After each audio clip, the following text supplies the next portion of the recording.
Warning: some contents may be disturbing. Viewer discretion is advised.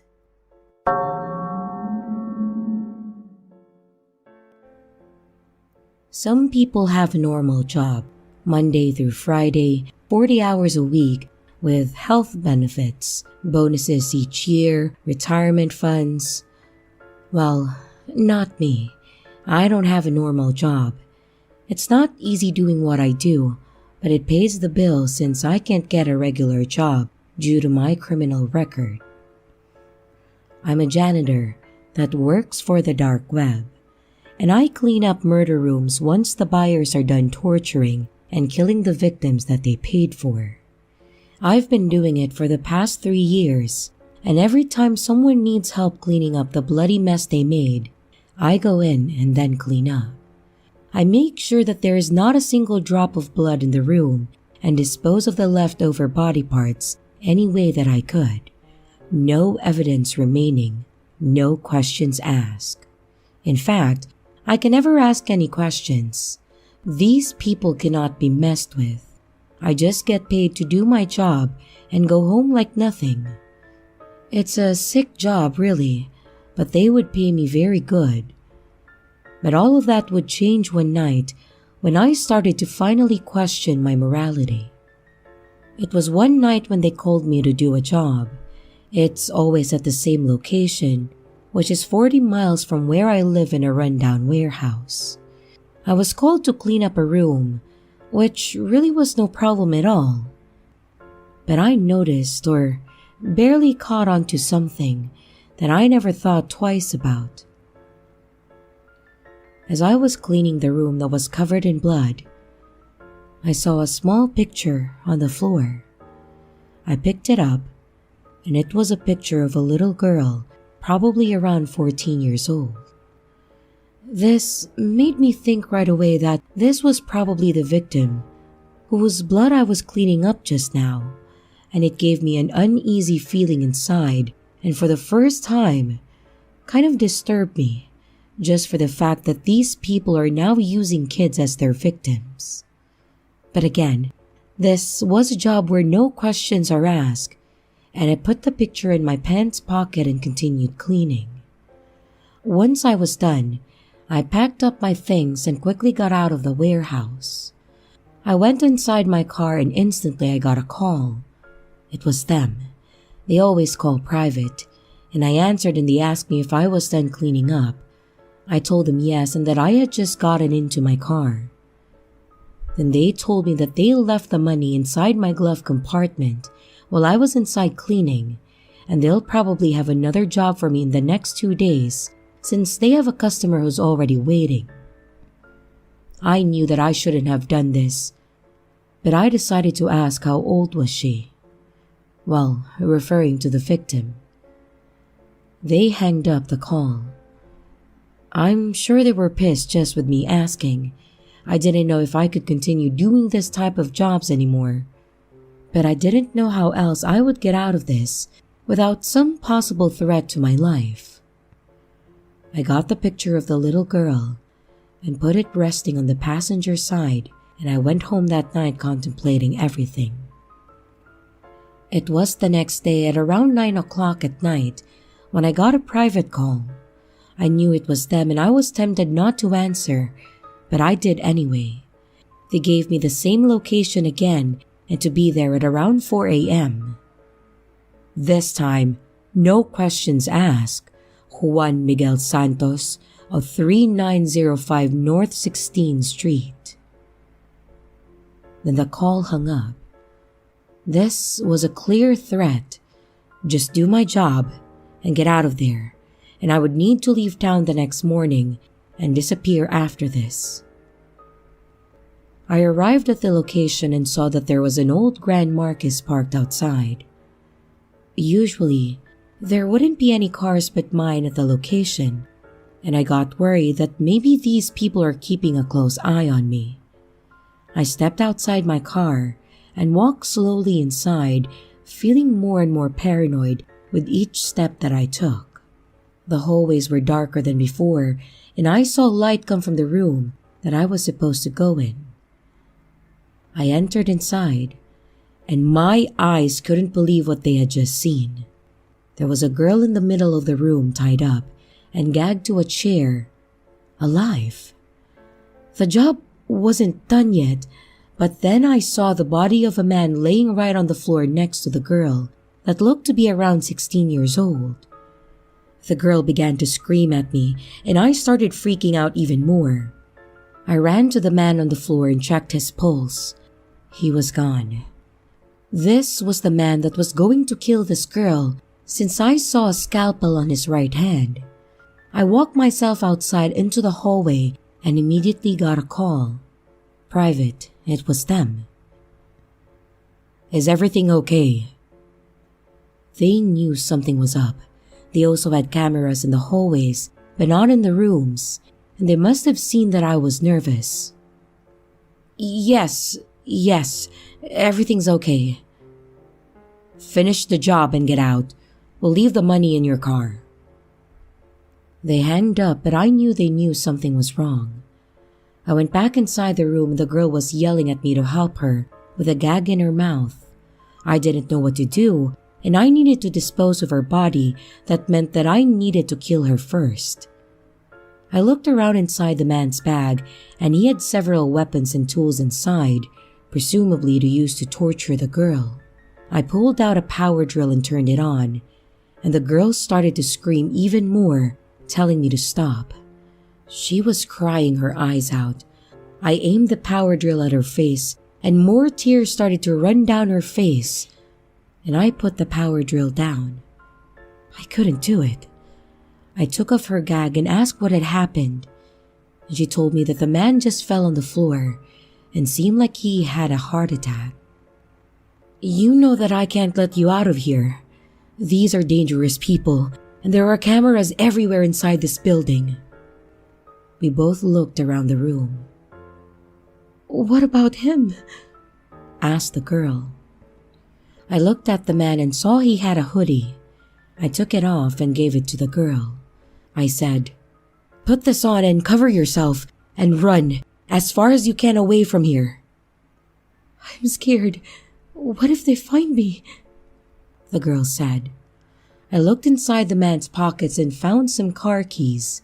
They must have been for the car that was parked outside. "Here, take these keys. I think the car that's parked outside belongs to him. But whatever you do not go to the police. They will find you and they will kill you. Just go as far away from here as possible." And before she left, I asked for her name and she said it was Crystal and that she was 17 years old. I was scared for her. I knew they might have even been outside waiting for me to finish. As soon as I was to take off, a car was approaching from behind me. The car parked right behind me and two men in masks stepped out. Not only that, but they had opened the back seat of the car and took out Crystal. They caught her. They knew everything we had done, and I should have taken off. One of the men took out a gun and pointed it at me to step outside of my vehicle.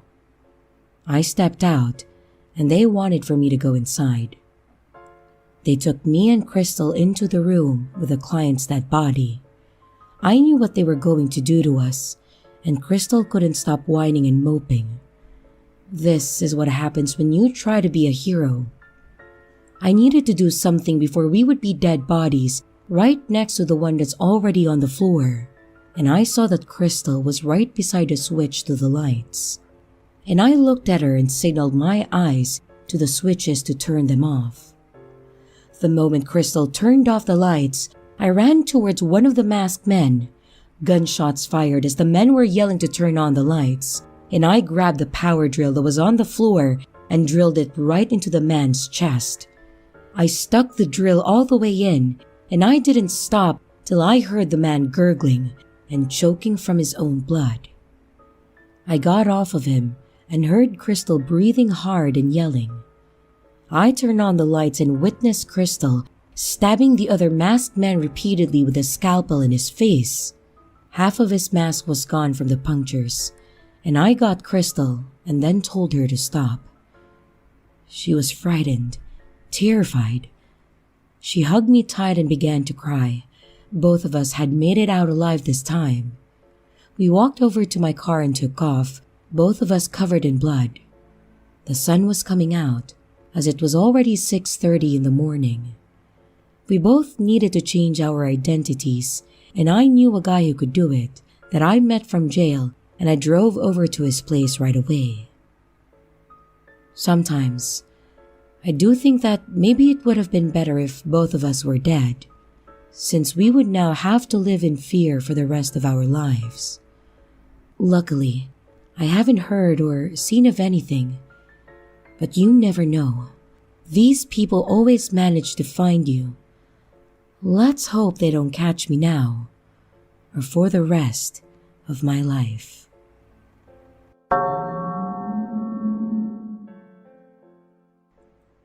So I'm a bit of a tech nerd by trade, at least I am nowadays. Back when I was much younger, I was a bit on the naive side. Well, okay, I was a bit stupid. Back then, I knew that the dark web was this magical place where all the illegal dealings on the internet happened, and I knew that the surface web had the boring stuff, like social media, flash games, and the like. I wanted to see what else was out there, and I wanted to see what others hadn't seen, and as such, I started looking into and started figuring out how to do it. I have been on the dark web a couple of times, once when I was like 17, which is what this story is about, and a few times as I've gotten older, not to do anything illegal or make any sort of illegal purchase, but to see what I could get myself into without breaking the law. My first trip on the dark web, like I said, was quite a while ago. It was before Bitcoin became a big thing and before it had anywhere near the value it has now. I was just a kid and I didn't know what the hell I was doing. This one personal adventure with the dark web actually started with said cryptocurrency. Most things like Bitcoin and the alts came from the dark and deep web. They're not illegal to know about or own, but they were pretty much the go-to currency when it came to illegal dealings out there. Today, they're way more mainstream. I mean, you can literally buy them on a phone app. But back then, they had a little in ways of value or meaning. And while they were worthless in pretty much every practical sense, they were used for pretty much everything. You could use your Bitcoin to buy services, goods, and all of that. They were used for their anonymity more than anything really. And of course now, they actually have value, and people tout that they own Bitcoin. It's actually pretty crazy how much that's changed. Anyways, like I said, I had been talking to some of my high school friends and a couple guys that were older than me, and they mentioned Bitcoin.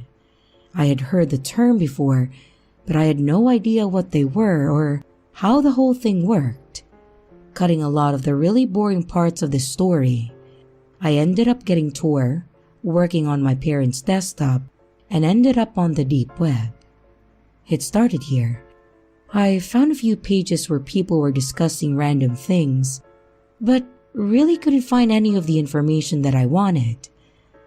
These were pretty much your everyday deep web, just non-index pages where people would talk crap anonymously and then discuss their anti-government stances. From here, somehow I ended up on the dark web marketplace, one of those pages where you can seriously buy drugs, weapons, anything and everything that you could want, and that could easily land you in prison. Again, I wasn't looking to make a purchase. I was just looking for information, and I stumbled upon the user forum for this particular marketplace. Now, what I did was stupid, and I recommend, if you want information, you shouldn't go to the deep or dark web forum on a marketplace just to find it. But I got onto the forum and I literally posted a question. What is Bitcoin? I fluffed it up a little bit, saying that I had heard the term before and that I wanted to do a report on it for extra credit at my high school. This part was a lie, but I think part of me thought that I could get more honest info if I told them that I was a student and that I was just looking for research.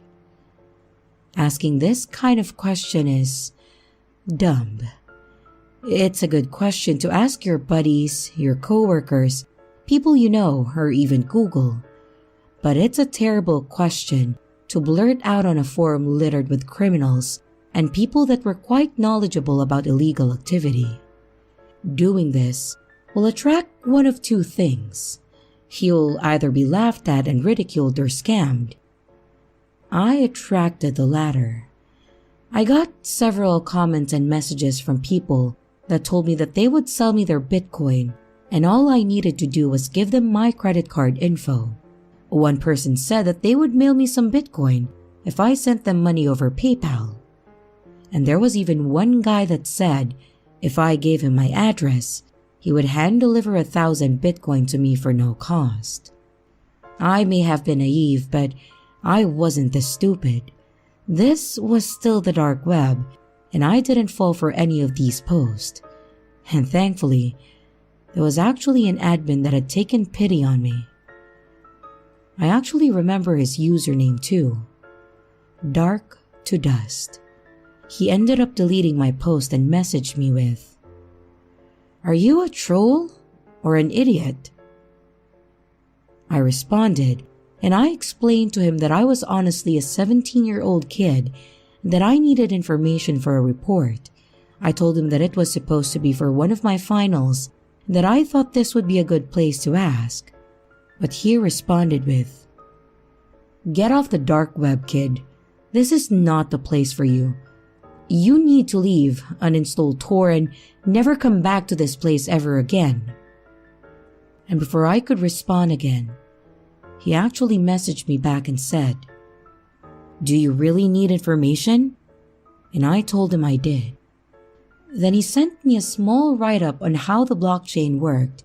He actually explained the basics of the algorithm for mining and how cryptocurrency existed, how while it was intangible, it did have value. He even went on to predict that it would have a real value in the near future, and he told me that I should consider an investment when I am older, but not right now.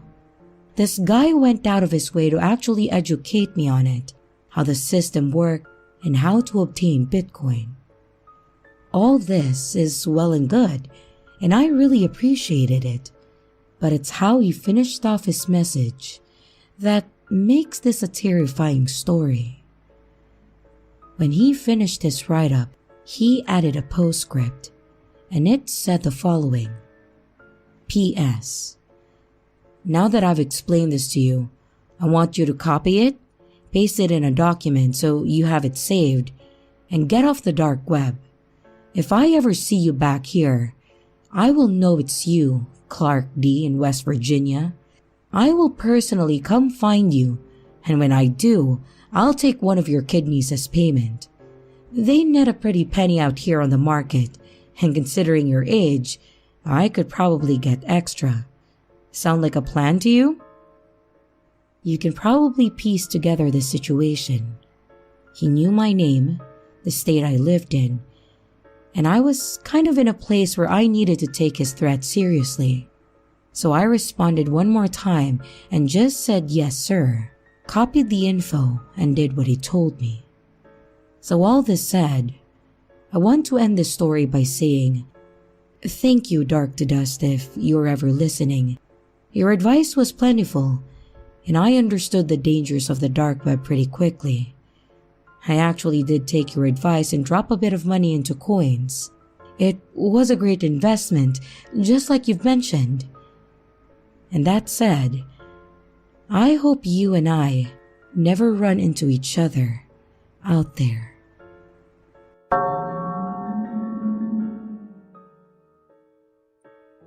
This story isn't mine personally, and I'm not the type of person to go out on the deep web for any reason. This story actually happened to a coworker, and a good friend of mine, and I made sure that he was okay with me submitting the story, and he said it was fine. For the sake of privacy and security, we're going to refer to him as Ron.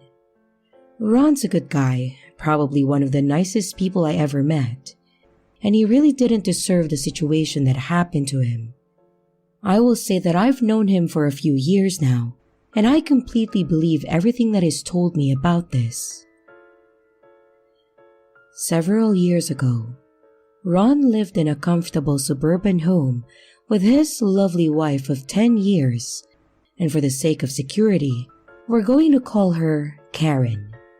Ron and Karen had a 7-year-old daughter at that time of this story, and everything seemed alright. Ron had a good job and made more money than they actually needed.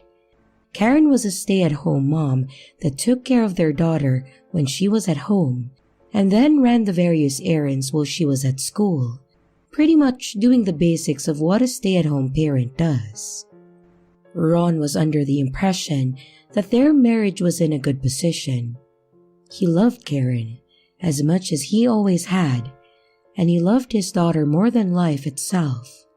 They had a nice house in a nice neighborhood, and they had enough money to take care of any financial emergencies if they needed it. To the best of Ron's knowledge, they were all happy and healthy, and he didn't think anything was wrong at home. Well, Karen, on the other hand, was apparently very unhappy with her marriage and was determined to leave Ron and run off with some guy that she had met online and had been talking to around a year. Karen and her internet boyfriend had apparently spent a lot of time plotting and spoke extensively how they could follow through on what they had planned and what would be the best way to get the deed done. At one time, they even discussed the possibility of her internet boyfriend driving from his home in Nebraska and doing it himself, saying that he could make it look like a robbery gone wrong.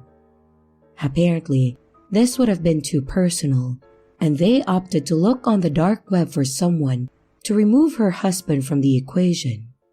Then, she would wait long enough to bury him, collect insurance, and then pretend to grieve. Then after a few months, she planned to then take her daughter and the money from his life insurance and run off with her boyfriend to start a new life up north. Based on the conversations, she was adamant that it needed to look like an accident. That way, the life insurance would pay out the maximum.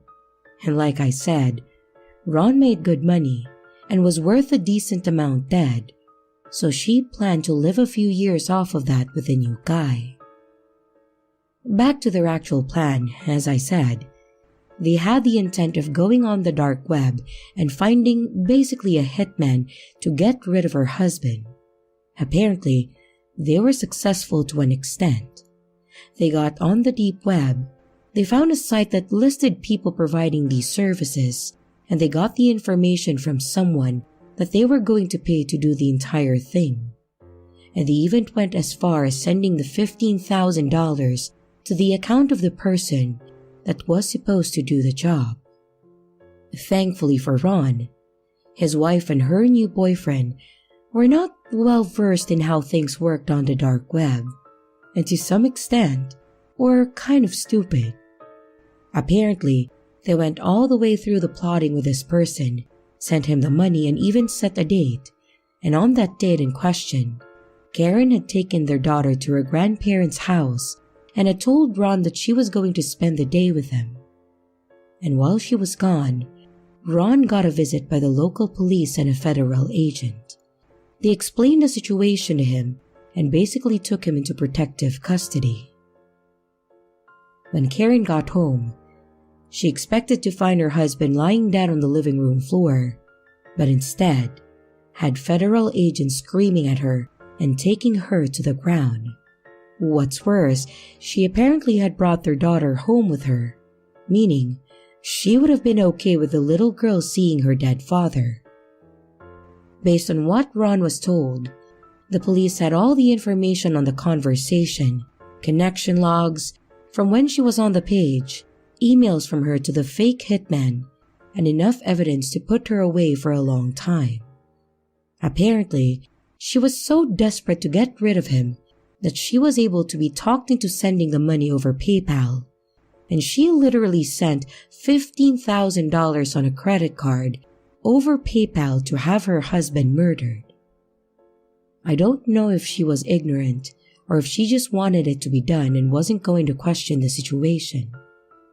Thankfully, for Ron's sake, she had gotten a hold of a sting on the site, and she was taken down without issue. The boyfriend was also arrested, and they were charged for conspiracy to commit murder and probably a few other charges. And they were both sentenced to 20 years in prison for their plans. Ron has since remarried, and his daughter is old enough to understand what her mother did. But he says that he got lucky with all of this, and I totally agree. If his wife had gone to another page, been a little more competent, and paid a little more attention to being secure in her messaging and communications, Ron may have been legitimately murdered that day, and she would be off living with her internet boyfriend in the Dakotas.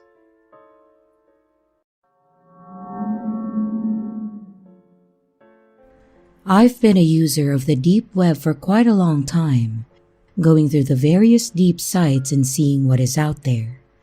There are some interesting people and pages that exist, but if you don't know what you're doing, I really don't recommend getting involved in it. I've been in too deep for a while, and the story that I'm about to tell you was at that time in my life where I was out of control and I was just doing stupid things.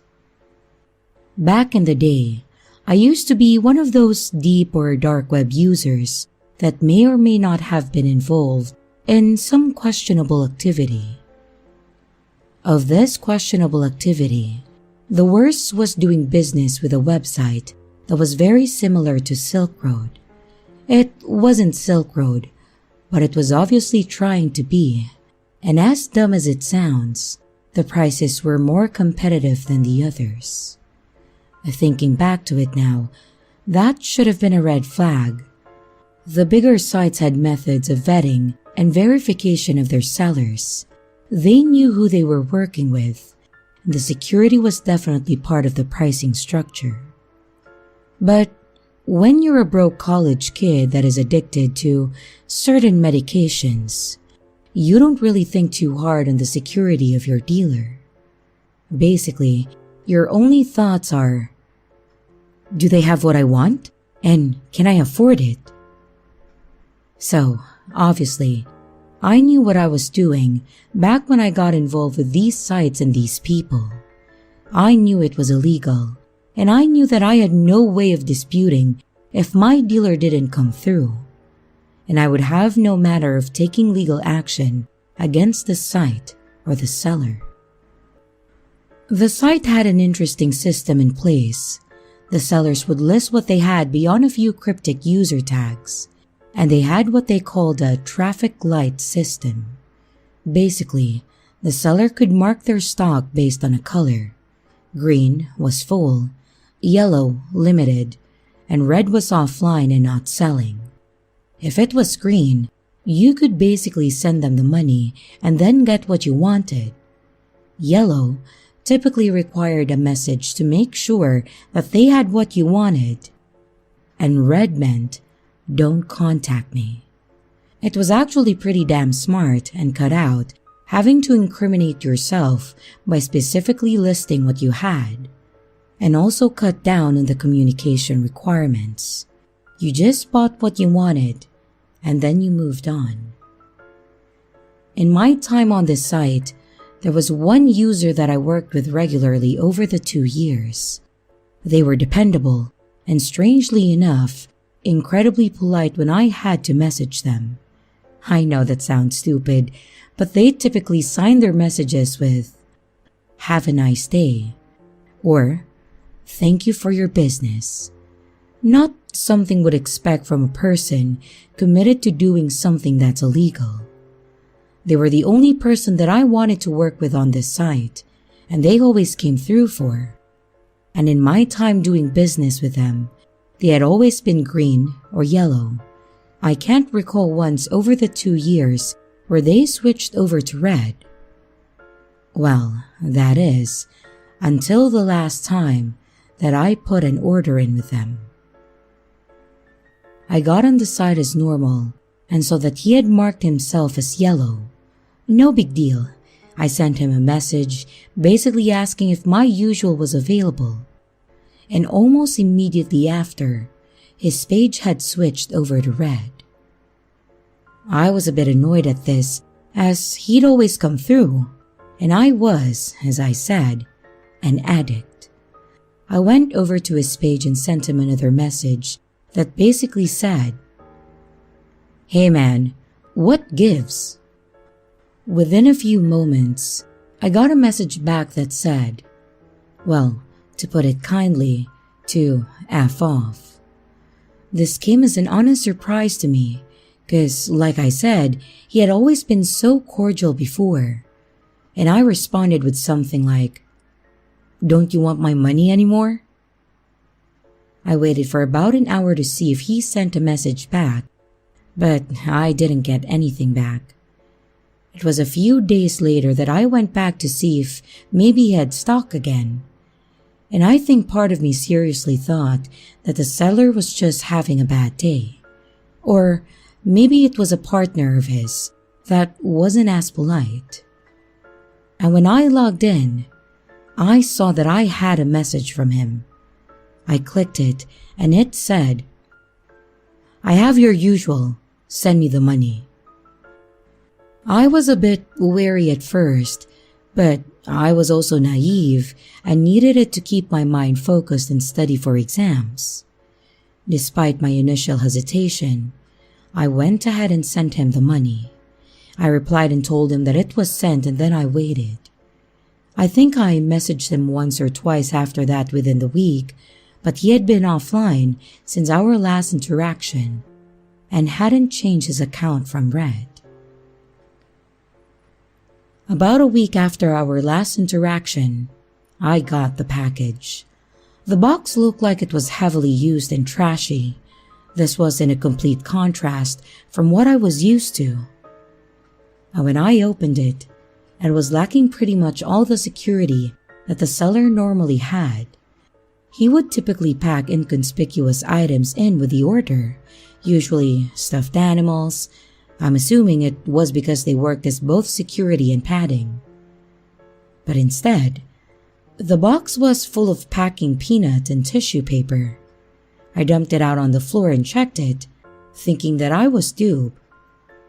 But then I saw the pill bottle and an envelope, which had appeared to be a letter.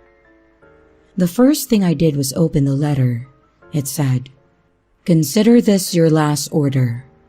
Jimmy is out of the trade. Thank you for your business." I was a little pissed off since I was going to have to now find a new person on the site to work with. But at the same time, it wasn't a huge deal. At least, I had about 60 days before that was going to be a problem. That was my thought, until I grabbed the bottle and opened it.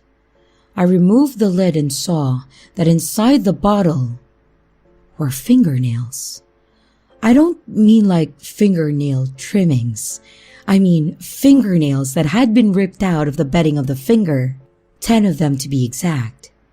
The edges of them looked like they had dried blood, which told me that they had been forcibly removed. It was then that the letter's meaning became a bit more dark, with Jimmy being out of the trade.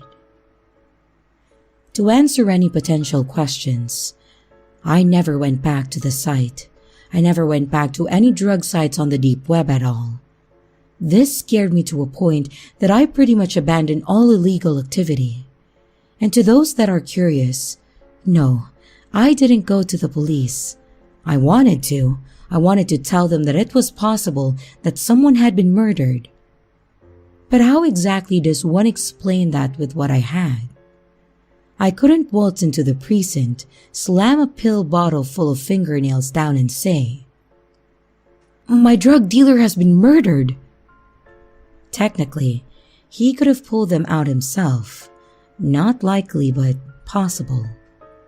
So anyways, that's my story. Stay off the dark web. Deep web is probably okay. And oh, don't do drugs.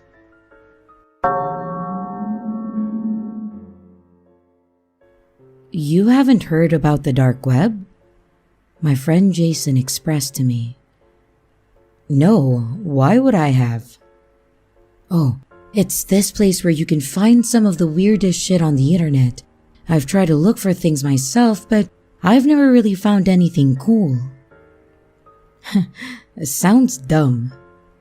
It's not. I'm sure there's some weird shit on there. I just haven't found any. Look, how about after college, I come over to yours and I can install this browser. Then, the two of us can look on this together. I really couldn't be bothered with all the hassle. However, the expressive nature of his tone made me fold into letting him install this browser onto my computer. He was a computer nerd, so I just trusted him with that stuff. I wasn't familiar with this sort of thing. I never told him this, but Jason was my best friend. He was always there for me when I lost my mom and was just a very funny guy. He always used to play the most creative pranks on me. This might be a bit cringy to some of you, but I gave him this wristband as a gift when I was younger for helping me through those times. He wore it quite a lot, so clearly he valued our friendship. He was really like a brother to me. Jason came to my house later that day and installed the software. We had a few drinks after that, and later on in the day, he left to go home and play some World of Warcraft. He was obsessed with that game. You see, I never really had any intention of going onto this dark web browser. Jason wanted me to explore it myself, to see if I could find anything, but I really didn't care. For the next 2 days, I pretended to use the browser, and when Jason asked me what I found, I just gave him short answers. Yeah, I looked and I haven't seen anything cool or interesting. Sorry, man. Jason let out an elongated sigh in disappointment every single time. After the week was finished, I was in my room profoundly bored. You see, I live alone in a small apartment. It was actually a place owned by my father. However, he let me stay in it as it was really close to my college. I didn't spend much time in that apartment. I liked to go out with my other friends, have drinks, go to watch matches about sports, and spend time at a local arcade. On this Friday night, many of my friends didn't have the time for me. Some of them were going to a concert, which was already sold out, and Jason was alone in his apartment feeling unwell. Another one of them had things to do with their partner too. I was left single in this tiny apartment with not an awful lot of entertainment. So, my stale state of affairs got the better of me. I made myself a cup of coffee and sat in isolation by my computer desk. I decided to use the browser Jason had installed to see if I could actually find anything of interest. When I opened the software, I was surprised to see that it looked like any other natural browser. It was called Doorfront, which I thought was an extremely bizarre title. It had everything you'd expect: a search bar, some tabs at the top of the screen, and some colorful touches to the background of the page. My eyes skimmed across all of the tabs, and everything seemed exactly like Google. In the corner of the browser, something caught my eye. There was a smaller link which had a different color than the rest of the headings. It read, "Show me something that I might not want to see." All of the other links were blue. However, this one was in a dark red, hidden away carefully in the corner of the page. Naturally, human beings are suckers for doing the opposite of what is told to them. I tell you not to think about elephants, but you think about elephants." Naively, I pressed on the link, expecting to see some really messed up shit. And after a few seconds of tense waiting, I was pushed to a new page. I was stunned to see that the page displayed the image of a goat.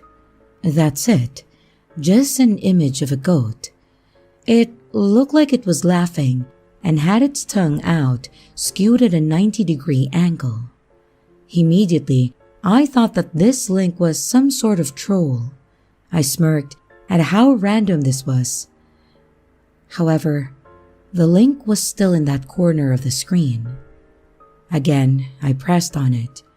This time, I was presented with a Wikipedia page of a war that took place in Egypt during the early 1000s. After a few more clicks, I realized what this "show me something that I might not want to see" link actually was. It was a random search of the internet. Kind of a cool concept, however, I wasn't seeing anything cool or interesting. So, just as I was about to stop pressing this random internet search button, I was taken to a type of page that I've never seen before. It was a chat room with a distinct red background. It had a large chat box and also featured webcam images, almost identical to how something like Omegle looks, except with a more sinister tone. Thankfully, my webcam wasn't on, and it seemed like the other webcam was off too, as all I saw were two black squares. I just sort of stared into the dark screen for a few seconds before perceiving that this page was probably broken. I was moving the mouse towards the X at the top right of the tab when suddenly, User 274 started typing. I waited anxiously for a few seconds before seeing, "Hello there." Talking to strangers at 11:45 p.m. wasn't really of interest to me. But on this night, however, I was alone with no friends, so I decided to reply. I let out an enthusiastic, "Hi," and after a few long awkward seconds, they started typing again. "What are you doing right now?" This seemed like a forward question, however, I lousily answered, "Not much, to be honest." I was already getting bored. Pressing the random internet search button was more fun than engaging in small talk with a random person. I moved the mouse over towards the "show me something I might not want to see" button, and after a firm click, it appeared that the link was now not working for some strange reason. The person in the chat room started typing again. "Me too. I'm looking for someone to talk to. I haven't been feeling well lately." This made me feel guilty. However, I really couldn't be bothered engaging in chit-chat. I then decided to press the X to close the tab, and to my shock, it would not respond to my clicks on this button. It appeared that I was internet stranded in this weird creepy chat room. And before I could even reply to the previous message, the user in the chat started to type again. "Why would you want to leave me?" My heart froze. Did they know that I tried to exit the chat room? Could they perhaps see what I was seeing on my computer? Stupidly, I decided to reply to the person. "Hi, sorry, I just want to search the internet. I think my browser is frozen though." The user started typing almost instantaneously. "No, it's not." "What do you mean?" I asked whilst bewildered. "Your browser isn't frozen." There was a dead silence before they promptly messaged. "I just decided to pause you." I started to sweat profusely. My hands began to shake as I typed in my concerned queries. "I don't understand." The anxiety and fear was starting to hit me hard. I was sat alone in a small room in the pitch dark, and the only light source was the radiant computer screen which lit up my face. They typed for a while and said, "I didn't want you to leave like the rest of them. And don't worry, I have fun plans for us." My fear levels raised even higher. What did this creep want with me? They started typing again as my mind was struggling to process the freaky conversation that was unraveling. "I need you to do something for me. Could you turn on your webcam, please?" By this stage, I'd completely forgotten about the fact that this was even an option. My eyes were frozen with fear on the chat box for so long that the two black boxes were totally neglected. I hesitantly decided to reply, "No, I don't want to turn it on." Surprisingly, I was hit with the longest dead silence so far. The other person stopped typing for quite some time, and in this period, I once again tried to press the X to close the tab, but it still refused to let me off this chat space. And almost instantly after I tried this, the user started typing again. "If you try to leave again, something really bad will happen. Stop trying it." My heart felt like it was trying to break out of my chest. I began to tremble as I typed, "What do you want from me?" And they instantly responded with, "Turn on the webcam."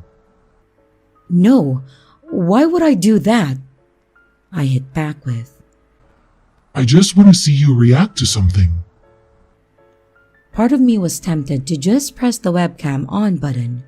Maybe if I reacted to whatever this freak wanted, he'd leave me the hell alone. Nevertheless, I stood firm that I was not going to turn on the webcam. "I'm not going to do that. Can you please just leave me alone?" All of a sudden, something strange happened. My mouse was completely frozen, and no matter how I moved it, the cursor was stuck near the bottom of the screen, and the user started typing. "Fine, I'll do it myself then." I read in confusion before I was drawn to something horrifying. The cursor started to move on its own accord, and I held a shaky stare as I watched it slowly move towards the webcam on text. And before I knew anything else, the button was pressed and my webcam was on. I saw my startled, shaky face pop up in the black box for a few seconds before quickly I put my hand over the webcam and I covered it with a firm grip. The person started typing again. "Now that I've seen what you look like, wow. Move your hand right now. I need you to see this." I didn't oblige, and if anything, I further tightened my grip on the webcam camera. By this stage, my instincts started to kick in, and I realized how fucked up this whole situation was. Whoever this was must have been hacking my computer somehow. I decided to press the power off button on the side of my computer. It didn't work. How can the power button on my computer not work? I watched in terror as the person typed again. "I told you, if you tried to do that again, something bad would happen. I don't think you understand how serious I am, Jordan." I felt my soul leave my body. Jordan was my name. They somehow got information on who I am. I never told them my name or anything about myself, and all of a sudden, I could see them begin to type again. "Look, I mean you no harm. If you just show your face and let me see your reaction, I'll leave you alone." I decided to do something very stupid. Going through it in my head, what was the worst that could happen if they saw my face? They might actually leave me the hell alone. And my grip loosened and I slowly moved my hand from covering the webcam. My worried expression now showed on the screen for this crazy person to see, and the user started to type again. Perfect. Enjoy. Enjoy what? I thought in my head. I stared at the screen for what might have been minutes, and absolutely nothing happened. Only thing that I could do was look at my own trembling face. Eventually, the other screen started to flicker, and it appeared that this user had now turned on their webcam. I couldn't make out what I was looking at. There was a dim light and also some glass, but I then suddenly heard the opening of a door. I now realized what I was looking at. It appeared that this camera feed was coming from the inside of a car. Whoever was on the other end had left the webcam of what I presumed was a laptop facing towards the car door. And when the car door opened, I gasped as I saw a figure in a dark hooded coat just stand there menacingly. They leaned in and looked directly into the webcam. I could see that they were wearing a dark ski mask. The person then raised their hand slowly and waved directly at the camera, directly at me. The person then did a quick 180-degree turn and began to walk the opposite direction away from the car. And as the person visibly got smaller, I could see more and more about where this person was parked as they left the car door open. In the darkness, I could vaguely make out some garden decorations and a house number 16 that was illuminated by the dim streetlights. It was at that moment when it hit me. I was horrified to see that this person had parked his car outside of Jason's house. I could see from the webcam in the car that this dark figure was just standing outside his front door in the middle of the night, and the hooded person appeared to press on the doorbell. I ran straight to my phone, which was on my desk behind me, to call Jason. I needed to warn him not to open the door. My brain was still processing all that was happening. How did this person know about Jason's address? The phone rang for what felt like years. No answer. I tried to call again. No answer.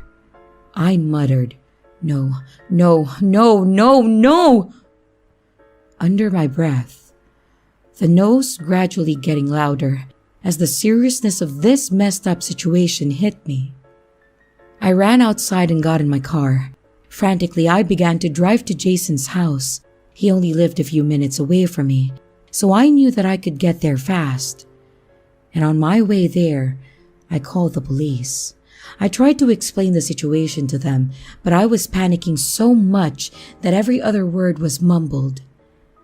They understood enough to send help to Jason's house as soon as possible.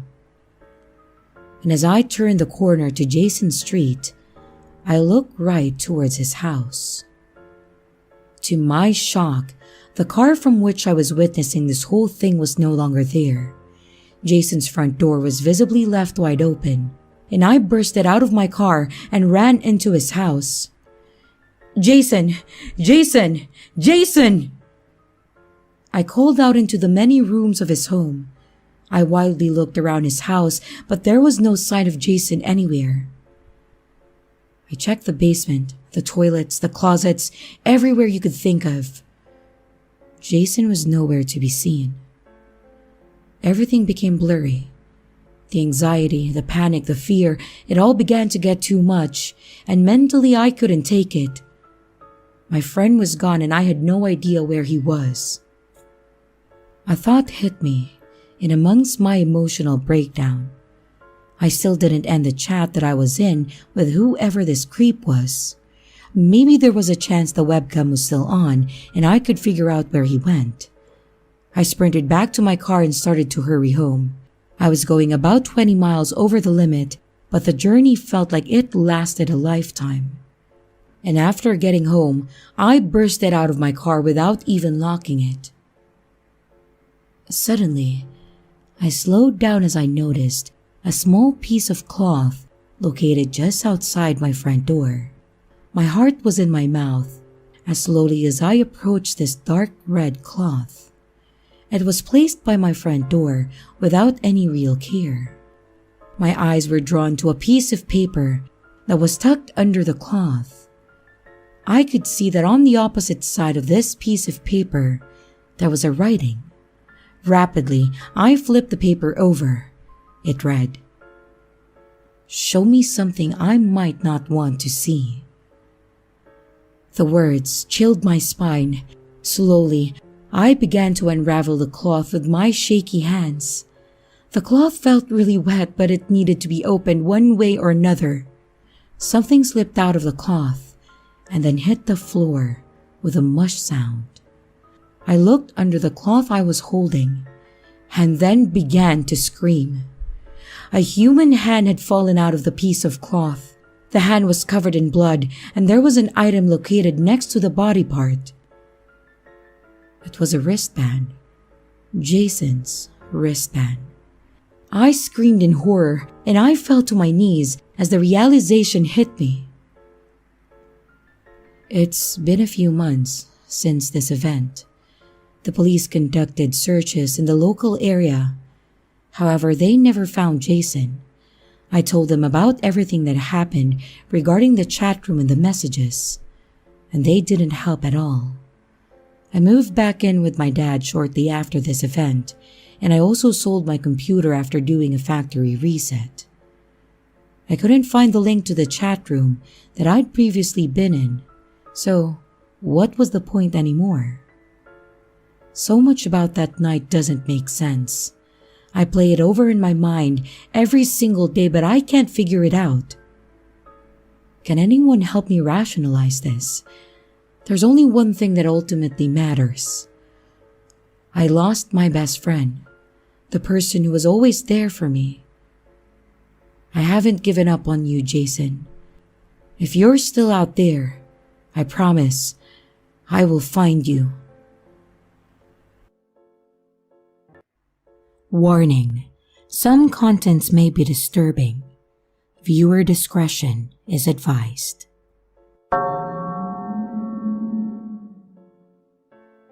I guess you could trace my current situation back to two factors: my New Year's resolution and my weakness to aggressive marketing.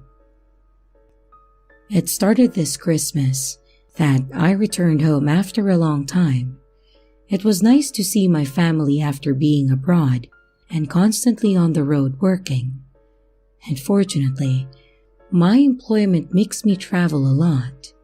You see, I'm a public relations manager for a big company, and this forces me to be in all kinds of different places, just all over the world. Of course, I don't complain, and traveling is always a beautiful experience. But you can get homesick pretty easily. Now, having traveled pretty much everywhere this year, I managed to attend all sorts of events, mainly musical concerts, from bands that very rarely visit my home place. From Muse to Dream Theater to my childhood love, which was Manowar, and then back to rock music with Sum 41. I am sharing these moments because they were what flared up my old passion, the love I used to have for playing music myself. After spending the first few holiday nights at my parents' place, I got to their basement and rediscovered my old electric guitar and my amplifier that I had almost forgotten there for more than 6 years. You can imagine that the playing was very clumsy, but I managed to pull out some chords and basic melodies. My job had made me forget about music, but now that I have found my passion again, I vowed not to lose it again. It was honestly a wholesome moment when I managed to relearn some old songs and play them while singing out with the family like we did back when I was just a kid. Unfortunately, reality hits you no matter what you do. And while preparing for my flight home, I did pack my guitar and a small practice amp that I had just bought, but I knew I wouldn't play with them that much. Next week, I would have to travel again and my schedule would be really busy. So to be realistic, I would very rarely even touch the guitar. But nevertheless, I had started looking for some guitar gear, and since Google is smarter than me, while I was doing my research, it started bombarding me with ads about small portable instruments that you could easily learn. And normally, I just ditch such kinds of ads. But this time, they looked interesting. A small instrument that didn't need extensive practicing and that I could play with any time? This actually sounded practical and interesting, and the prices weren't too shabby either. I started by getting a kalimba that I saw on Facebook. My order arrived around 2 weeks after I made it, but of course, with all my traveling, I got to actually unbox it much later than planned. It was definitely as hype-worthy as advertised, but it definitely was fun. Of course, the 2 hours of practice and you're going to master it was a total bullcrap. But I used my knowledge in music theory and became pretty good at it soon. I actually took it to my next trip and managed to play with it during the short time that I was in the hotel. After that, I got hooked. I decided to make a small collection from all the pop-up ads that I was getting on my social media. Tongue drums, flutes, mini practice guitars, and mini saxophones, you name it. It was quite a fun hobby to have, and my friends were impressed by all these instruments, especially the more exotic ones. I have to be honest though, I was also proud with all the toys that I had accumulated. In the back of my mind, I kind of thought I was hoarding on useless stuff, but in general, I was very pleased that I had restarted to play music, and with a bit of effort, I managed to keep my collection tactful and neat. It was nice when I was packing for work trips now. After gathering the necessary clothes and items, I would briefly go through my instruments and pick which one I would love to play more this week. Honestly, it was like a child selecting the toys that it wanted to get for a vacation with its parents. Eventually, however, as it always happens with collectors, I run out of things to collect. It wasn't that there were no more instruments for me to buy, but basically, everything I could get was a different version of the same thing. I might be an impulsive buyer, but I still had the understanding to not get random stuff just to get my fix. I did want, however, to find some other instrument that I might have missed. From pop-up ads, I turned to more proactive ways and started to search myself.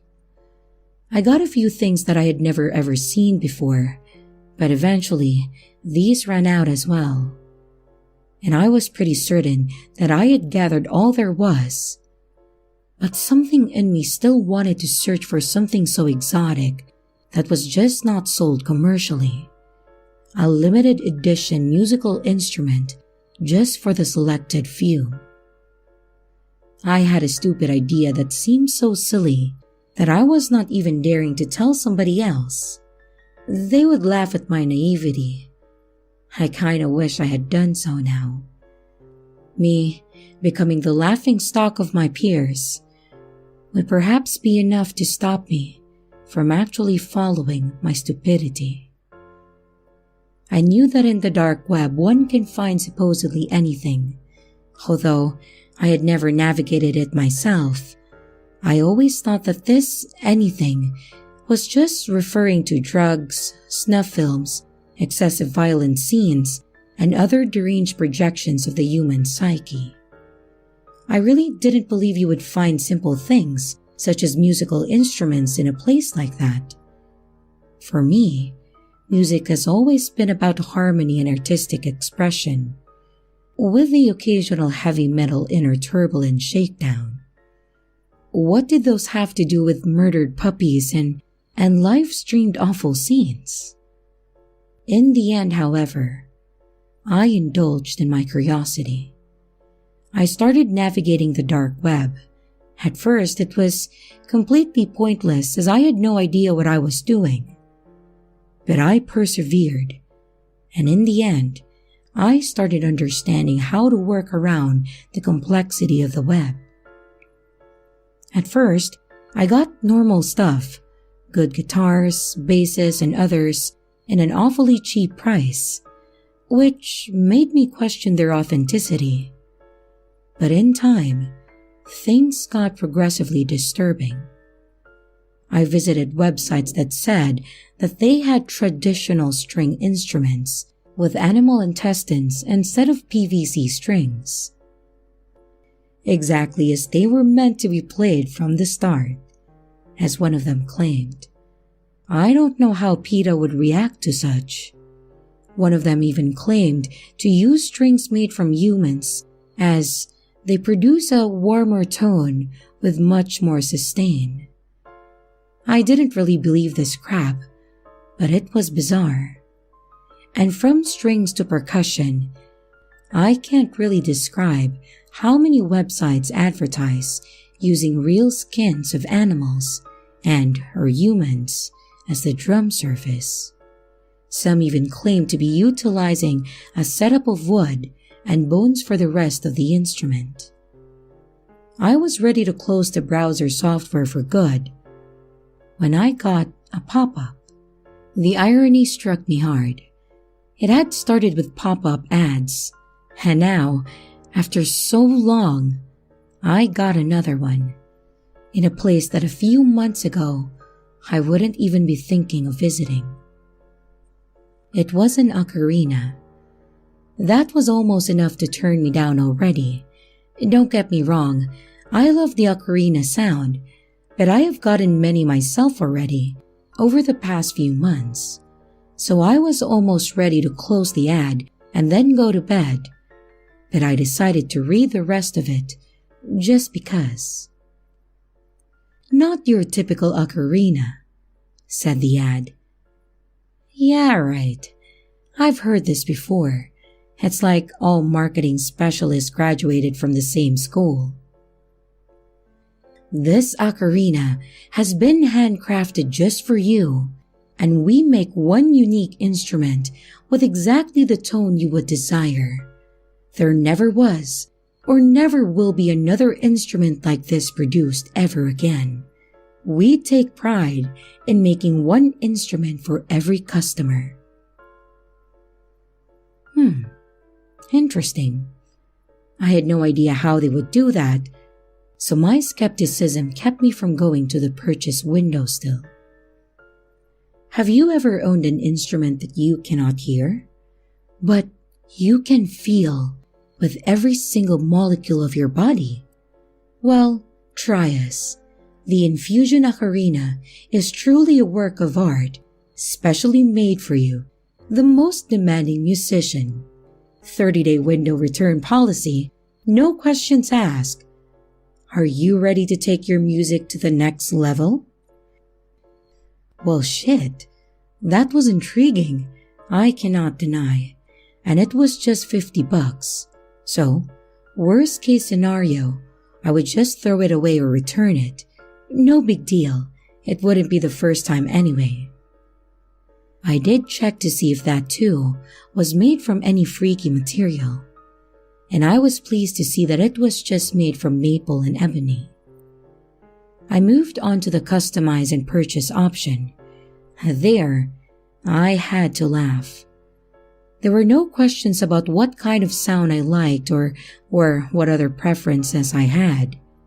It just asked for a few general questions, but not anything too personal. It was more like making a sketch of my character than getting my preference. I really didn't think their claims were legit at this point, but I continued anyways. The last part was the mailing window, and it was the strangest thing so far. The thing would arrive in approximately 2 weeks, during which time I would be on another job trip in Netherlands. Therefore, I gave the address of my local post office so that I would receive the parcel after coming home. And the moment that I clicked on the location I wanted, the system changed it automatically. The address given was the address of my hotel in Netherlands. What the hell? How was that even possible? I tried adding the delivery address that I wanted again, and it switched back by itself. This was mesmerizing, and honestly, scary. I had the bright idea of changing the preferred delivery date to a day that I would be home, and this time, my address was not messed up with.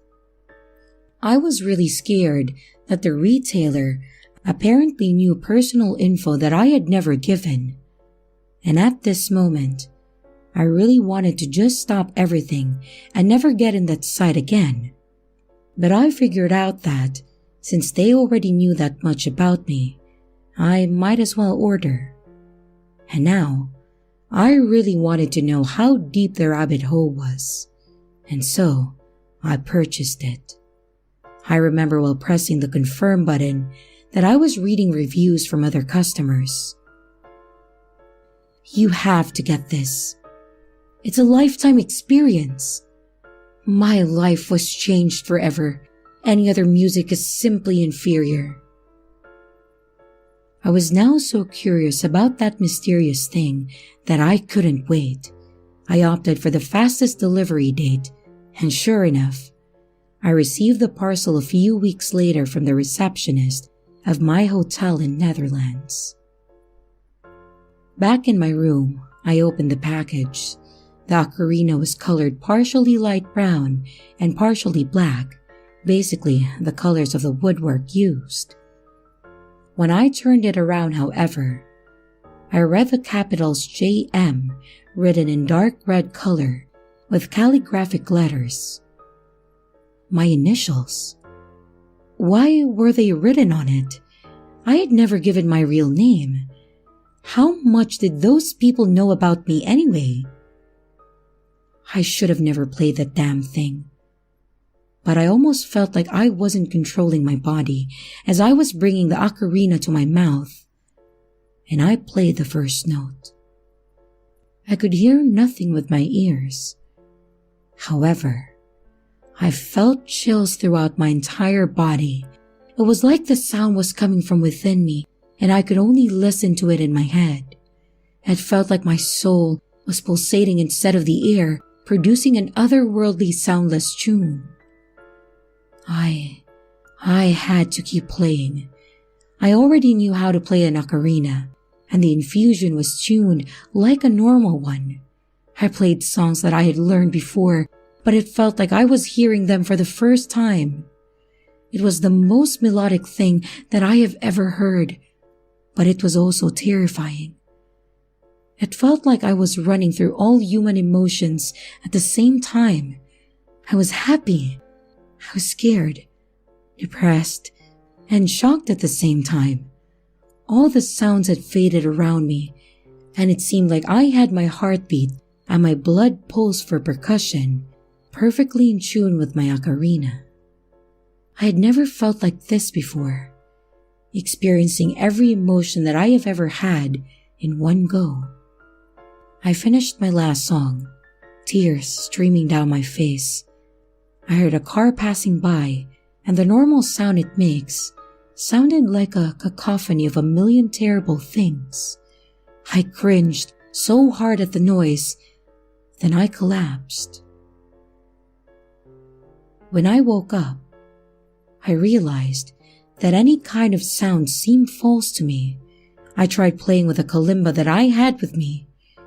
It sounded awfully out of tune, and the normally soothing tunes were now all the wrong sounds. Even my own voice echoed like a banshee's in my ear. I looked at the ocarina. It was on the floor where it had fallen after I had faded out. I picked it up and hesitantly played it again. The feelings overwhelmed me again, like they had done before. It was the only beautiful sound in the whole world. That night, I didn't sleep well. I was ravaged by nightmares of dark figures haunting me and mocking me. In fact, since that fateful day, I haven't been able to sleep in peace. I've been having constant nightmares since then, and they get worse by the night. My life hasn't been going better as well. I am constantly tired by the loss of sleep, and the worst thing is that I grew to hate every single sound in the world. I tried getting back to my beloved guitar back home, and it was so terrible that I honestly felt that the noise it made as I was breaking it into pieces was almost better. Same thing with all the other instruments. Pieces of junk, all of them. I tried to find comfort in the arms of my beloved girlfriend, but she wouldn't understand why I didn't want to listen to a word she said. She tried to comfort me, but her annoying voice was unbearable now. But it was actually a voice which used to make me smile every morning when I woke up. I sent her away, telling her that if she didn't shut up, I would go insane. And she left me, wiping tears uncontrollably and cursing me loudly as I was covering my ears to avoid the noise. The sleep deprivation was getting to me. I started mixing the creatures that I was seeing in my dreams with reality. I started believing they were real and were drawn to me by the tunes of my ocarina. And for some reason, this makes so much sense when I think about it. Honestly, I hope they are, so that I will get to stop suffering from this awful, noisy, and out-of-tune world. My only happiness came from playing the ocarina, and while I was at it, all my demons would subside, and all the outer sounds would stay silent. My entire existence was focused into my art. I would play it until I had no breath left, and then collapse on my bed, where legions of unspeakable things would then haunt me, until I eventually woke up, drenched in sweat. I did manage to find a small comfort, however.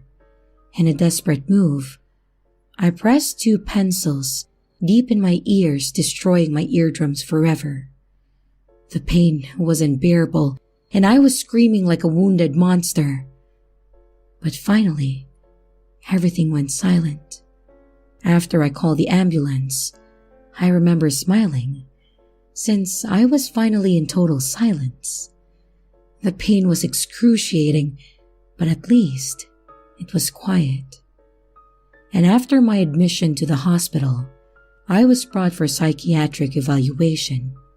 Fortunately, I was able to go home and was prescribed some medication. I accepted it, although I knew already that it wouldn't work.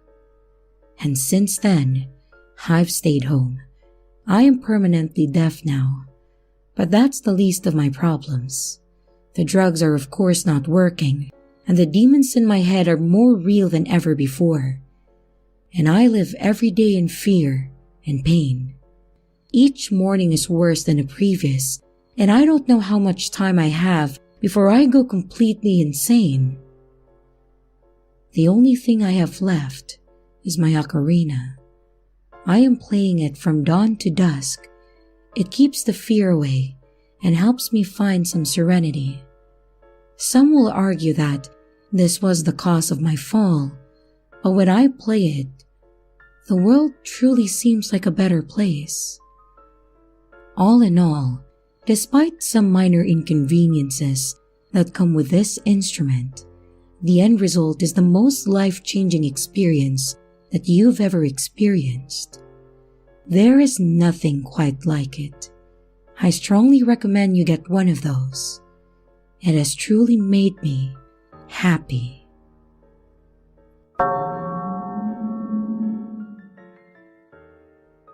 I have always found creepy, mysterious things fascinating.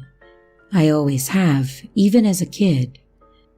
My parents used to put me to bed by telling me scary stories. Scary stories about monsters, vampires, witches, and ghouls. And I like to refer to these kinds of stories as old school scary stories. These are nothing like the stories you hear about nowadays with murderers and kidnappers. Unlike vampires and monsters, murderers and kidnappers are actually real, making it more frightening. Old school scary stories never scared me that much because I knew that none of those were real. It was fake. It was all fake. After all, there's no point in being scared of things that aren't real, right? Well, that's initially what I told myself whenever I would get scared. However, I had no idea what lay in store for me as I got older. I'm currently 20 years old, and I live alone just outside of town in a tiny apartment. I'm a student with a part-time job, so a tiny apartment is sadly all I can afford. And my best friend Emily comes to visit me sometimes. We have been best friends since middle school. Emily and I had decided to have a sleepover at my place this weekend. Emily was going to sleep on an air mattress while I took the bed. And the days leading up to the weekend consisted of studying, working, and sleeping. And when Friday finally showed up, I got excited. I waited until Emily was done working her shift, and then she came over to my apartment. It was around 8 p.m. when she turned up. We had something to eat and sat down to watch a movie. When the movie was done, the clock struck 11 p.m. Emily went to the bathroom while I started tidying up a bit. But my phone suddenly vibrated. I didn't check it at first because I thought nothing of it. But little did I know, that would be the biggest mistake of my life. After I was done tidying up, I realized that Emily had spent an unusual amount of time inside the bathroom. I grew a little concerned about her absence, but I quickly shoved it away, reassuring myself that she was probably just fixing her makeup or something. I sat down on the couch and checked my phone. It was a snap from Emily. She had sent me a picture. That's odd, I thought to myself. The concerned feeling I had a moment ago came back stronger. I tried reassuring myself again. Maybe she had sent me a snap to show me that she was fine. I opened the snap. I screamed, and I was horrified. How could this have happened? I was right here. Tears started streaming down my face. I was sitting on the couch shaking like a chihuahua. The snap contained a picture of an unconscious Emily with the words, "Looks like your friend needed a timeout." I rushed to the bathroom as quickly as possible. That was probably a dumb decision, but at that point, I didn't even care because I had to help Emily. And when I opened the bathroom door, there was no sign of anyone. There wasn't even a sign of a break-in or an open window or nothing. How on earth could someone have broken into my home? I had been in the apartment all day, and I started panicking. I had to call the police, and I pulled out my phone and dialed the emergency number. A policeman picked up the phone. "Hello, what's your emergency?" And I answered hurriedly. Hello, my name is Mia Cavanaugh. I live at 34 Park Hill Avenue. My friend Emily Fieldman has gone missing. You need to hurry, please." And the policeman on the other line replied, "Okay, we'll be there right away." I hung up the phone and sat down on the couch. My phone vibrated again. I knew I had to look, but I didn't want to. I picked up the phone and saw another snap from Emily. I opened it. It was a picture of a terrified Emily with a knife held to her throat and a person with a black mask standing behind her. On the picture it read, "Be careful what you say to the police, or this girl gets it." I tried to study the background, but I couldn't make out anything. It was all black behind them, and the picture had been taken with a blitz showing only Emily and the other person in the mask. From the looks of it, the person in the mask seemed to be a man. Regardless, how did they know that I had spoken to the police literally seconds after I hung up the phone? Well, at least I had evidence now because of the picture they had sent me. But a thought quickly appeared in my head. If they knew that I had spoken to the police, then they would have found out if I had shown the police this picture. And if they had found out about it, then they would kill Emily. I had to find the perpetrators on my own, or else I'm afraid Emily was going to die. The police showed up about 10 minutes after our phone call. I opened the door and greeted them, and I knew I had to lie to them, so I said, "It was a false emergency. Emily had to go to the store without me knowing. I am terribly sorry." The police I had talked to on the phone looked stern and replied, "Are you sure? Because if that's the case, you have a risk of facing a $1,000 fine or ending up in prison."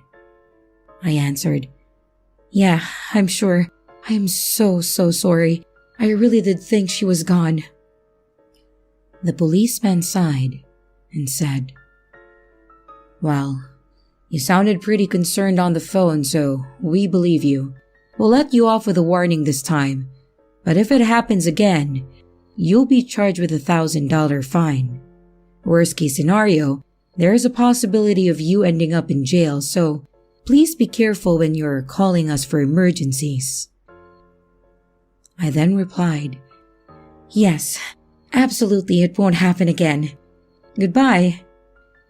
The policeman answered, "Goodbye, have a safe night and take care of yourselves." The police then left and I closed the door. My phone vibrated again. I knew who it was immediately. I looked at it, a snap from Emily, and I opened it. There was a picture of Emily tied up in a chair. Her eyes were red and puffy like she had been crying a lot. And the text on the picture read, "Good job, love. We'll reward you for your cooperation." I sighed and thought, what reward are they talking about? I'm not even sure if I wanted a reward. My phone vibrated again. Another snap from Emily. This time, it was a picture of a warehouse with some cars in it with a text saying, "This is your first clue as to where Emily is hiding."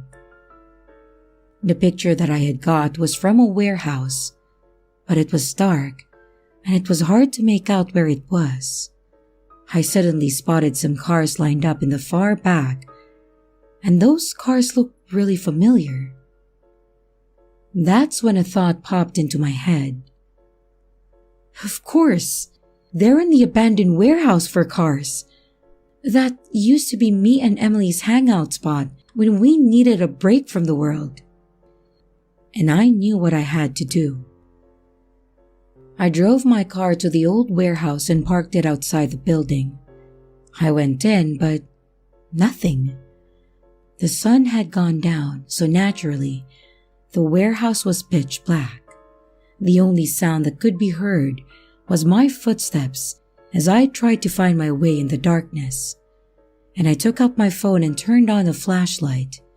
And I tried to find a light switch, but I had no luck. I walked further in and discovered a door. I opened it, and on the left side of the door on the wall was a light switch. I flicked the switch, but there was no light.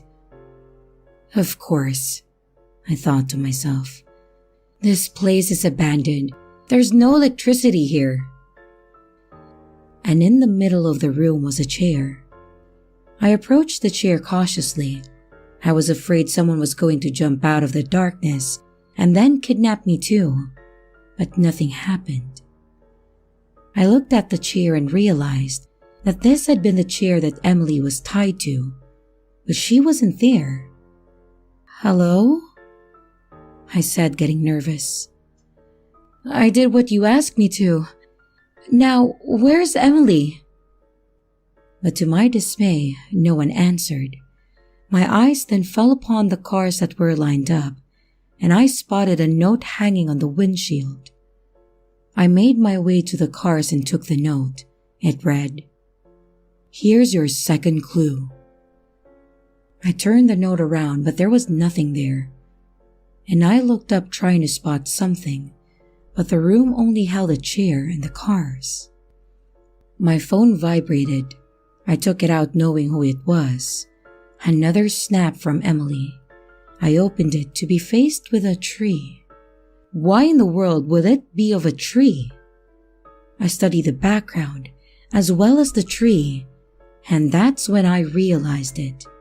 That was the tree that Emily and I had carved into the wood, that we would be best friends forever.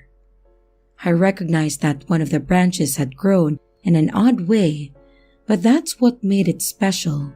That's what made me and Emily choose that tree. I just really wish that I was right and not that the kidnappers had taken a picture of just another tree. I had to try for Emily's sake. I drove to where the forest was and then parked it up in the parking lot by the entrance to the woods. I got out and started to walk up that all too familiar path.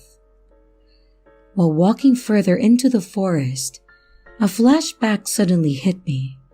A flashback from the first time Emily and I walked here together. Some boys in our class chased us all the way up here because they wanted to beat us up. So we ran from them and hid in the woods. And that's when we decided that we would be best friends forever. After walking for a while, I had to turn away from the path and head into the thick forest, where there was no path to guide me anymore. This walk took longer than I had remembered. Because of everything that had happened, it felt like 1 minute lasted for 20 minutes. I started to pray to God to keep Emily safe and that I would find her in time. And to be quite honest, I wasn't really a Christian, but I was just so desperate. It was better to be safe than sorry, so I started to run because I wanted to spend as less time as possible. I got there soon enough after my little run, but there was nobody there. I walked up to the tree and I found the carving. Our carving. E plus M equals BFF. Looking at it, I smiled, remembering the good times. I traced my finger alongside the E in the carving. And that's when my emotions got the best of me. I started to cry. I hugged the tree, wishing it was Emily who stood in my arms and not the tree. And after I had cried a whole lot, I had to start looking for clues. I stopped hugging the tree and I began my hunt. After a little while with no luck, my phone vibrated again. Yet another snap from Emily. I pulled out my phone and opened the snap. I could tell that the picture was taken in our schoolyard, in the place where Emily and I first met each other. I couldn't see Emily in the picture though, and that freaked me out. I placed my phone in my pocket and I had to get there as fast as I could, so I ran down to my car and then I drove off. I parked my car in the school's parking lot and then I got out. I had to find Emily. It was the only thing on my mind right now. I started walking down the schoolyard. I couldn't see anything. My head turned to the side. And that's when I spotted the place, which was where the picture was taken.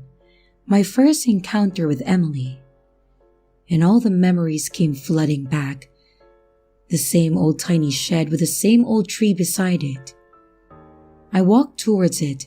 I had a feeling that I would find my next clue, or better yet, Emily in there. And as I got closer, I noticed someone had left the door to the shed ajar. I opened the door to the shed and looked inside. It was dark, but the room was illuminated by the moon. There was a desk and a chair standing in the middle of the room. I walked to the desk and found a note. The note read, "Final destination is Emily's place. Can you reach us in time?" I waited for the distinctive sound of the Snapchat notification. Nothing happened. I couldn't stand here all night, so I ran back to my car and then sped off towards Emily's place. I sat the whole trip just hoping that Emily was okay, and I couldn't think of anything else. I reached Emily's place as fast as I could, and I ran inside. There was nobody there. I admit that maybe barging into Emily's home, like I just did, wasn't the greatest idea. But I was desperate. I tried to call out Emily's name, but no one answered. I searched downstairs for her, but to no avail. I went upstairs, but could not see anything. And her room was the last room that I checked. She had to be there. Of course. Why did I not look in there at first? I am so stupid, I thought to myself while opening the door. And what greeted me next horrified me. Emily's dead body lay on the floor. I ran over to her and held her limp body in my arms. I started sobbing. I couldn't believe it. How could this happen? I hugged her even though I knew she wouldn't hug me back, and I sat there for what felt like an eternity, hugging her tight, like I would never let her go. I had lost my dearest best friend, the one who was always there for me, the one who knew more about me than anyone else. I spotted her computer while I sat hugging her. It was turned on. I lay Emily gently down on the ground again, and I went to investigate it. When I got to her computer, I saw that it was logged into the dark web. Did she use the dark web? A chat was opened where I could see that she had been talking to a hacker who threatened her. I crossed out the page because it was just too menacing to watch. When the page disappeared, I found some videos of me on her computer. I pressed play on one of them, and it showed me while I looked for her in my apartment. There was another video of me when I was at the warehouse, and another one of me when I was in the woods hugging the tree. They filmed me while I searched for Emily, and that's how they knew when to send me snaps. I looked up and found screenshots of Emily and I's chat, the times when we talked about the places that I had been to tonight, like the tree and the place we first met. That's how they knew that these places meant something to us. "What is this?" I said to myself, overwhelmed with everything that I was seeing. My phone vibrated suddenly. I took it out and I looked at it. Another snap from Emily. My heart started to beat faster, and a tear fell from my eye. I got so scared. I knew who it was. I plucked up what was left of my courage once again, and I opened it. It was a picture of me from behind. And I suddenly heard Emily's closet door creak open. I whipped my head around and gasped. It couldn't be.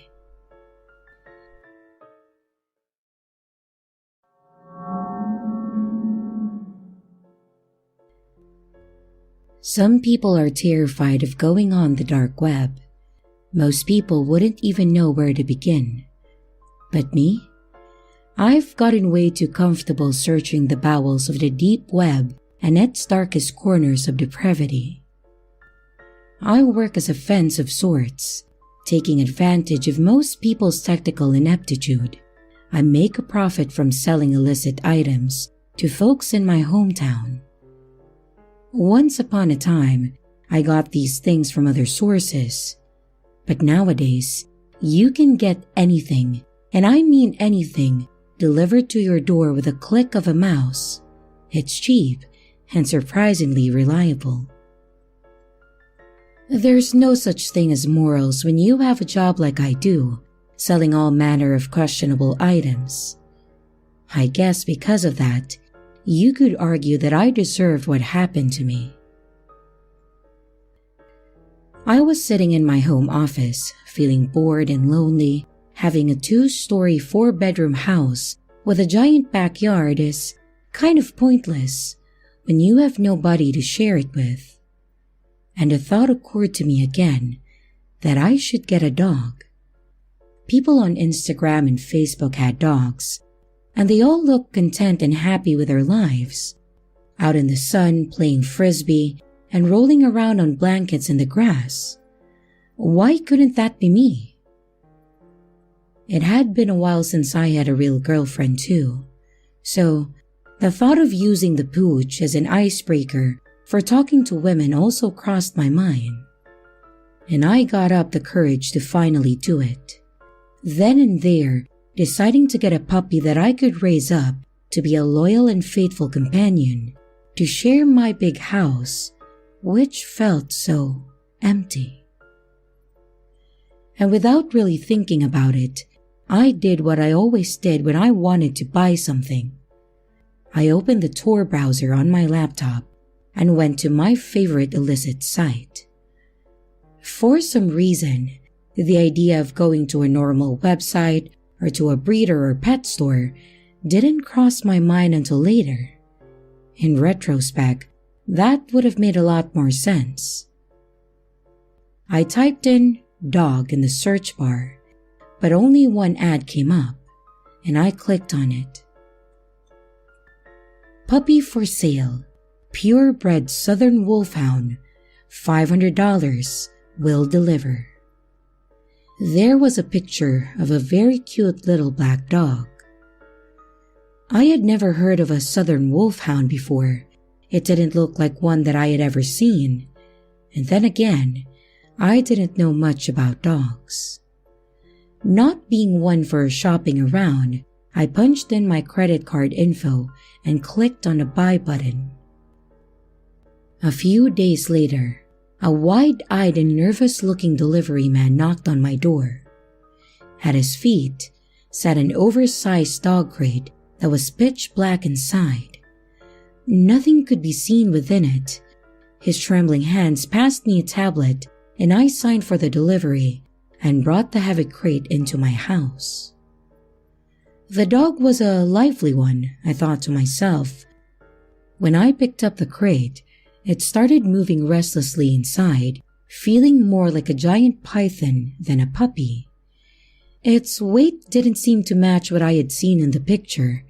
I wondered briefly if there had been some sort of shipping mistake, and I almost ran back after the delivery guy.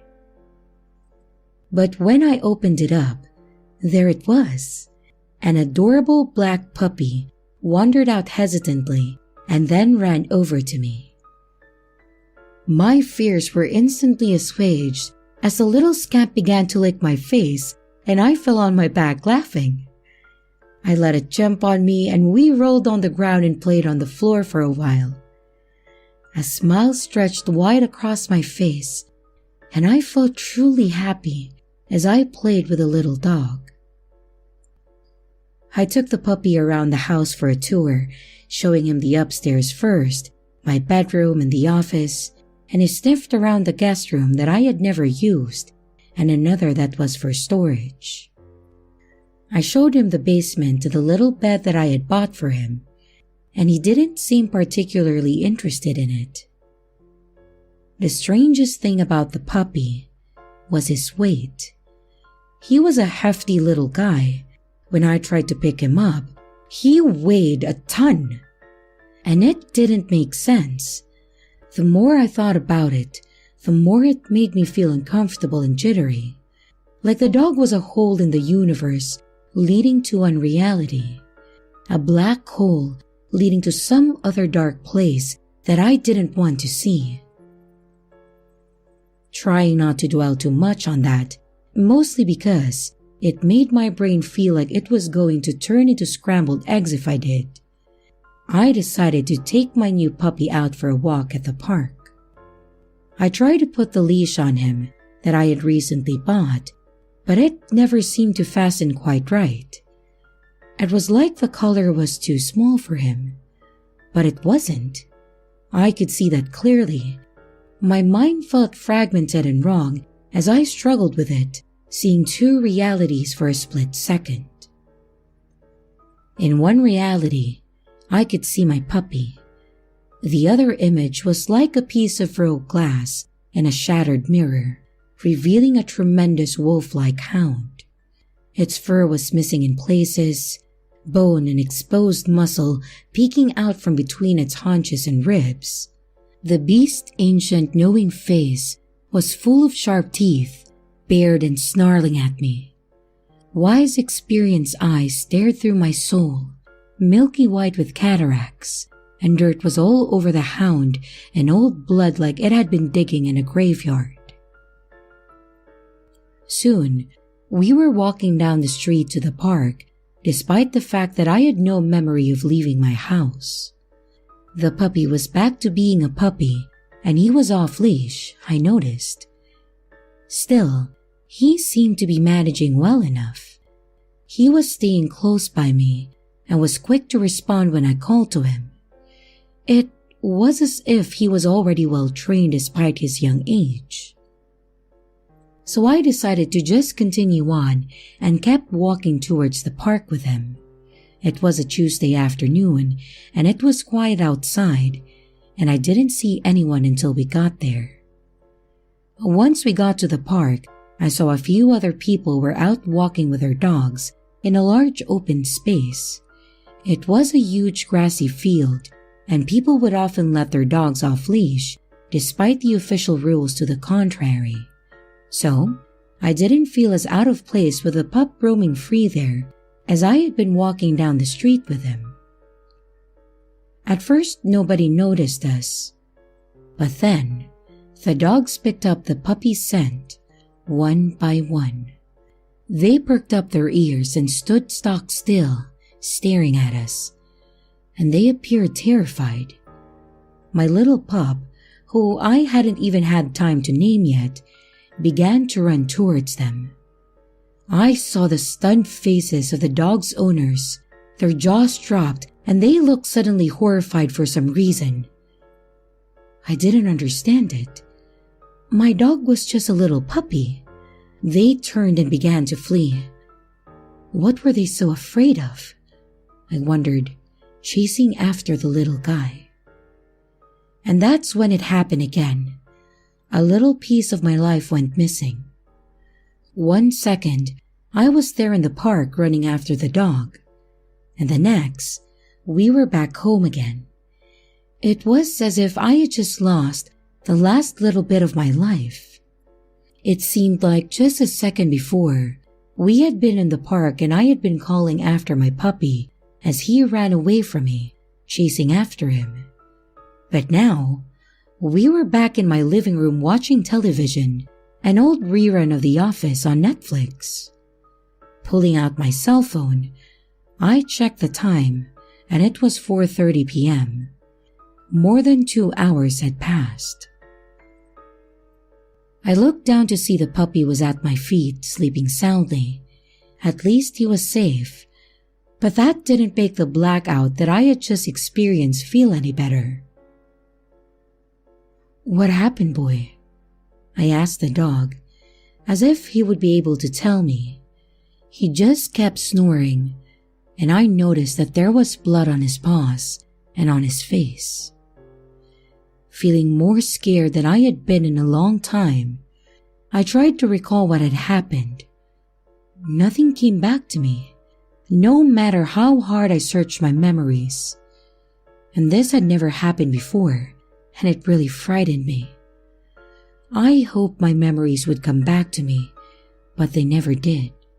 And worse yet, over the following weeks it happened again and again, the blackouts. Every time that I left the house with a dog, my life would seem to disappear. Time would disappear, I would step out the door, then find myself immediately back inside with hours missing from my day. The blank periods would get longer and longer, and after a couple weeks, I was up to missing 8-hour chunks from my life, which I could remember no details from. It seemed to always be when I left the house, so I started doing that less and less, hiding indoors and never leaving my home. I ordered my groceries delivery, and I became a hermit.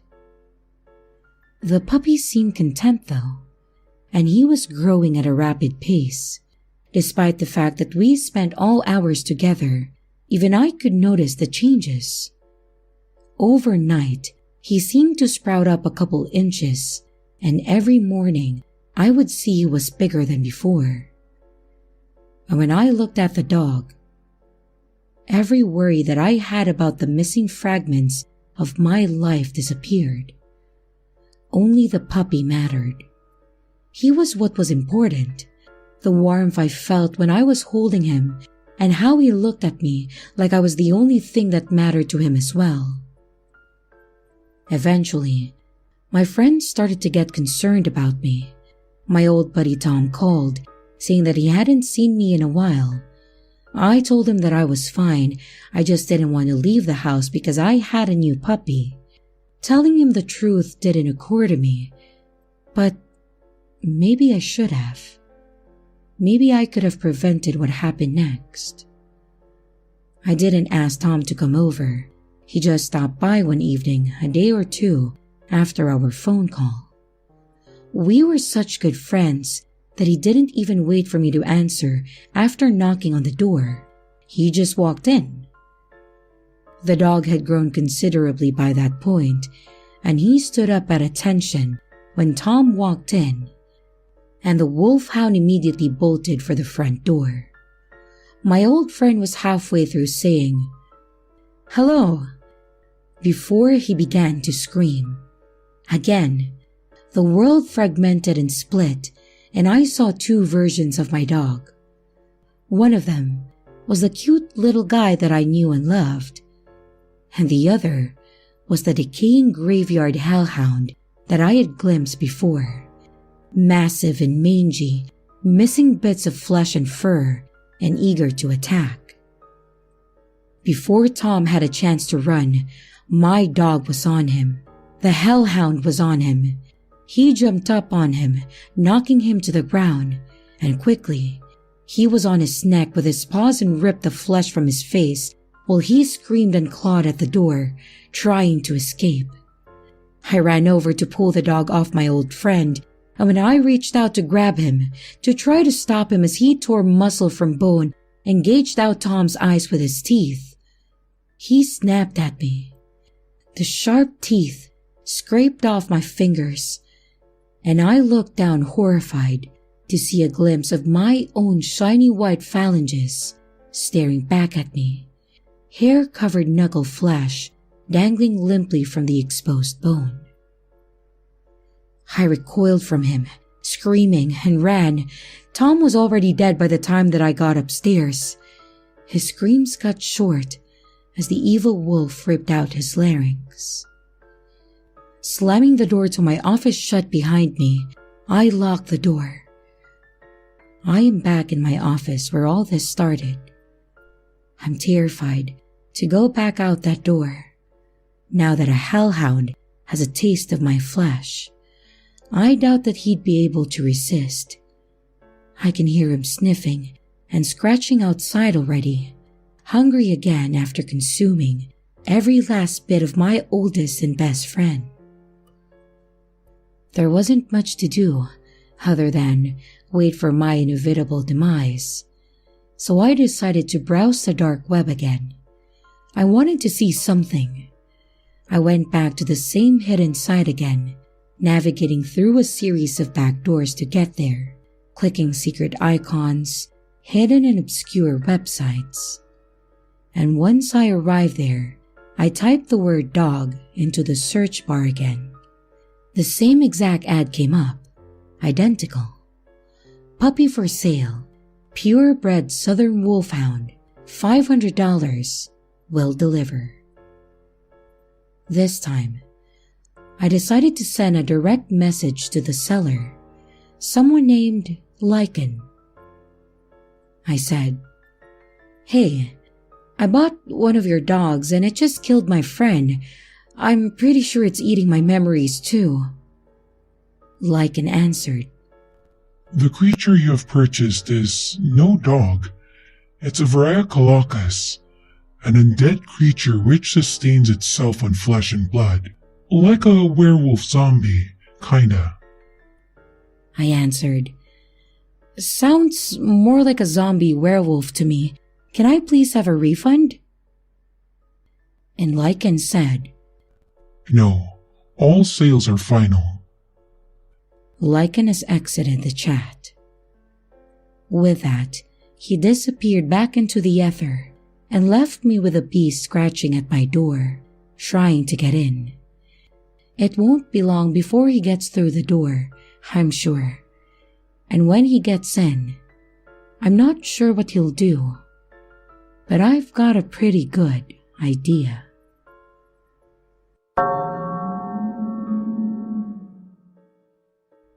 When my brother Noel went missing last year, the police were of little help.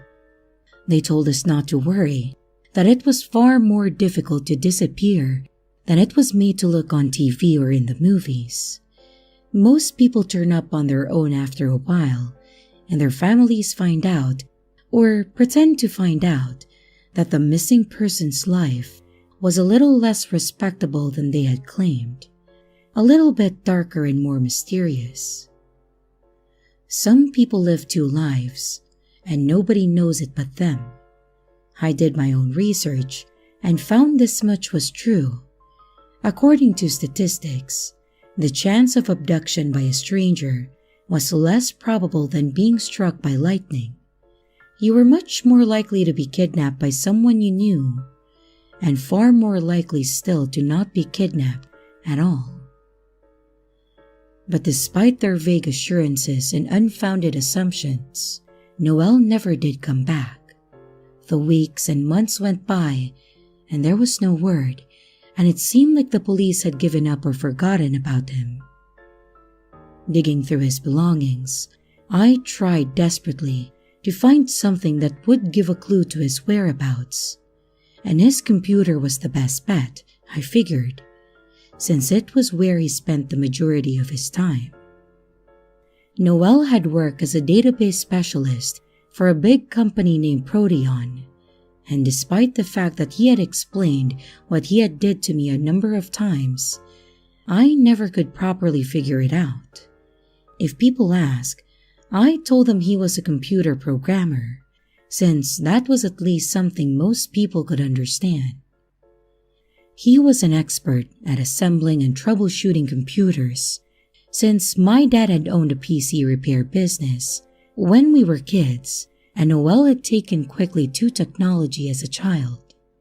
He was building machines for my dad's customers in his spare time when he was still in his teens, and later, he went to college for computer sciences and only become more proficient over the years.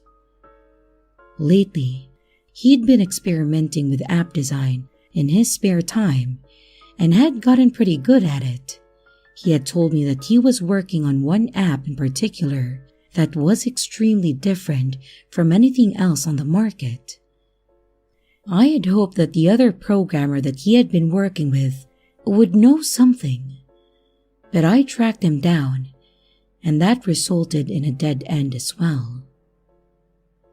Upon meeting the guy I found, he was peculiar, a disheveled-looking Satanist who refused to make eye contact with me and offered no useful information. He told me Noel had been of great help in his project, but said the rest was top secret. So, I went home defeated once again. Noel's old computer was set up on my desk, so I turned it on and sat down, resolved to do some more digging. I logged into his email. Luckily, Google had saved all his passwords, so I didn't need to try to figure them out through impossible guesswork. and searching through his old emails. I had found a lot of junk mail. There was a correspondence with work and family and a few with friends, but nothing that gave any clue as to where he might be. If anything, they painted a picture of someone living an ordinary life, making plans for the future, with no indication of wanting to disappear. His phone had been left behind too, and I went through that as well, just looking for anything strange that stood out. But there was nothing. I sat there at my desk with my mouse in my hand for days, then weeks, looking for something, anything of use. I poured through his doc files, JPEGs, MP4s and MP3s, PDFs and every other damn file type that you can imagine, examining everything, desperately searching for some hint, some clue. And everything turned out to be a dead end. Of course, I called the police frequently as well, but they were of no help, and eventually went as far as to tell me to stop calling, saying that they would update me if they found anything. I had cursed at them furiously and hung up, and that had been the end of that. I went back on his computer one night to dig through some more file folders, and I noticed something that my eyes had scanned over in the past. An icon and the sea of icons that lived on the busy and disorganized desktop. It looked a bit like a purple onion with a slice cut out of it. I clicked on it, and a dialog box with a loading bar appeared briefly. Then, a purple window opened up that looked like a web browser, and I realized that was exactly what it was. Tor browser, it said at the top. I knew little about these things, but understood that this was an untraceable way to use the internet since it encrypted everything being done online. Thinking back, I remembered Noel talking about using Tor. He said it was much safer and that it couldn't be traced. But why would he care about being traced? I had thought at that time. Maybe there was a good reason after all. Suddenly, my cell phone chimed and I went over to it quickly and I looked at the message. It was a URL. Another text came through, and this one was a typed message from someone. Enter the URL on Tor. Another ding, another message. Tell no one about this. If you contact anybody, I'm gone. I'm your only chance at finding him. I looked at Noel's computer. That was when I noticed the little lens at the top of his monitor that was the built-in webcam. The red light was on next to it, indicating that it was recording. Someone was watching me, and they could see what I was doing on the computer as well. I was sure of it. I texted back, "Doing it now." After typing the URL exactly as instructed, the screen turned into a login for a website of some kind. I received another text. Password is his favorite movie. You have 2 minutes. I didn't need 2 minutes for that at least, since I knew it was Fight Club, as it had been since that movie had been released. My hands were shaking as I typed the password into the box. I was beginning to feel very concerned, but also a bit hopeful at this sudden turn of events. A chat window opened up and a message promptly appeared from someone named Shadowcat. Shadowcat said, You're his brother, I take it. I typed back a response quickly, afraid of losing whoever this was. It felt like they could disappear at any second back into the ether, and I would never find them again. I answered, Yes. Do you know where he is? Yes. I was a little confused as to why my name was appearing in the chat window as Mark, since that wasn't my name and I had never entered any identifiers. Was that an alias that Noel used online? I wondered. I asked, "Is he okay?" I took a deep breath, waiting for the answer. More or less. "What do you want?" You'll find out soon. Another message came through, showing another URL. Shadowcat said, Keep chat open. Create a new window and go to the URL. and I answered, "Okay." I typed in the URL and found myself at another website. It was a bit like eBay, except instead of selling old records and jewelry, people were selling guns, explosives, drugs, and some very disturbing categories of pornography. "What the hell is this?" Shadowcat. Never mind your questions for now. Do what I say, or he dies.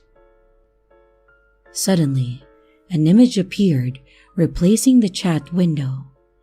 It showed my brother Noel chained to a wall in a stressed position. He was blindfolded and gagged, but I could hear his muffled screams for help. My hands were shaking, nearly uncontrollably, now that I had to type and retype my reply several times before it made any sense. "How do I know you'll give him back?" Trust me or don't. The choice is yours. If you refuse, he dies. If you do what I say, I will give him back to you unharmed. It seemed there was no other option. I felt trapped and hopeless, depressed, in this horrible situation that I had found myself in. If I called the police, he would see me do it on the webcam. If I said no, he would kill Noel. You have 10 seconds to decide. And a countdown began on the screen. 10, 9, 8, 7, 6, 5, 4. Okay, Good. Here is your shopping list. Get everything on it. a long list of items was included next, and my eyes widened further as I read through it. What the hell is all of this for? What are you planning to do? The chat window closed suddenly, and I was left alone in my living room, my heart beating fast and hard in my chest. Only the other website remained now, the one with the black market guns and explosives, and everything else illegal that you could find, and everything else illegal that you could have delivered to your doorstep. I debated calling the police again, telling them these new developments, or even going to the police station. But what if the kidnapper found out? He obviously had ways to spy on me. Probably you'll say I'm an idiot for what I did next, but I really wanted to get my brother back. So, I filled the online shopping cart with the requested illicit items and entered my credit card information, cringing as I hit enter. I guess I would have to cancel my credit card since I didn't trust the vendors one bit, but at least that part was done. The package arrived in the mail surprisingly quickly, and as soon as I had brought it inside, I got another text message. It invited me to another chat on tour, where I was given a physical address. They said to meet them there with a package and that they would give me back my brother. I was to tell no one where I was going. It was dark by the time that I had arrived at the old warehouse in the industrial section of town. The place was abandoned, and there were no lights to illuminate the parking lot as I pulled in. My trunk had some cargo in it that would surely get me a couple decades in prison, if not more.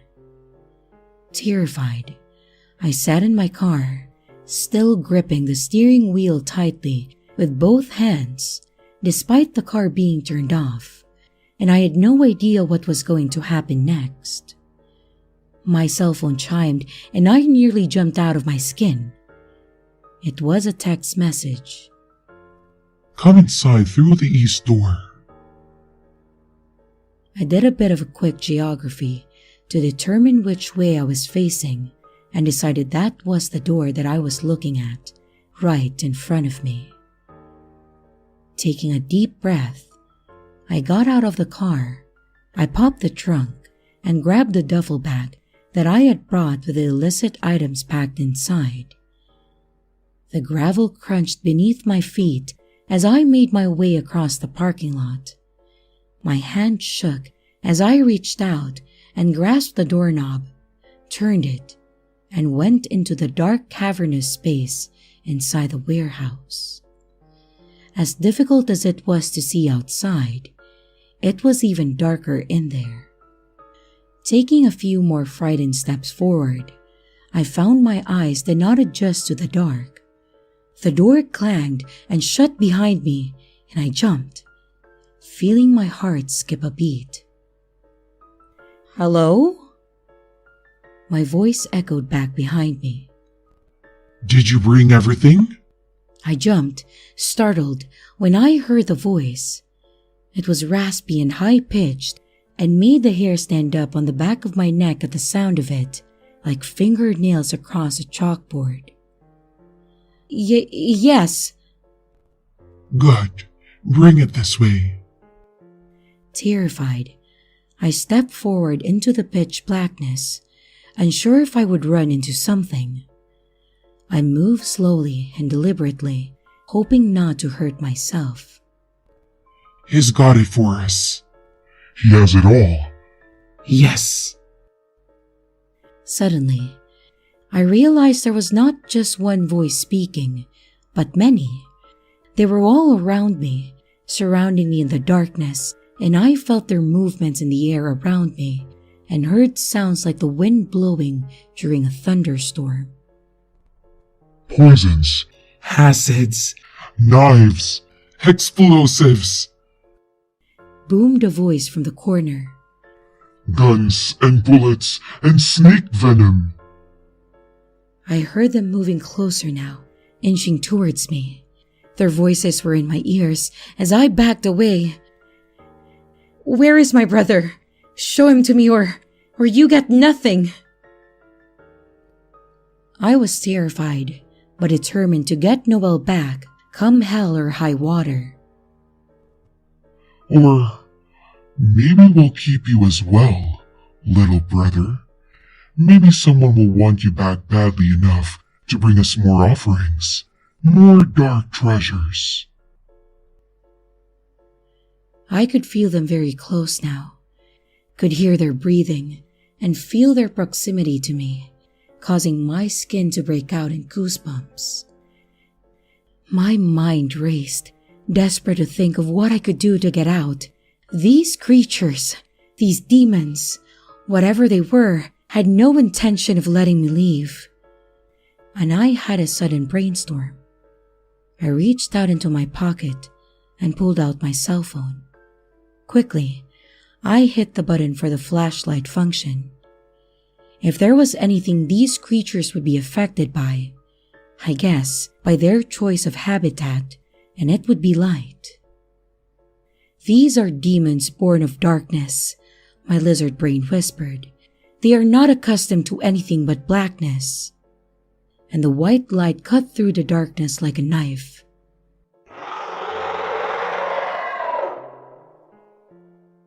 I heard screams and saw a brief haze of smoke appear. Around the edges of the light, I caught glimpses of vague forms of humanoid shapes. They recoiled from the light, and I felt and heard them moving towards me from behind. Spinning, I cast the light just in time to see one of the demons nearly face to face with me. His form was massive and bear-like, huge fangs and long sharp talons raised in the air, ready to slit my throat. His red flesh bubbled and burst open, he evaporated into a misty haze when the light hit him, screaming in a deafening baritone.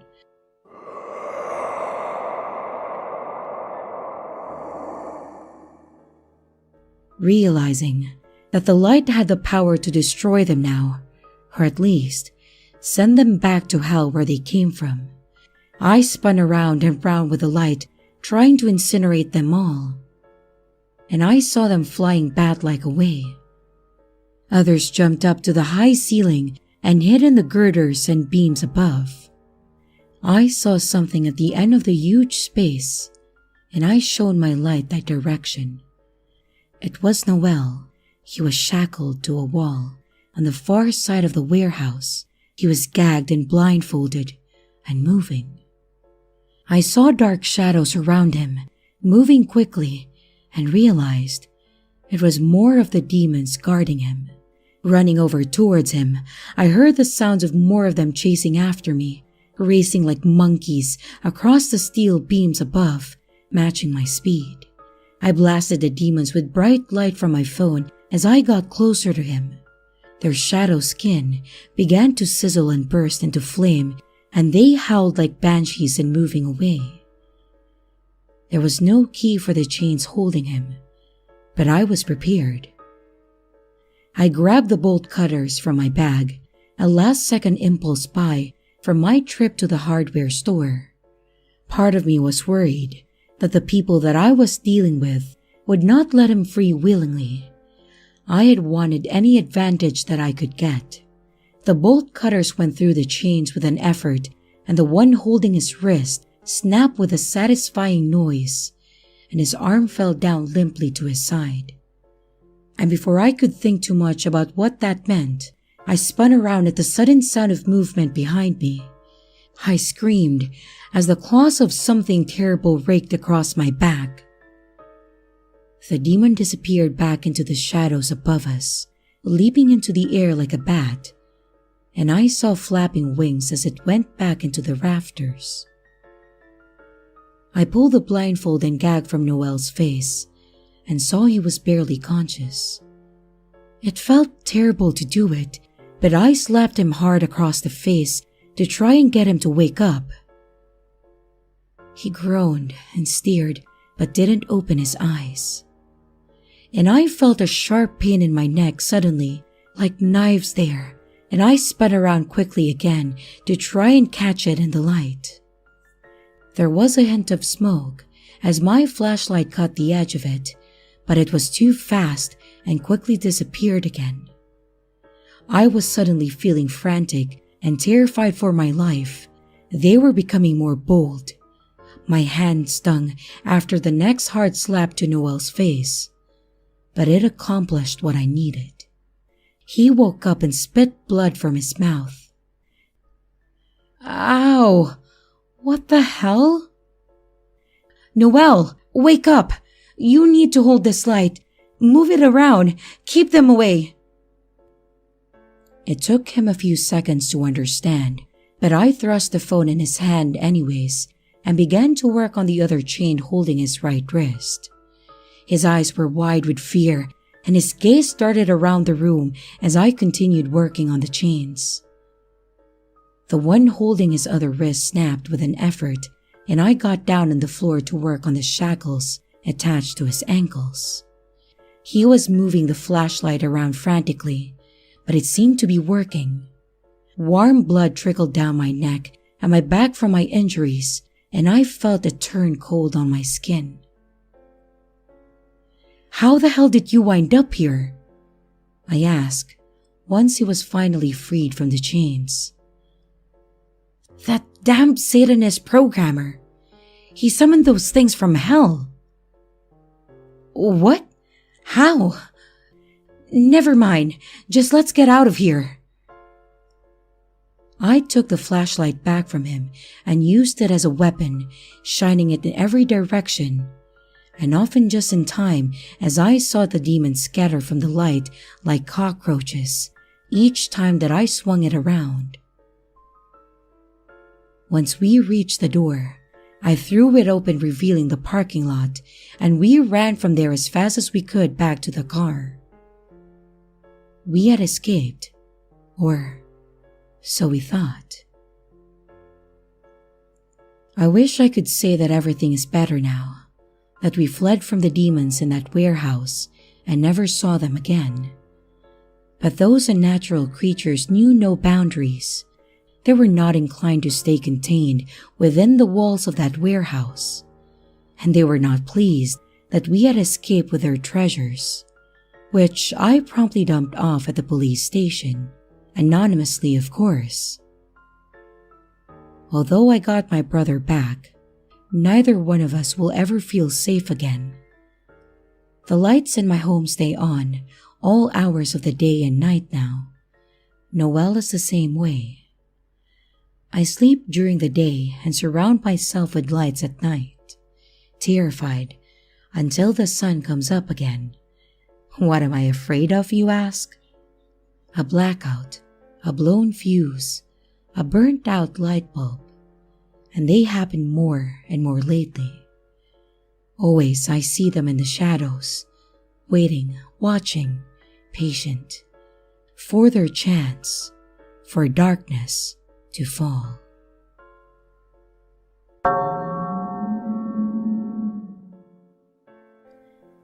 There hadn't been a murder in Franceburg for over 5 years, not since Old Man Weathers killed his wife over a Monopoly match gone sour, and a marriage gone even sourer. Up until last week, that was.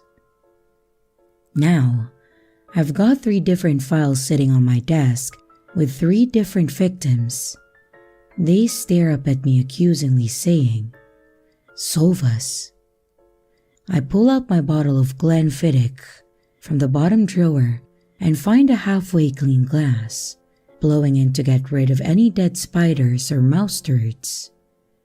I fill it up a third of the way, then decided to hell with it and make it a double. The strong smell of it wakes my senses and burns my tongue a little at first, but in a good familiar sort of way. I admire the brown liquid in the glass for a minute and then open one of the folders and begin to leaf through it for the umpteenth time. Each murder was spaced a couple of days apart, and the killer managed to sneak in and out of the victims' homes undetected. All 3 had their throats slit with a very sharp blade and were hung upside down in their respective residences. Their wrists and ankles were tied with thick, coarse rope. They had been left like that for hours, as if someone had been waiting for the blood to drain out, like cattle or pigs. But nobody knows where the blood went. How the hell does something like that happen in my little town? Something flares up in me momentarily, and I realize it's wounded pride. Someone has been in my town and has been killing my people, under my nose and without leaving a trace of evidence. Maybe you just can't find the evidence because you're an amateur, a hack, probably. I questioned a lot of people as one does, started with those closest to the victims, and worked my way outward trying to make connections. But murder isn't something that I have a lot of experience with. Liars, though. Liars, I can tell from a mile away. When you've been a cop long enough, you can pick 'em out easy enough. It's an acquired skill. The victims were young, in their 20s. People kill people they know. So who knew all 3 victims?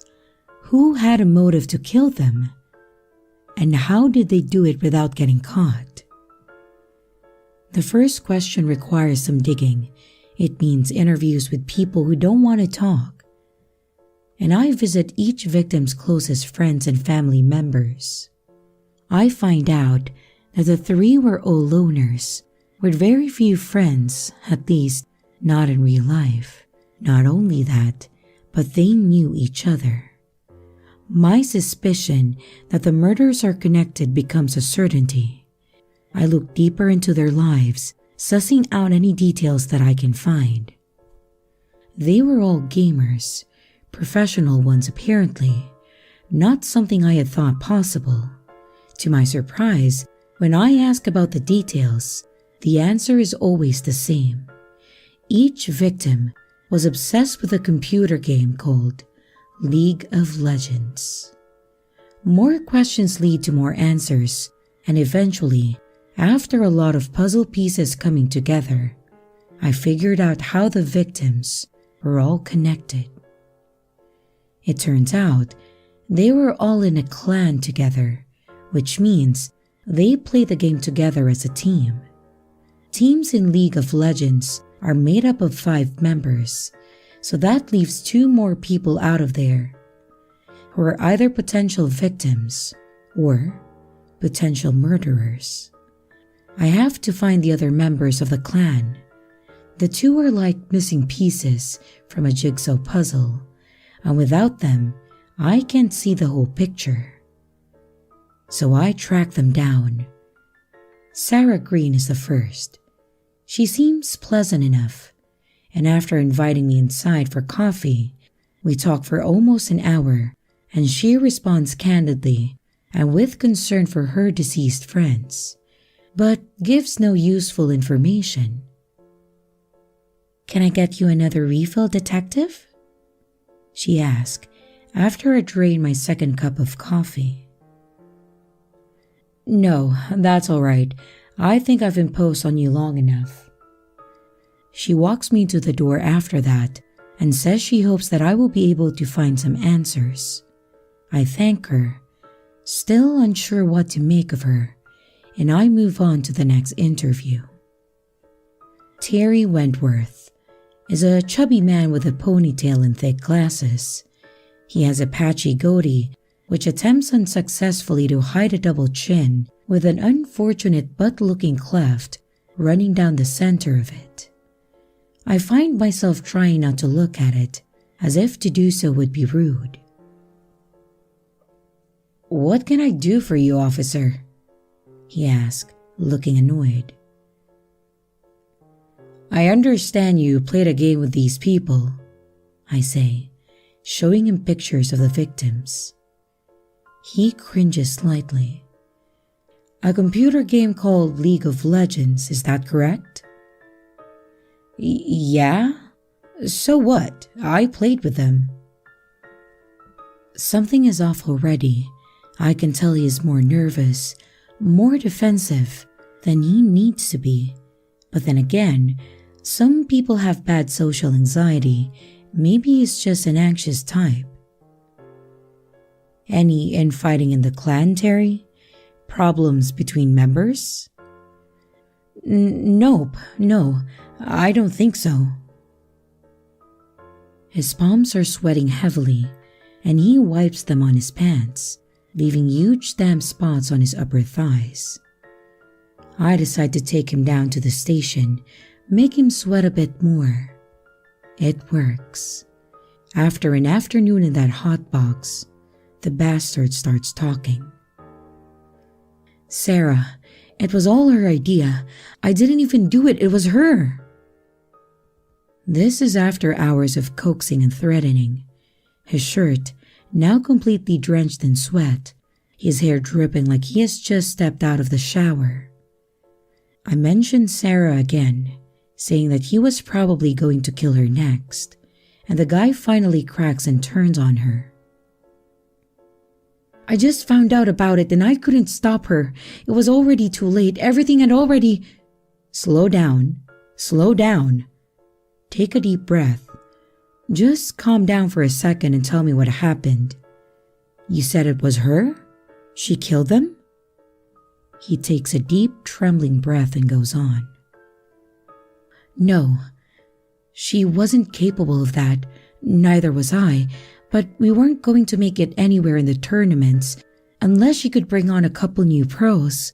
Real talent, I mean, not just friends who happen to play. The 2 of us were top-notch, but we couldn't carry the clan anymore. We kept getting knocked out early in the big tournaments."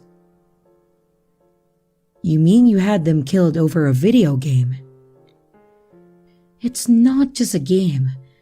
There's thousands of dollars up for grabs, man. You have no idea. Millions if you're world class. And we could have been, if not for them. But like I said, it wasn't my idea. She set it all up. I didn't find it until later when I asked her. Ask her what? Where the hell everybody was. They all just started disappearing, and new players started showing up to practice.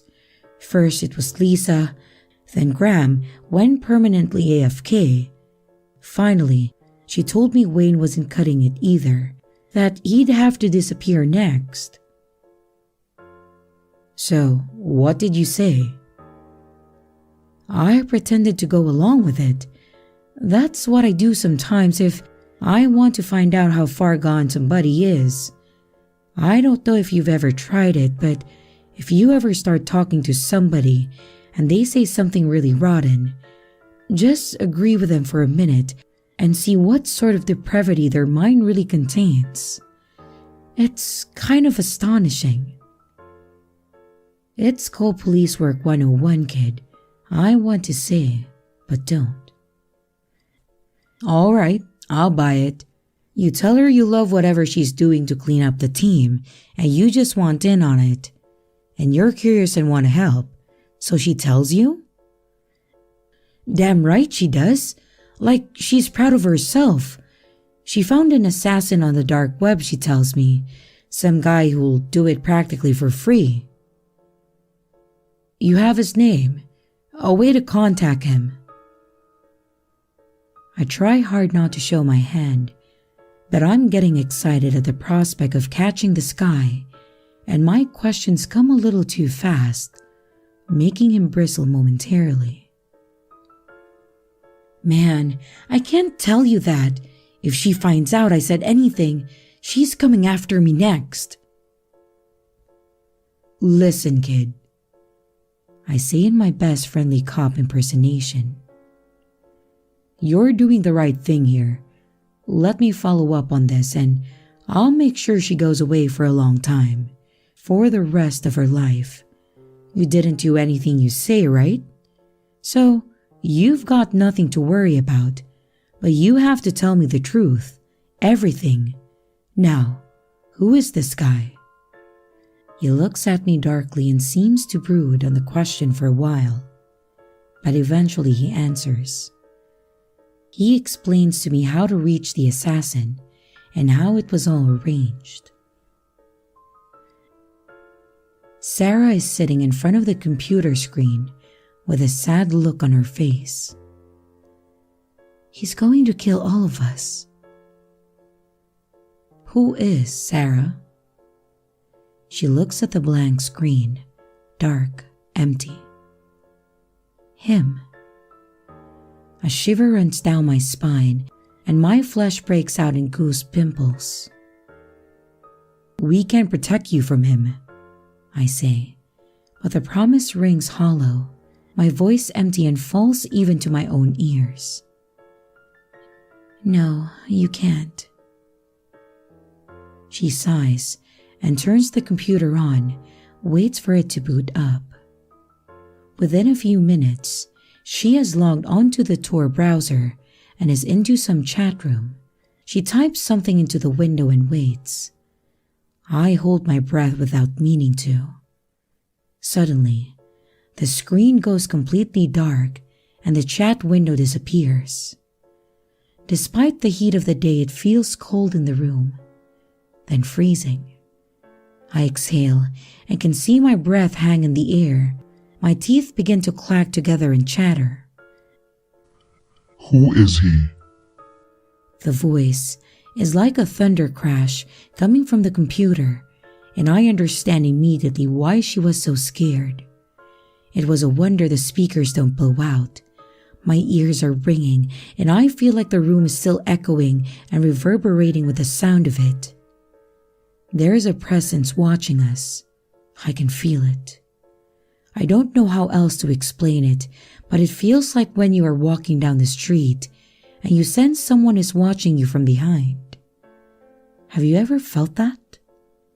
Like eyes are tickling your neck, and you turn and see that, of course, there is someone staring at you from the front window of their house.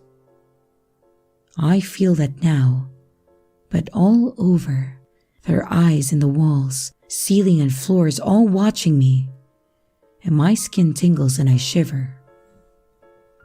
That's Detective Slate, she says in a monotone, betraying me immediately. He wants to catch you. I told him that's silly, but he doesn't listen. The young woman's face is visible in the reflection of the monitor, and I see her eyes staring far off into the distance, as if she is hypnotized. Then that deep voice begins to speak again, and I find myself unable to do anything but listen. Look into the darkness, Detective Slate. Don't you want to experience it for yourself? Don't you want to sleep, Detective? Aren't you tired? Suddenly, out of nowhere, there are 5 men grabbing me and wrestling me to the floor. My heart is beating out of my chest, and I am stunned to see that my service revolver is in my hand, clenched tight in my fist. Yet, I have no memory of removing it from its holster. The coldness of the barrel touches my temple, and my fingers is on the trigger, trying desperately to pull it, despite my terrified brain pleading for it to listen, to stop, to relax. I don't want to die. I don't want to die. And yet my index finger continues to squeeze down on the trigger as if possessed. My old partner, Stevie, who has gotten there first, is wrestling with me desperately and finally manages to pry my hand from the gun.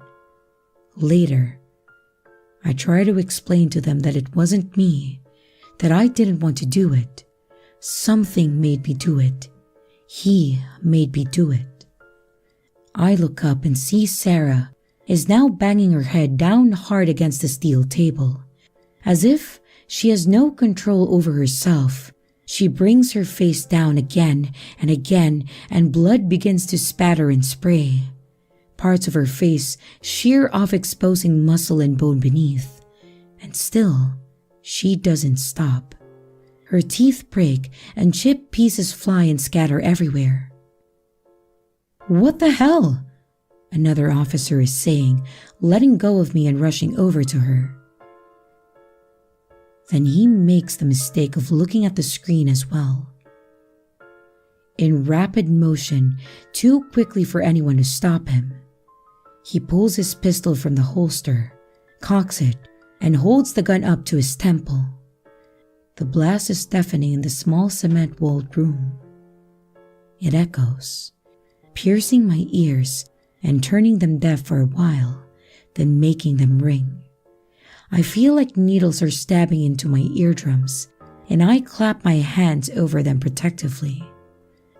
But then, my eyes betray me and I find my gaze drifting back to the beckoning blackness of the computer screen, as if a siren song for that sense is calling me to stare at the darkness of that empty black rectangle. One very savvy officer who has been watching everything with wide eyes from the doorway runs in. He was not in an angle where he could see the screen and seems unaffected by it.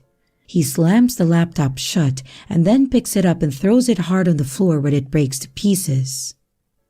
Then, he brings his foot down on it, hard.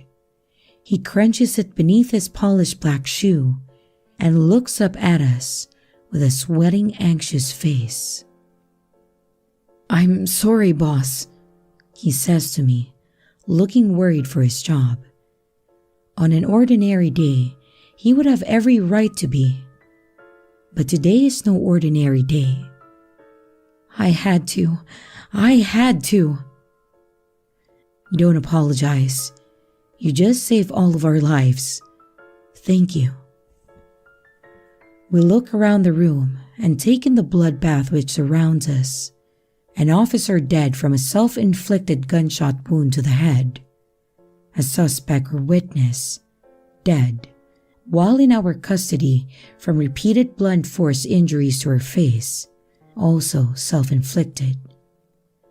Officers began to crowd the room from the pit where they were stationed at their desk when the gunshot went off.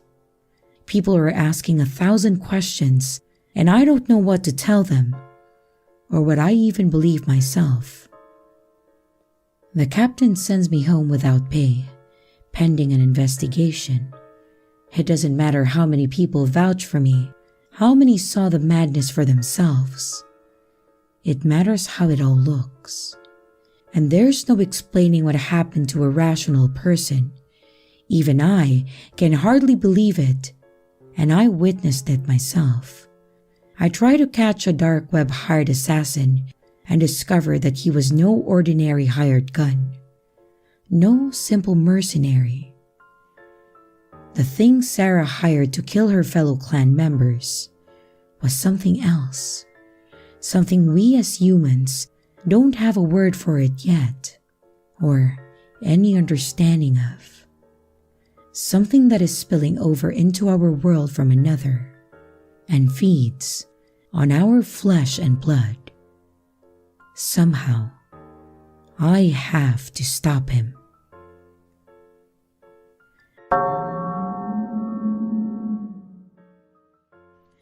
Okay, so I'm just gonna go right on the topic here, since my background or way of living doesn't matter in this case. As you all know, there's been quite a few accounts of people's encounters on the dark web on this sub lately. I usually read all of them because it intrigues and scares me, and maybe that's why I ended up dreaming about it a few days ago. Perhaps what I saw isn't grounded in reality, but since I've never dreamt about such things before, I figured I'll ask for your 2 cents. So let's get to it. I can't recall the fine details of most of this dream, but I do remember the basics. In the dream, I got in my hands on a Tor browser because obviously I was able to go onto the deep web. One weird thing was that the browser wasn't just a program that I downloaded to my computer, but it was inside of some sort of fancy router/modem thing that I could just plug into my computer whenever I felt like using it. I remember something about having to stay hidden from the police or just some form of authority. Anyway, let's not derail too much here. It's possible that I watched more than just one murder video in that dream, but I can only remember one, so here it goes. The video was filmed by what I assumed to be a man and a woman, judging from their voices, who had kidnapped 2 young women and held them bound in a dark room. The victims were laying down on their sides, and I really wasn't able to see the surroundings in the room. The camera lights only hit the 2 victims. I remember how I thought it was remarkable how stoic these women acted towards their kidnappers, despite being in such a situation. And I felt some sort of hope at that thought, a notion that whatever these kidnappers did to them, they wouldn't go down so easily. Even if their video was disturbing so far, I didn't actually feel like the kidnappers had anything on these women. I felt like they would be okay despite everything. I don't remember much of the torture either, but I remember the 2 women begging their kidnappers to stop doing this to them and just let them go, to which the kidnappers just kept going, snickering unmercifully. The thing that stuck with me the most is when one of the kidnappers put a nail to the thigh of one of the women, the one who they filmed the most, and also the one of them to fight back the most. He retrieved a hammer and slammed the nail right into the poor woman's thigh. I cringed at this, but somehow I couldn't stop watching. Amazingly, the woman still spat out insults at the kidnappers, even though she was clearly in pain. The kidnappers did this a few more times. They probably did other things too, before I finally decided to stop watching the video and go look for something else instead. Watching that had really brought me into some sense of guilt that I, as an unsuspecting viewer, had somehow let this happen, let these women be tortured by some sickos, and when I woke up from the dream, it has stuck with me until this moment. The reason I came here to you, No Sleep, is because I felt there's something that I should ask those of you who've actually been on the deep or shadow web. Do you recall ever actually seeing a video like the one I've just described? It's probably stupid of me, but I can't help but wonder where this dream even came from, since I've never dreamt about such things before that I can remember, and if there might be some truth to it.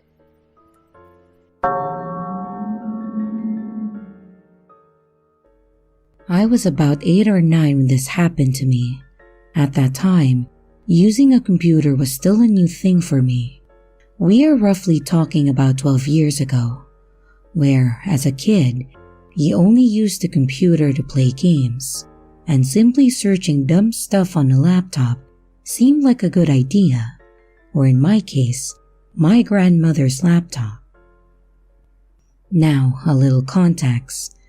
I never really told anyone about this, because it's kind of a tricky conversation to come to, and the deep web at that time was pretty much still unknown where I lived. I remember that a couple of times my uncle, who we lived with and who was in his 20s, used to borrow my grandmother's laptop as his computer, and that was extremely basic at that time. Whenever he finished, he would just return it to my grandma, and she would never question anything that he downloaded to her computer at that time. Well, looking back now, they should have password protected the computer or shut me away from it, because this shit was traumatizing. I remember looking at a blackish icon on the desktop. I don't remember the name of it, but I was curious what it was. Now looking back, I'm not actually sure what it was. So if anyone has an idea, feel free to drop it in the comments. Now, when I clicked it, it brought up a Firefox type of browser. Everything looked the same, nothing was off. And at that time, we used to have a Hungarian forum as a front page, as we didn't know much about Google. So, we would search stuff through that engine and it would work fine. So naturally, nothing seemed off to me. However, when I tried to search up animal videos, because I wanted to watch cute animals, I came across an English title, which at that time was gibberish to me, apart from this one word, gorilla, which is pretty much the same thing in Hungarian. So I clicked on it. And oh boy, I wish I never did that. The browser took me to a website which was completely black and had a red counter on the bottom left. It wasn't too long left, about 3 to 4 minutes. So I thought that I would wait, as maybe it's a buffering time, which was extremely believable because our internet was utter shit. And even now when I think about it, my heart rate increases and I just feel sick to my stomach. The counter stopped at 0 and the video began. I saw this girl, and to my best guess, she must have been around 17 to 23, just casually laying on a mattress on a floor. Then she sat up. It was kind of hard to tell much detail, as the room was mostly dark and there was only just a slight red light that barely made anything visible. The pixels didn't make it any easier to see neither. I felt as if it was streamed or filmed at 360p. It felt like she was waiting for someone to come in. She was completely naked, and it gave off the vibe that she was paid to do the deed, or at least that's how it came off. But suddenly, a chair door was pulled up on the left side of the screen, and I saw a gorilla walk out. At this time, my heart was beating so fast that I was surprised that I didn't pass out. All the alarms were going off, but me as a dumb-ass 8-year-old, I wanted to continue the video. The gorilla first seemed shocked. Then, it became extremely aggressive and it charged at the girl. It was clawing at her eyes and ripping her chest off, and I saw the blood drip everywhere. And the gorilla started eating the body, which was by now motionless. The shock wore off, and that's when I said, "Nope," and closed down the laptop very quickly. I sat in the corner and cried for a good half an hour, and I realized that I should have probably closed the tab so that I don't get told off. With my shaky hands, I opened the laptop, and I was met with a lost connection to the server error page. I could never erase this shit out of my head, and always dreamt about it at that time, as it gave me big-time trauma. But until this day, I'm scared to share this story with anyone, because I don't want them to think that I was a psycho and just made up this story because I want attention or something else. Please, if you ever saw this and got scarred for life, please, for the love of God, tell me that I wasn't the only one who saw this.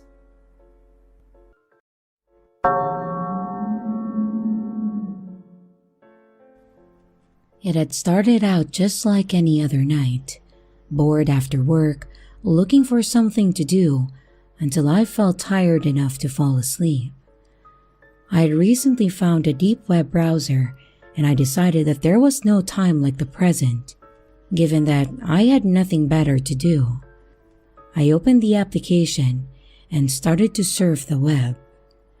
I mostly saw auction stuff for things that you probably wouldn't be able to buy in a normal store, but there were a few videos here and there, some of which were tagged as NSFL, not safe for life, meaning that whatever you see on that video is something most people don't want to see. And I decided that I'd skip out on that too. Eventually, I found a chat room. Seriously? We're on the deep web, and this is what I find. Oh no. I laughed to myself. Anything but a deep web, Omegle. With a chuckle, I clicked the link and entered the site. I was curious about who would go on the deep web simply to spend time in a chat room. When I entered the chat room, the video was blank. I waited patiently for a few seconds before asking nervously, "Hello?" I waited a few seconds more before it said that user 1372 was typing. "Hello, how are you doing today?" "Hi," I said, making note of the fact that the person was typing and not speaking. "I'm doing okay. How are you?" "Not bad," he replied. "Just a bit bored." "Same," I typed, "and that's why I'm on here." "What's your name?" the user asked. I couldn't answer. That was a red flag for me. I wasn't gonna tell some stranger on the dark web my name. That's just asking for trouble. "Sorry, I prefer not to say," I answered. "That's okay, I understand." "Yeah, safety reasons and stuff, you know." "I know. But if you're concerned about safety, then you're in the wrong place, kiddo." There was a long silence after that. They had a point, but they're probably just being dramatic. Well, in that case, I'll just leave, I said with a smug grin. If they want to scare me, it would take more than that. But they're gonna have to find someone else to entertain them. Or so I thought. Until they replied, "Good night, Adrian." My heart sank into my stomach. That was my name. How did he know my name? I immediately closed the browser, then my PC. My paranoia was starting to get to me. So I even pulled out my router cable, hoping that, well, I don't even know what I was hoping for, but I was definitely scared. And just as I let out a sigh of relief, my phone vibrated. I looked at it on my nightstand, notifying me of a call. It was an unknown number. I reached out my hand and slowly declined the call. That couldn't have been them, right? Probably just a scam caller. Then my phone goes off again, still from an unknown number. There is a text to go along with the call. The text read, "Pick up the phone, Adrian." With a shaky hand, I slowly pick up my phone and answer the call. "Hello?" I said nervously. "Hello, Adrian."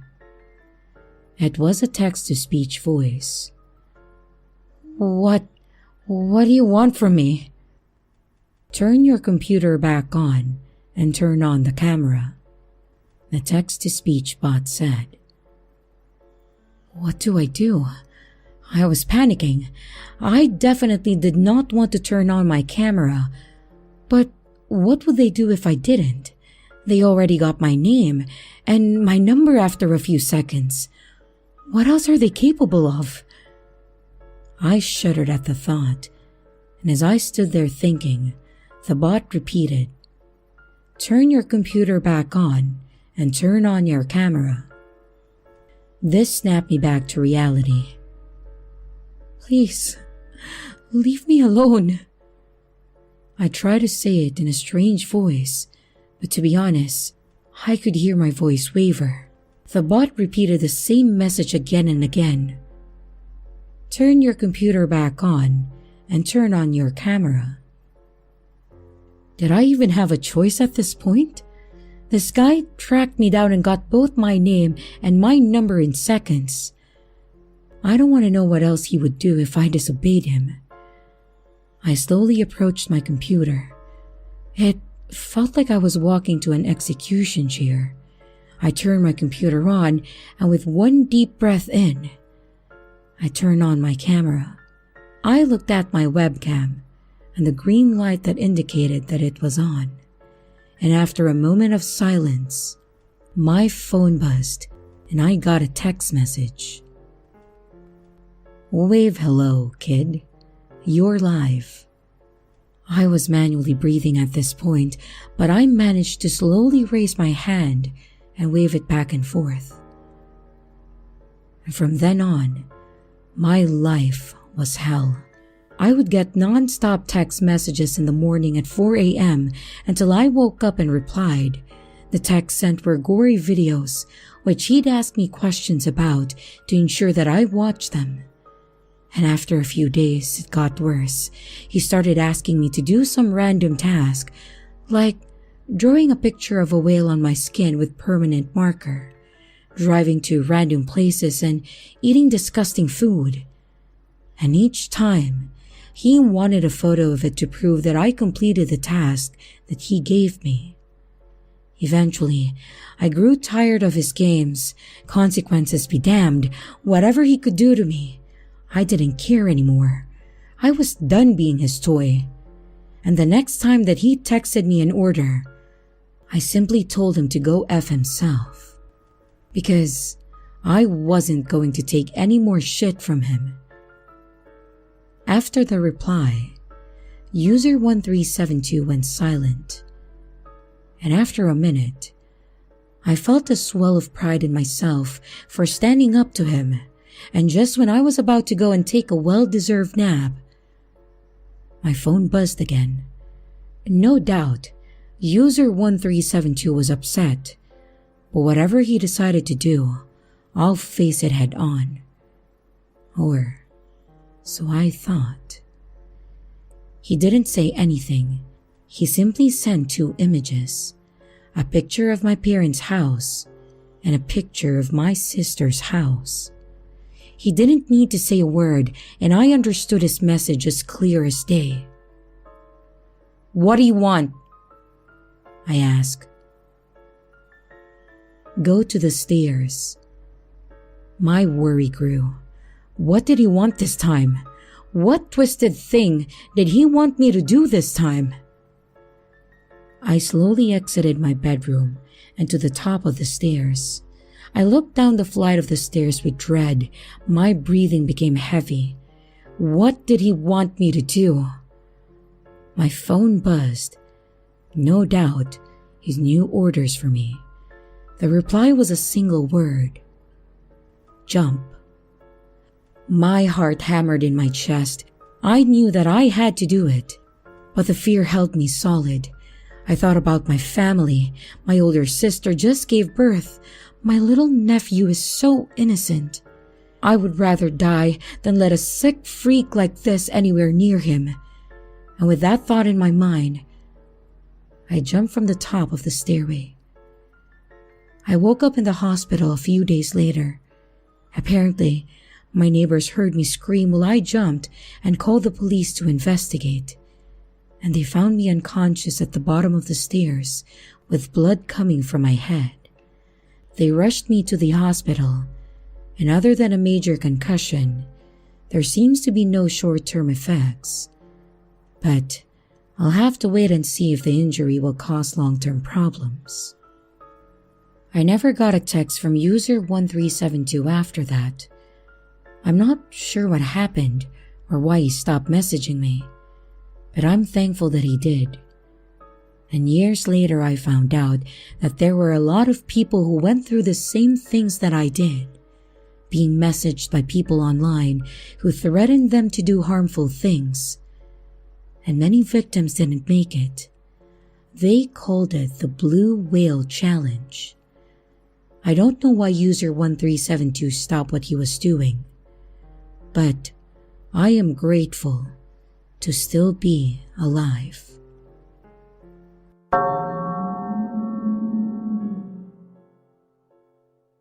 Hitman page call. Sent in by Anonymous. This happened a couple of years ago. I don't remember the exact month or year, but it couldn't have been just a few years ago because Bitcoin was at or near its peak. I used to spend a lot of time on the deep web, mostly on forums and things like that, but never on anything that was explicitly illegal. I know, that sounds incredibly convincing, right? Believe it or not, there are pages on the deep web that are good for entertainment. Some of them are in a grey area as far as ethics go, but again, not explicitly illegal. And some of them only become illegal if you take action on the page, I think. Look, I'm not a lawyer, so I don't really know. Anyways, I was browsing pages without intent to actually do anything on them, and I was just perusing through some random onion links to see what interesting stuff I could find. After checking out some random pages that sold things that were definitely not legal, I found a page that, well, again, definitely was not legal. From the start on the page, I knew this page was serious. The name of the page was something like L.H. Oswald Solutions, an obvious allusion to Lee Harvey Oswald, the man who assassinated JFK. Honestly, seeing that made me chuckle. Something about using Oswald's name for the page was genuinely humorous. After reading their information, it was pretty clear why they used that as the name. The entire page was meant for users to pay Bitcoin and hire a hitman. The page explained they had top-tier men working for them, and price categories as well. The product started at intimidation, and included things like arson, murder designed to look like a failed robbery, and had other tiers that were meant to make it look like an accident. The last one was the most expensive, obviously, and they gave scenarios on how it could happen, including hiking incidents, accidental drownings, and car troubles. Now, I had no intent on doing anything on this page, other than reading what they had to say, mostly for entertainment. But then I got to the bottom of the main page. They had a full-on legal disclosure, which I thought was hilarious, that explained what actions could be taken if they failed and laid out their personal guarantee that they could find anyone and everyone without fail. Immediately after this was a small note at the bottom. We can find anyone. And we can prove it. Click here for proof. Now, I know what you're thinking. No sane person would ever click that link. And no one could be so stupid to click it intentionally. I didn't want to. But I had to. I had to know how they would guarantee that they could find anyone. So, I clicked the button, and the page switched over to a plain black site with a smiley face, and an hourglass icon that indicated it was loading. After a few seconds, the hourglass turned into a check mark. At first I thought that was it. It was just going to sit there with a check mark and that was it. Then, much to my surprise, my cell phone started ringing. Obviously I was freaking out inside, but I answered the phone anyway. I said, "Hello?" The voice on the other end was digitized, thankfully. It basically said, "Here's your proof. Thank you for considering our services." A few times, then hung up. I was actually grateful that it was a robocall, and not a real person, but I was also terrified that it was able to find my number and call me. This was enough to tell me they weren't screwing around, and that I needed to never go to their website, or question whether or not those hitmen sites are legit, ever again.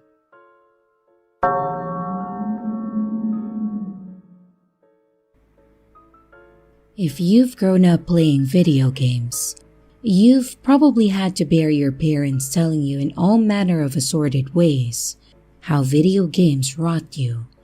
One more unbelievable than the last, no doubt. If not, then believe me when I say that should the envy of all those who had to deal with what I describe above fall upon you, you'd be crushed into a paper-thin pancake along with the rest of the planet. Gaming really is everywhere now, and despite the wide-ranging opinions of others, I have to say that it is an art form that I truly respect. I was a gamer. I'm sure you know what I'm talking about. Two unreasonably large monitors, idolizing Ninja, a desk setup that would give anyone with epilepsy an instant seizure, a pair of headphones that look as though they were meant to protect my ears from the sound of large-scale kiloton explosions. Wasting an entire weekend editing dumbass Fortnite gameplay like it was a would-be Hollywood masterpiece, when in reality, getting people to watch it would be hard enough when it's free, let alone if you charge them. I also enjoyed playing some classic games on the side on my dad's old NES and SNES, which, in my mind, balanced out by negating the effects of modern media, and this somehow made me a more well-rounded individual, but which in all likelihood didn't do shit. But I digress. You, reader, might be wondering by now why I referred to my gaming self in the past tense. Well, that's because what I mentioned above is all in the past. I am 18 years old as of writing this, and I haven't gamed in almost 3 years. So what do you think happened? Did I get addicted and was shipped off by my parents to some institution to get cleansed? No. And before you jump the gun, I have to stop you right now and just say that no, I did not get scared straight, as some parents like to say. I mean, at least not in the traditional sense. The event in question happened around April 2020. Lockdown. I was a stupid-ass 16-year-old, and to me, lockdown was the blessing from God that I had been constantly nagging him for only he knows how long. I had unlimited free time to game to my heart's content, and I resolved that I would make my gaming channel with a grand total of 5 subscribers, all of whom I knew in my real life, take off and join the ranks of Ninja and Markiplier, make millions, quit school, and prove to my dumb parents, who I love very much now, how profitable gaming was and how I wasn't just rotting my brain all this time. See? I wasn't exaggerating when I said that I was a stupid-ass 16-year-old.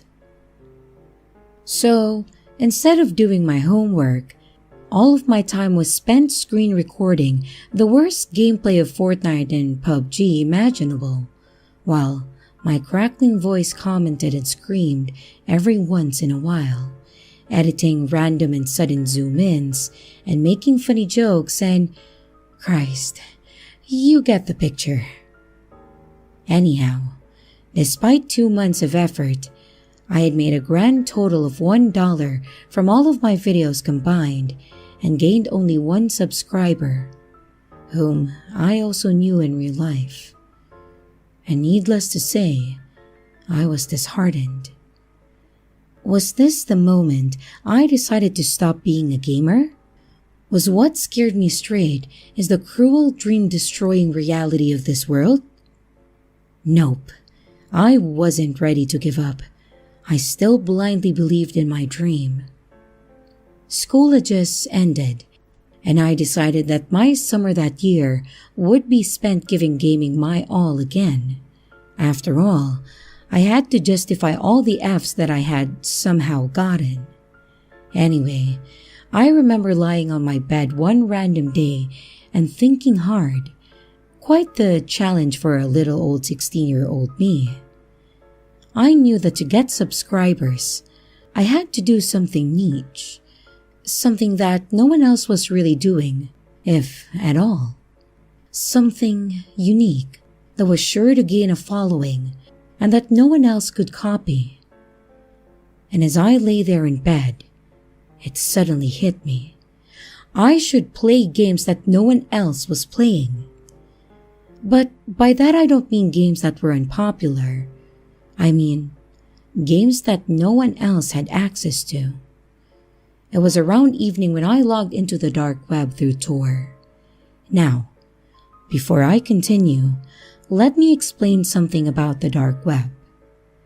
99% of what you've heard about it on whatever creepy-ass animated story or fake creepypasta you've listened to is false. I hope you're not surprised. They're false because they portray the dark web as a minefield that will pretty much mess you up immediately. A place full of drugs and hitmen and messed up individuals. And while you can find those things on there, you don't just stumble onto them as a first-timer like all these stories talk about. But they are right about the list of dead onion links, but you can call bullshit when they say they randomly clicked a link and found themselves in a digital hell of some kind. The dark web, if I had to compare it to something, is a lot like 4chan, just an endless collection of message boards. It's actually pretty boring because you can't just access the hard drugs and hitmen and the snuff videos right off the bat. It's like being admitted into a secret society. The ones who are in scope you out after you've shown interest on a message board and determine whether or not they should let you in. They then basically hack your private life for 2 reasons.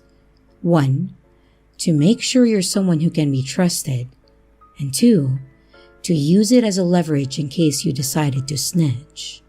Besides that, it's just weirdos talking on forums about whatever bullshit's going on in their mind, or you just ordering some weed. Basic stuff really, Well, I'm no script kiddie, so needless to say, I knew my way pretty well around these parts. I used a non-window operating system, disabled all my scripts in Flash, booted up Tails, had a custom VPN that I had someone whip up for me, and the whole 100 yards. On the day in question, a hot summer day, I logged into a chat room and posted a query asking about any interesting games that I could play. Shit that I couldn't find on Steam or on the surface web. And the conversation went something like this. Query. Yo, I'm looking for some interesting video games to play. Shit, you can only find here in this part of the internet. And it wasn't long before I received a message back from some dude who had a handlebar, John. John said, "What do you mean?" I answered, "I've got a freaking game addiction, and stuff on Steam no longer floats my boat. I want to know if I can find any niche, good stuff here." John answered, "Ah, how interesting. I can tell that you're an amateur minus script kiddie. As you know, games are an expression of humanity, as is this corner of the internet. People want to express themselves, but sometimes those expressions are not appreciated on the surface web, so they post their artwork here, where like-minded individuals dwell. Games are no exception, and I can send you a link if you want." I answered, "What, you gonna show me some sad Satan shit? I already know that, bro. Stupid ass freaking game. I don't want my precious PC to get any freaking viruses from something a freaking pleb made." John answered, No. This is the real deal. The community suffered quite a reputation blow from the leak of that game. A real piece of shit made by a piece of shit who had no feel for art. Luckily, its developers have been working hard to cleanse the palates of us, the consumers, from that shitfest. Are you still interested?" "Of course," I said. And just like that, he sent me a link and logged off. Christ, this link was something that I had never seen before. It was a .onion link, but everything before that was just a jumbled mess of letters, words, numbers, digits, random punctuation marks, and a few weird-ass lines that made text distorted. It wasn't so much as a link, as much as it was a paragraph of the strangest collection of text imaginable. I'm sure everyone reading this knows where the hell this is going. With, and I am talking in a very literal, no exaggeration manner, absolutely no freaking hesitation, I clicked the link. And just like that, I'd unwittingly stepped into hell, just like the so many unfortunate protagonists of all those fake dark web stories. The website took 3 solid Mississippi seconds to load, and did so just as I was about to opt out. And just thinking about it gives me the impression that damn thing knew that I was about to leave and didn't want me to. The screen immediately went black, and just when regret was about to hit me, a text box came up. "Welcome, dear player, to our humble website. We appreciate your patronage and hope you will be able to enjoy our extensive collection of free games made by the finest in the industry. Happy playthrough. Sincerely, Maud." The message made me feel uncomfortable. I know, right? Countless times of wafting through this cesspool of humankind, and a polite message is what gets under my skin? Exactly. My parents were asleep, and I just drank a can of Monster and a can of Red Bull, and I was given the prospect of entertainment until dawn. And so, I took it. I clicked on the search bar, but saw that I couldn't actually search anything. Instead, a list of categories popped up. What were the categories?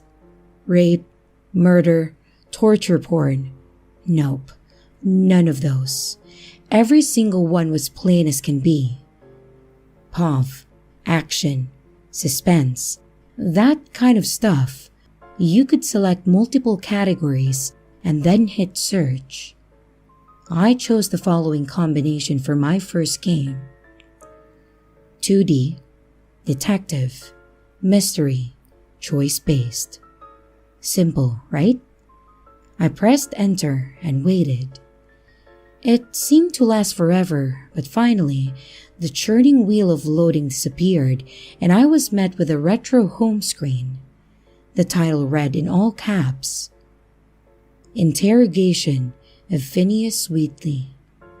In a strangely well-chosen color palette that didn't make me want to vomit. And needless to say, the 16-year-old me was stoked. I thought that I just hit a video game jackpot. Fantastic games to niche for the mainstream, all at my fingertips for absolutely free. In case you've been wondering, no, I don't have any footage of these games. My plan was to master their gameplay and then record it so that I wouldn't embarrass myself like I had done before. Yes, I do regret it tremendously. But what are you going to do? Sue me?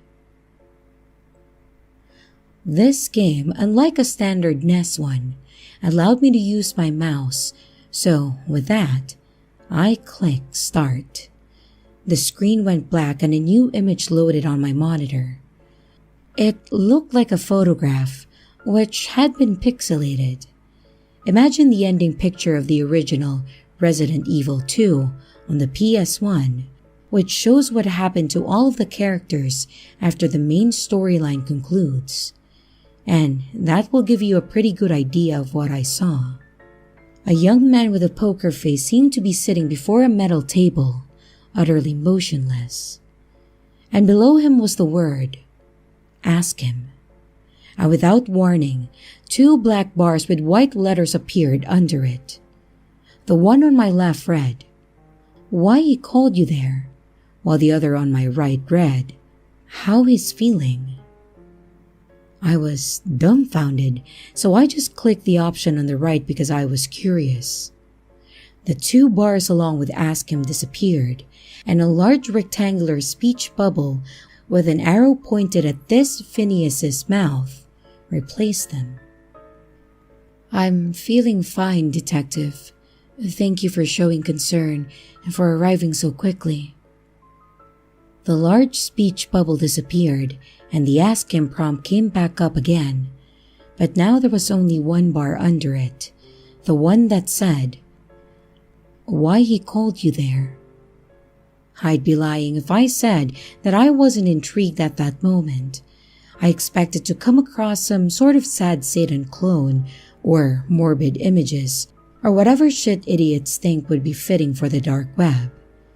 Instead, I had seemingly stumbled upon a hidden gem.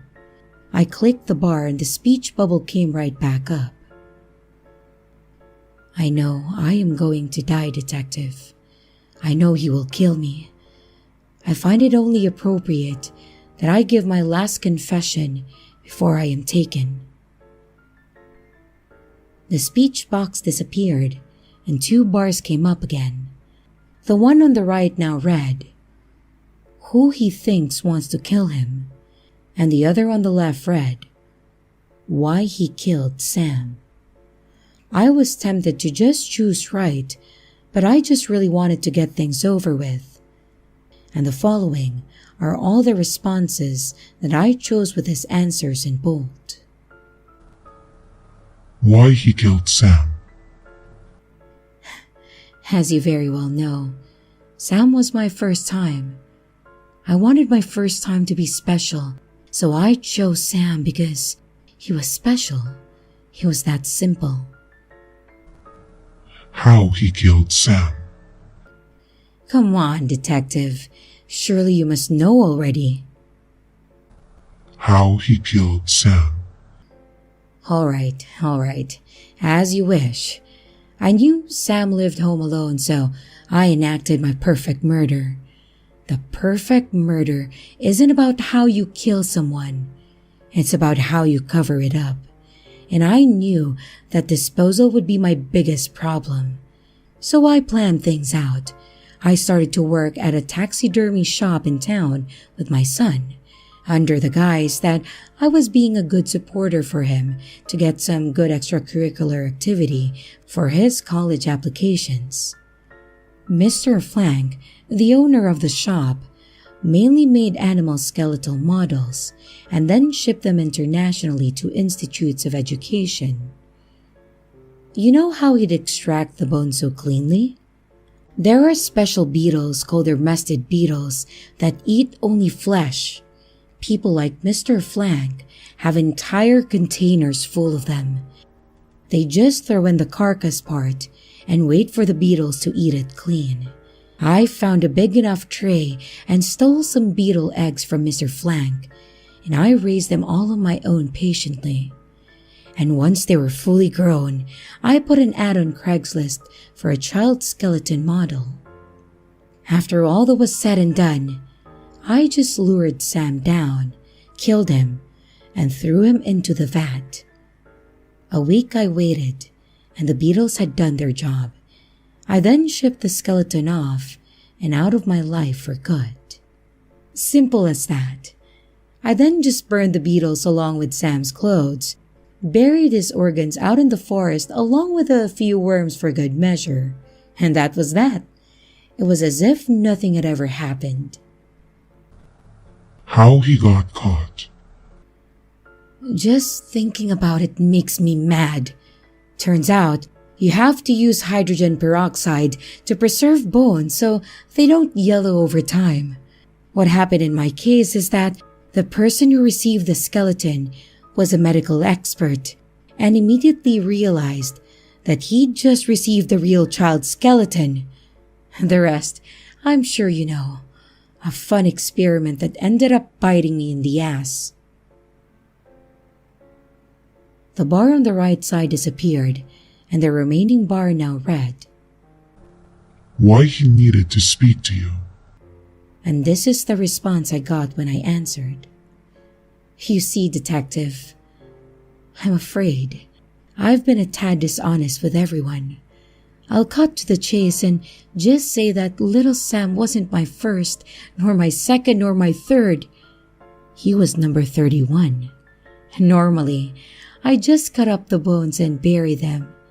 Sam, on the other hand, was a special case, as I thought it would be a neat idea for me to ship my friends out.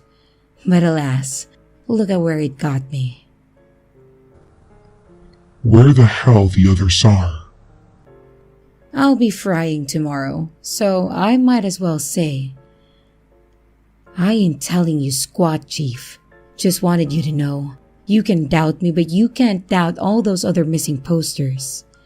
I am a fair man, however, and I will say that I have mapped all of their coordinates on a special sheet of paper that you can only find in Genesis. That's all, detective. The screen immediately went black, leaving me in total darkness for a moment. And when it came back up, I saw that the style of the game had changed. It now looked like Earthbound. I saw a sprite that looked like a stereotypical detective, trench coat and hat and all, standing outside what seemed to be a police station. The palette of my surroundings was a dark blue, and it appeared to be raining heavily. I used my keyboard and found that I could move around by pressing the standard arrow keys. On the far corner of the screen was an arrow that pointed to something beyond it, and I followed it. I found myself being guided through a deserted town, and without warning, the arrow suddenly pointed up. It was a house, a really quaint house. I entered it, and the screen went black for a moment before I found myself inside the house. And I have to say, it was a real pig hut. It gave off the impression of a drug den, a place even pigs wouldn't want to live in. I walked around and found that I could explore the whole house. The arrow was gone at this point, so I didn't have a clue where I was supposed to go next. But as I passed through a hanging portrait, the only thing in the whole place, a prompt appeared imploring me to inspect it. I did so, and a pixelated photograph appeared, just like how the game was before. It showed a middle-aged man who I immediately recognized as Phineas. He was standing behind a young man who looked a bit like him, albeit younger. And I understood now that I was in his house, and it didn't take me long to realize that the basement was where I needed to go. I found another door and I was able to enter it. Now, my detective sprite was in a large and dark basement. It was complete and utter silence throughout the entire game, but I only noticed it at this point. I walked around for a bit, but no prompt appeared. But then, I noticed a container, a large sprawling one, right in the middle of the room, and it caught my eye. I approached it, and the long-awaited prompt appeared. I pressed it, but then, without warning, another sprite suddenly came out of nowhere. The screen went black, and I found myself in the same style of gameplay as before. I recognized the sprite that appeared before me as Phineas's son. The prompt read, "What are you doing here?" There was only one bar, which is the one I clicked. "I came here to find the truth." The screen went black for a second and the image changed. I was now facing the container. The screen went black for another second and the container was open in the picture that came up. Even though it was pixelated, the detail almost made me vomit. It was another body, fresh, covered by what I assumed to be beetles. A single white piece of paper lay on it. The screen went black, and I could now see the paper. There were locations and coordinates on the paper, about 5, and the screen went black, and I was now facing Phineas's son again. But now, he was holding a gun pointed right at me. "I knew Daddy wouldn't go quietly like I told him to," he said. "And while I am sorry for doing this, Mr. Forum, I would be remiss if I didn't reiterate that, unlike my father, I am not made for jail. I take after my mother after all." The screen went orange and then blank. 2 prompts appeared. Play again and exit. I clicked exit and I laid back in my chair and let everything that happened sink in. It really was like a high, like drinking yourself to a stupor on good alcohol instead of the cheap kind. It felt good, but I had this feeling that ruined that particular high for me. This knowing feeling that I just had to act on if I wanted to relax. I went to my other monitor, the one logged into the surface web, and typed Phineas Wheatley in Google. I just expected some forum links discussing the game, but instead, I got an eyeful of news reports and archives about Phineas Wheatley, the Granville Flesh Reaper. I read everything. I read how he'd kill a local and sweet little innocent boy, and had nearly gotten away with the perfect crime. I read how the detective who last spoke with him has never been found. And I read how he was survived by one son, Michael Wheatley, who preferred to stay anonymous. My high went from me feeling as though my skull was full of clouds to feeling like my brain had been replaced by a bowling ball. I rubbed my eyes hard and wondered what I should do. Those coordinates were surely fake, I told myself. just the fan fiction of a serial killer aficionado. That's all there was to it, and like a junkie for a fix, I was hungry for more. My senses were screaming at me, but I refused to listen. 3D, POV, suspense, exploration. And I hit enter, and just like before, my screen went black before a menu popped up.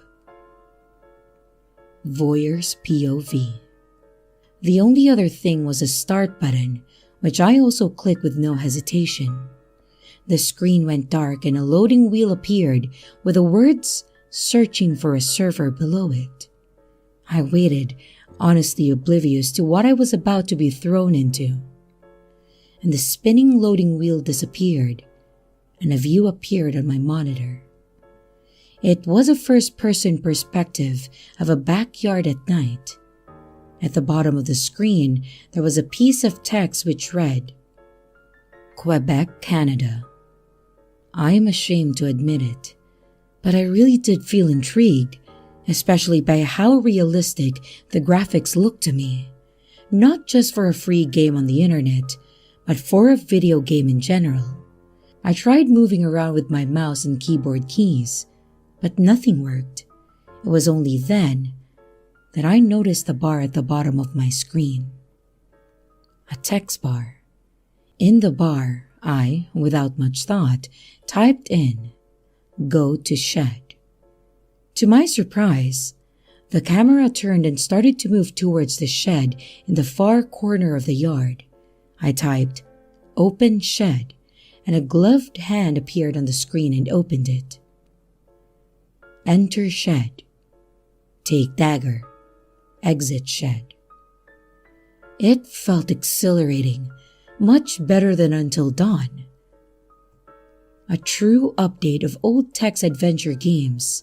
The character was doing everything I told him to. Enter house. Go upstairs. The camera followed all of my commands. I was now in a bedroom. A girl about my age, the one I'd seen in the family pictures on my way up the stairs, lay sleeping before me.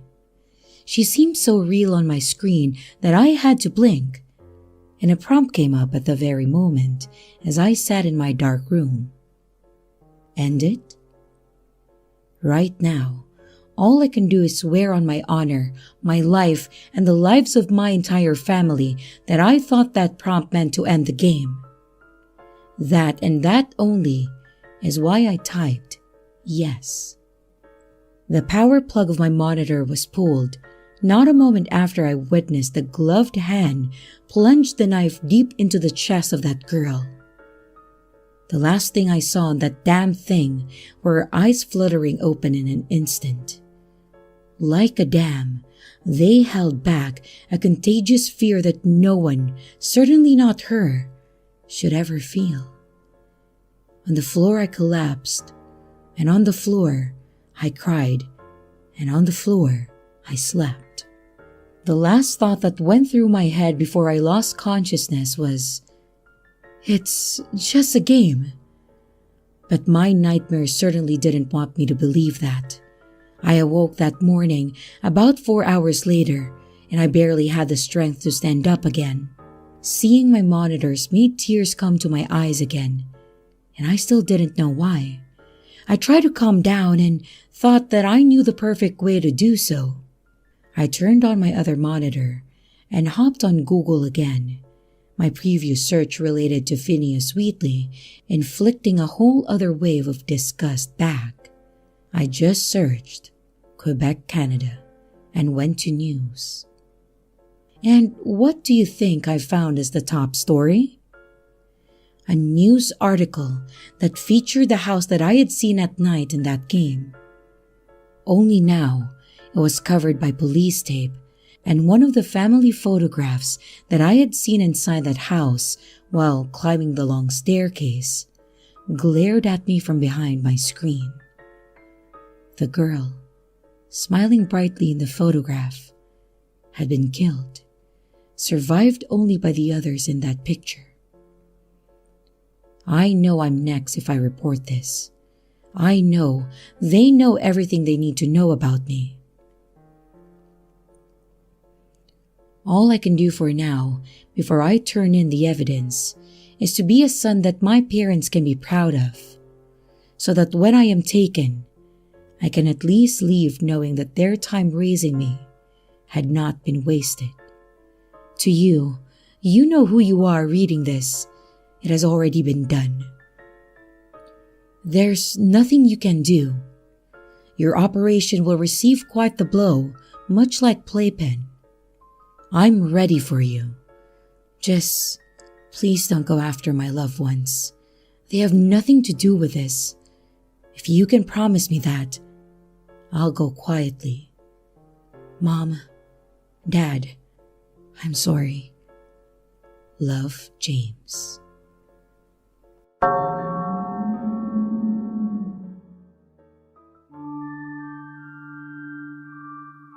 This was literally the most scared I've ever been. Okay, let's start from the start. I'm a night owl, you see. What do you do, wasting hours away from sunset to sunup? Browse the internet. Duh. Not like there's anything else to do growing up in a shitty little town in rural New South Wales. I don't know at what point I began pushing the boundaries with that, but at some stage, I progressed from flipping through the depths of Reddit to navigating the ever-mysterious dark web. Months, I browsed with no incident. You actually find some pretty weirdly interesting stuff on there. You just gotta know what to stay away from. There's also hours of mind-numbingly boring nothingness too, but Anyway, I'll jump ahead to the night my story takes place. I'm just browsing, as usual, flicking through the wiki and whatnot, and I come across a site I've never seen before, which I mean is pretty common on the deep web. The website was called Chat Roulette. It was all red and white in colour, and in the middle of the screen there was a pixelated icon that looked like a set of dice with a click prompt reading, "Roll to connect." Okay, I click the dice, and after a quick dice roll sound effect, I find myself in a chat room straight out of 2001. Basically, it was just a red box up top with a little greater than symbol indicating where the chat history was going to show up, and a small box for typing down below. This was odd, but okay, I'll play. I type hi, and I wait. Ding! Your bedroom window is open. What? Ding! Don't move. I kept laying on my bed, eyes firmly fixed on the screen. I noticed in the reflection that yes, my bedroom window really was open. I quickly typed back, "Who is this? How did you know?" Ding! You need to do exactly as I say. Do not move. They'll hear you. What? Who will hear me? Ding! The man outside your window.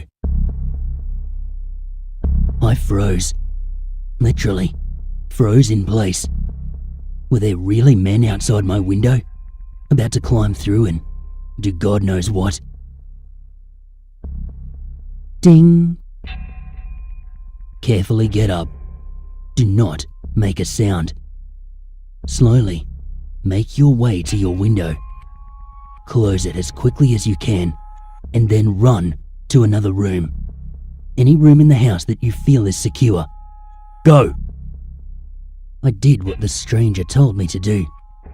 I slowly climbed out of my bed, taking care not to step on any loose floorboards or cause any sudden noises at all. I made it to my window, and I quickly slammed it shut. I then ran to the bathroom down the hall, slamming my bedroom door behind me. The whole time I was running and hiding in that bathroom, I was just waiting for that inevitable sound of glass smashing, mental images of masked intruders sliding in through my window from the darkness outside. I sat in that bathroom for what must have been at least 4 hours or so before finally making my way out, carefully. Ever so slowly, I tiptoed my way back to my bedroom. I practically army crawled my way over to my window, lifting my head very carefully. I peered out into the backyard and I saw nothing. I head back over to my laptop at this point to ask what the hell was going on, when finally I notice it. The little green indicator light right next to my webcam. My camera had been on. This freaking weirdo had been looking through my webcam, seen my bedroom window was open, and decided to play some stupid elaborate prank, probably broadcasting my panicked reactions to the rest of his dark web weirdo buddies. All's well that ends well, I guess. The whole thing turned out to be a dumb joke. But I do stand by what I said at the beginning. It was the most scared that I have ever been in my entire life. Stay off the deep web. This guy was rather harmless. But you never really know who might be watching you.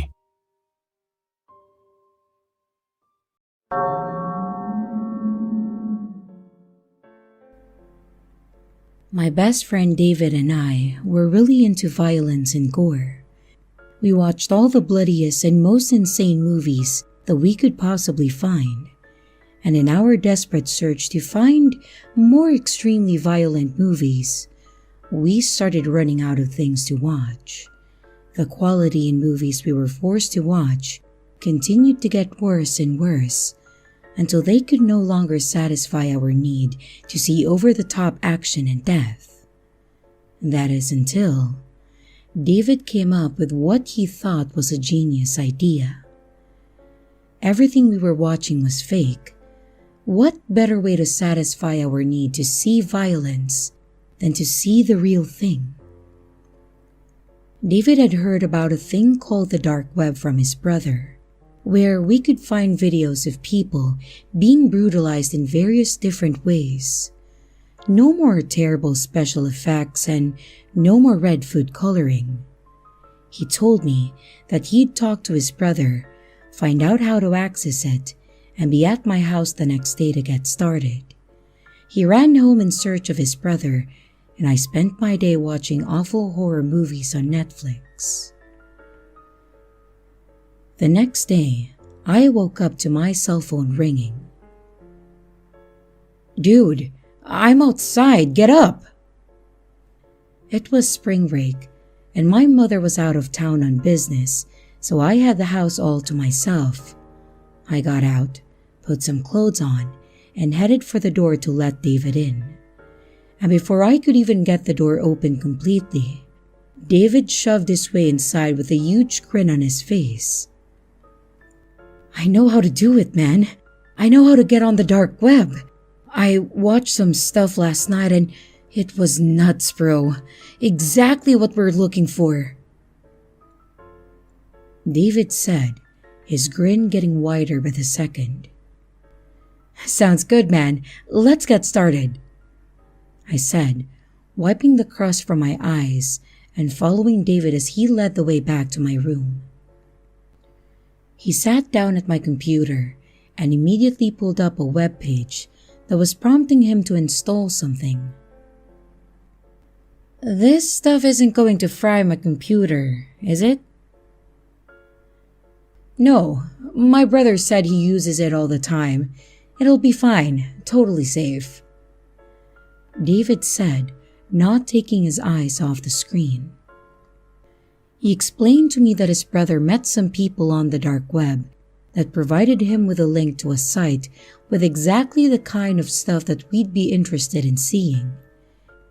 He opened up a folded up sheet of paper from his pocket with the .onion address scribbled on it. He typed it into the Tor browser that he had just downloaded, and what looked like an empty black screen showed up. I thought he might have typed the link incorrectly, but he started to move the cursor around the page slowly until he discovered a little blue hyperlink that read, "Enter at your own risk." David clicked on the link, and the site took a minute to load up. When the web page finally opened, the background was black and all the words were in red. In big letters at the top of the page, it said, "Mercy Kill." Dismembered arms and legs that had blood dripping from each of them formed together to create the letters. And underneath the title of the website was a horizontal bar of categories to choose from: torture, porn, kidnapping, animals, and the list went on. There was also a submit button, which I assume was how people uploaded their videos onto the website. After looking over the categories for a bit, we found one that we thought we would have what we were looking for. We clicked on Murder. Once again, the page took quite a while to load. When it did, there were 3 black boxes, one after the other, with titles under each of them. There were play buttons hovering in the middle of each box. The title of the first video was "This Little Piggy Went Home," followed by "Take Me Out to the Ball Game," and the last one, "Russian Roulette with a Twist." The videos had no preview screen or thumbnail, so we had no idea what we were in for before clicking play. David decided to click on Russian Roulette first. It seemed like the safest bet since we knew what Russian Roulette was. The video buffered for a moment and then began. In this video, there was a man sitting in a chair. The room had a white tile floor and a white sheet hung behind the man. There was a white table in front of him with 6 handguns laid out on top of it. The man was wearing only boxer briefs and was covered in sweat. He had one hand tied to the chair, but the other was free. He looked young, but definitely older than us, and he was very skinny, like he hadn't eaten in weeks. We saw the man's mouth move, but there was no sound. And David quickly turned my computer speakers on, and we could hear a man speaking. A game. There are 6 guns on the table. One of them has a bullet in it. The rest of them do not. Pick one, put it in your mouth, and pull the trigger. Choose correctly, and I'll let you go. A voice said from behind the camera. The man in the chair reached out with his shaky free hand and grabbed the gun in the middle of the table. He brought the gun up to his face, stared down at the barrel, then closed his eyes. He whispered something inaudible to himself, put the gun in his mouth, and pulled the trigger. The sound that emitted from my speakers almost made my heart leap out of my chest, and the sheet behind the man was sprayed with blood and brain matter. His head whipped back and then forward quickly, slamming into the table with a loud bang. And soon, the white tabletop had run red with blood. From behind the camera, we could hear the other man chuckling to himself, escalating slowly into a loud maniacal laugh. He finally walked out in front of the camera. He had his back turned to the camera and walked over to the table and began removing the clips from each of the remaining handguns. He gathered them all in his hands and brought them up close for the camera. The man was bald and had a plain white face mask on. He showed us the tops of the clips, and there was a bullet loaded every one of them. "I lied," he yelled, before returning to his loud villainous laughter. The man in the mask walked back over to the body and ran his hand through the dead man's hair slowly. He placed his finger inside the hole that the bullet had left in the back of the man's head with a disgusting squishing noise. And that was the end of the video. And although I was a little shocked by the gruesomeness of the video, it was exactly what we were looking for. I felt sympathy for the people being killed in these videos, but I tried to convince myself that these were just very high quality films. And we continued on to watch the other two videos. This little piggy went home consisted of a woman strapped to a metal table, getting each of her toes cut off with pliers, one by one, and having them fed to her by an obese naked man, while her mouth was held open by a dental mouth opener. And Take Me Out to the Ball Game was a video of a man in a baseball uniform who was bound to a wooden chair. He looked like he had already been severely beaten, and there were two men, each with a baseball bat in hand, standing in front of him in what looked like some sort of shed. "You like touching little boys, huh?" One of the men yelled at the tied-up man. The man in the uniform began to say something when one of the other men brought a baseball bat down with incredible force onto the man's crotch. The uniformed man began crying out in unspeakable pain as the other two men continued to hit him with ferocious swings in the kneecaps and stomach. And finally, when the man was beaten to the point of near unconsciousness, they decided to put him out of his misery. They both hit him one time each as hard as they could on the head, and I could hear the crushing blows connect with the skull. They then poured gasoline all over the man, sparked the match, and then torched him. They threw both bats into the fire, and the video came to an end. After watching those 3 videos, we were entertained. David began to scroll down to bring the next 3, when a small ad appeared in the bottom right corner of the screen.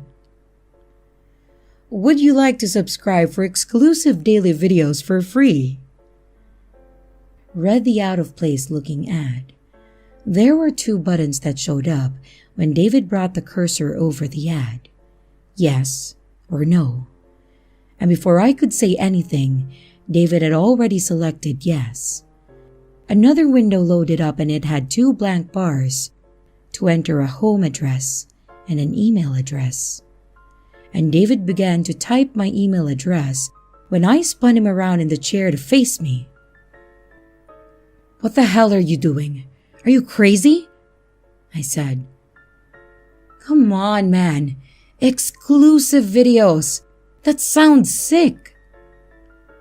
David said with the same stupid grin he had on his face when he walked in earlier. "If you want to sign up, use your email and address. I don't want my info posted somewhere on the dark web." "Whatever, man," David said, closing out the window. And just when we were about to continue watching more videos, there was a knock at the door. David seemed to pay it no mind and continued scrolling through the web page. I got up and headed to the front door. And when I opened the door, it was David's mother looking a bit frustrated.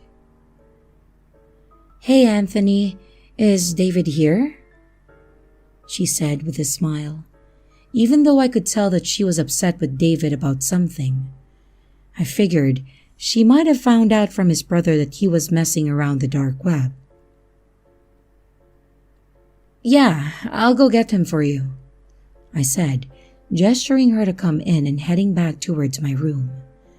I opened the door and once again, he didn't seem to notice me. When I put my hand on his shoulder, he got startled and jumped. "Hey man, your mom's here and she doesn't seem happy," I said as David spun around his chair. "Damn snitch," David said under his breath, confirming my suspicions. "Well, I'll see you later." We did our handshake and I walked him out.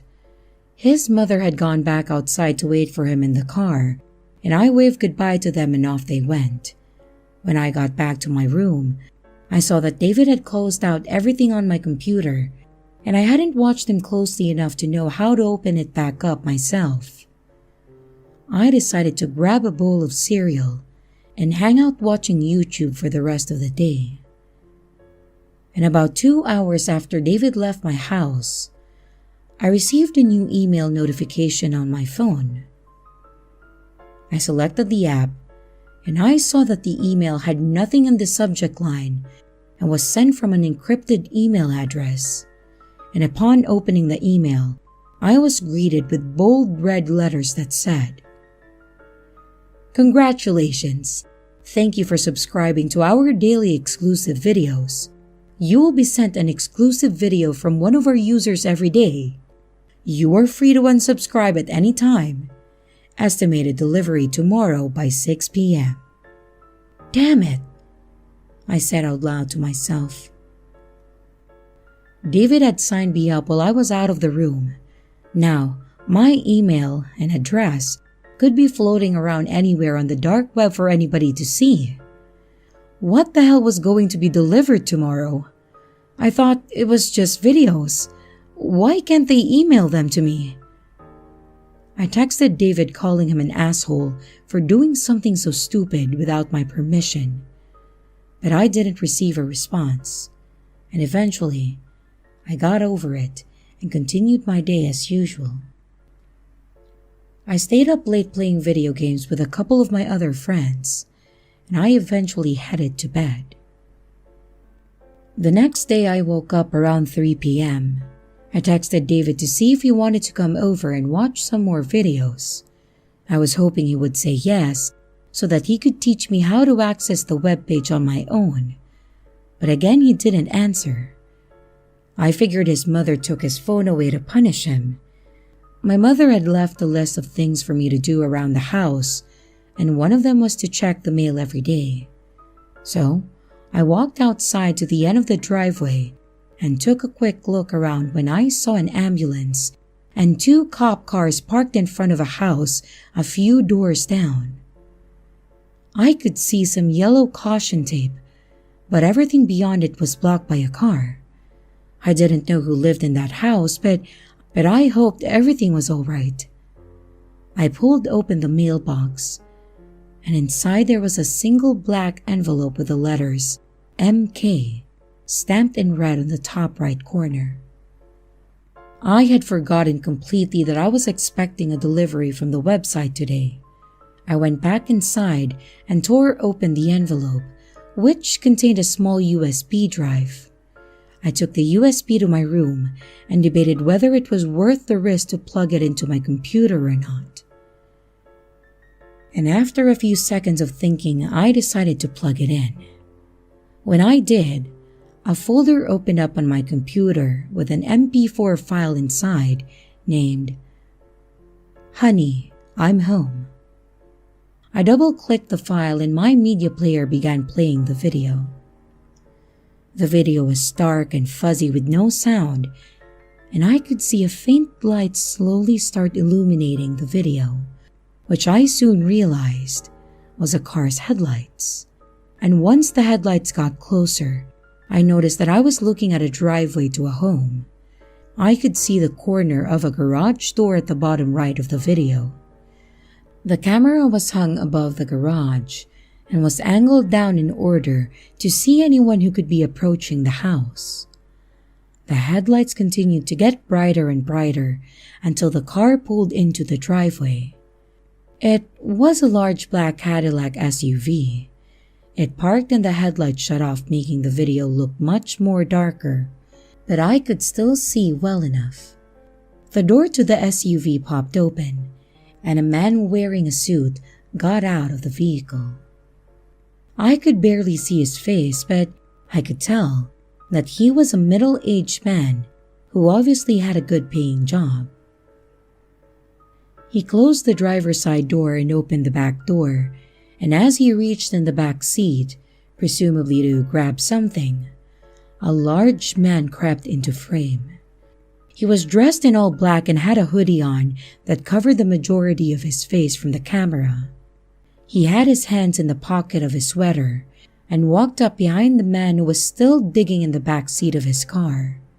The hooded man grabbed the businessman by the shoulder and spun him around to face him. The man in the suit put his hands up in submission, but the hooded figure pulled the large knife from his pocket and plunged it into the man's stomach multiple times. He pulled the knife up through the man's body, and the suit jacket he had on opened up. And even through the semi-blurry video, I could see that the white undershirt that the man had on turned almost completely red. The businessman fell to his hands and knees, and next to the vehicle.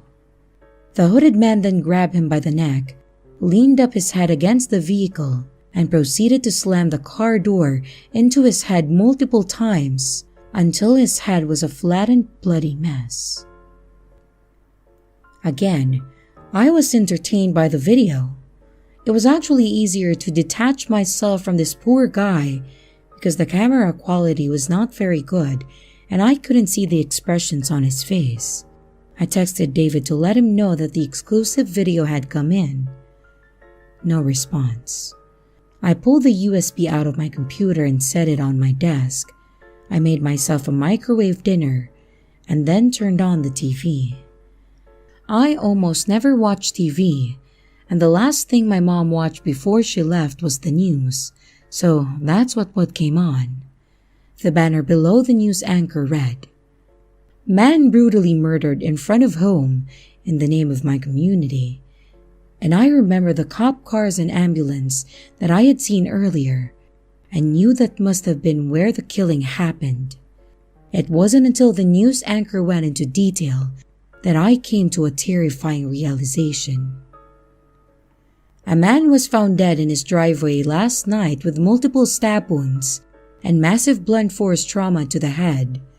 The man's identity has been confirmed by his wife, father of 2, and loving husband. If you have any information that will help in the ongoing investigation, please call our tip line, the anchor stated. I immediately sprung up from the couch and ran to my room to find the USB drive. I grabbed it and plugged it into my computer as fast as possible, and my hands were shaking. I double-clicked on the folder where the video had once been, and now it was gone. I thought maybe I had deleted or moved it by accident. I searched every folder in my computer, but it was nowhere to be found, and I panicked and scrambled to find the envelope that the USB had come in, and luckily, it was still close to the top of my trash bin. I pulled it from the bin and examined it for the second time. I hadn't noticed when I first saw it, but the envelope had no stamp. It wasn't mailed, it was hand-delivered. I picked up my cell phone to call the police, but I hesitated. What if the police thought it was me? Even if they didn't, could I get arrested for going on the dark web? After all, it was most likely my fault that this man was murdered because of this stupid subscription. And before I could make a final decision, it seemed like one was made for me. My phone vibrated in my hand with a new email notification. I clicked on the notification, and the email filled my screen. In big bold letters, the email said, "Do not go to the police. Your subscription has been canceled." I scrolled down a bit and noticed that there was an attachment with the email. And after opening the attachments, I was hit with a sense of dread that made all the hairs on my body stand up. It was a photo of me taken from my kitchen window, and I was sitting on the couch, microwave dinner in hand, and the news was on the TV. This photo had been taken just a few minutes before I received the email. At this point, I was terrified, but in hopes that this person would leave me alone, I decided not to call the police. I made sure all the doors and windows were locked, closed all the blinds, turned off every light in the house, grabbed a knife from the kitchen, and locked myself in the room. The night came and I was too frightened to go to sleep, and I put my phone on silent to avoid any noise and laid down, staring up at the ceiling, listening for the slightest noise. At some point, my body gave in and I fell fast asleep. I woke up to the sound of dishes suddenly clanking together. I sat up in bed and listened for a while longer until I heard what sounded like a chair being dragged lightly across the floor. I got up slowly and grabbed the knife that I had left on my bedside table. My stomach was in knots and I had already broken out into cold sweats as I reached for my door. Unlocking it caused a small click that in that moment it sounded like the loudest noise that I have ever heard. I pulled the door open and peeked my head around the door frame into the hallway. I looked towards the living room, but it was much too dark to see anything that far away. I stepped out into the hallway, taking each step as lightly as possible. My heart pounded as if it was trying to escape my body. The door to my mother's room was still closed like it had been since she left, and I managed to make it to the living room, but I did not want to turn the lights on and notify anyone of my presence if they weren't aware already. I glanced over at the door and noticed that there was a chair propped up against the handle that I hadn't put there. I had almost no time to comprehend what was meant before I was grabbed from behind and a hand was clamped over my mouth. The knife had almost slipped from my grasp, but I was able to hang on to it. I turned it around in my hand so the blade was facing behind me, and I swung it back as hard as I could into the attacker's leg, causing him to let out a loud cry in pain. He loosened his hold on me, and I saw that he had a knife of his own. He began trying to say something, but he was interrupted when I yanked the knife from his leg, turned around and set it deep into his stomach. He then let out a large gasp, and his arms dropped to his side. The man fell to his knees and then face down to the ground. I rushed to find the light switch, and after a few seconds of feeling around in the dark, I found it. I flipped the light and looked down at my hands. They were covered in blood. So was the light switch, and so was the knife. I turned to face my attacker. He looked much smaller than the man that I had seen in the driveway video, but he did have a black hoodie on. I grabbed the man by the arm, turned him over onto his back, and what I saw froze me in shock. The person who attacked me inside my home was David. I couldn't believe what I was seeing. Why would he do something like this? Was he going to kill me? We'd known each other since 3rd grade, and he wouldn't want to hurt me. Tears began to stream down my face that I had just killed my best friend, and I had no idea what was going on. After what felt like hours of thinking and crying, I decided it was finally time to call the police and explain what occurred here. When I stumbled into my room and picked up my cell phone to make a call, my crying only intensified. There, on my screen, was a text message from David sent just an hour ago. "Hey man, I don't know how to explain this, but someone is after us. I'm sorry. I'm heading over there now. I have the key you gave me. We'll be more safe if we're together," read the text message. Just then, I received 2 emails from the encrypted address, and I selected the first one. There was a link inside, and I couldn't open the link from my phone, so I powered on my computer and typed it into the Tor browser. It opened up the dark web page Mercykill that David and I had been browsing a few days earlier and took me directly to a video. The video was in glowing green night vision, and the camera was hidden in a high place. I instantly recognized my own living room, and I knew what was coming next. I saw myself stab David in the leg and the stomach. I saw him crumble to the ground slowly, creating a puddle of blood. And the video was titled, "Oops." And just below it, there was a banner that said, "Thank you for your submission." At this point, my sadness became anger, and I swore that I would get revenge on whoever forced me to do this to my best friend. I snatched my phone from the desk and proceeded to open the other email. This email had an attachment. I clicked on it, and a picture opened up. I turned my phone on its side, and the picture enlarged on my screen. The photo was of me. I was on my knees beside David's body, hands covered in his blood, tears running down my face. And what disturbed me the most was the angle that the photo was taken from. It was from a different vantage point than the video. The only way anyone could have taken this picture was from inside the house in the hallway. And as I started putting pieces of the puzzle together, I heard the door to my mother's room creak open.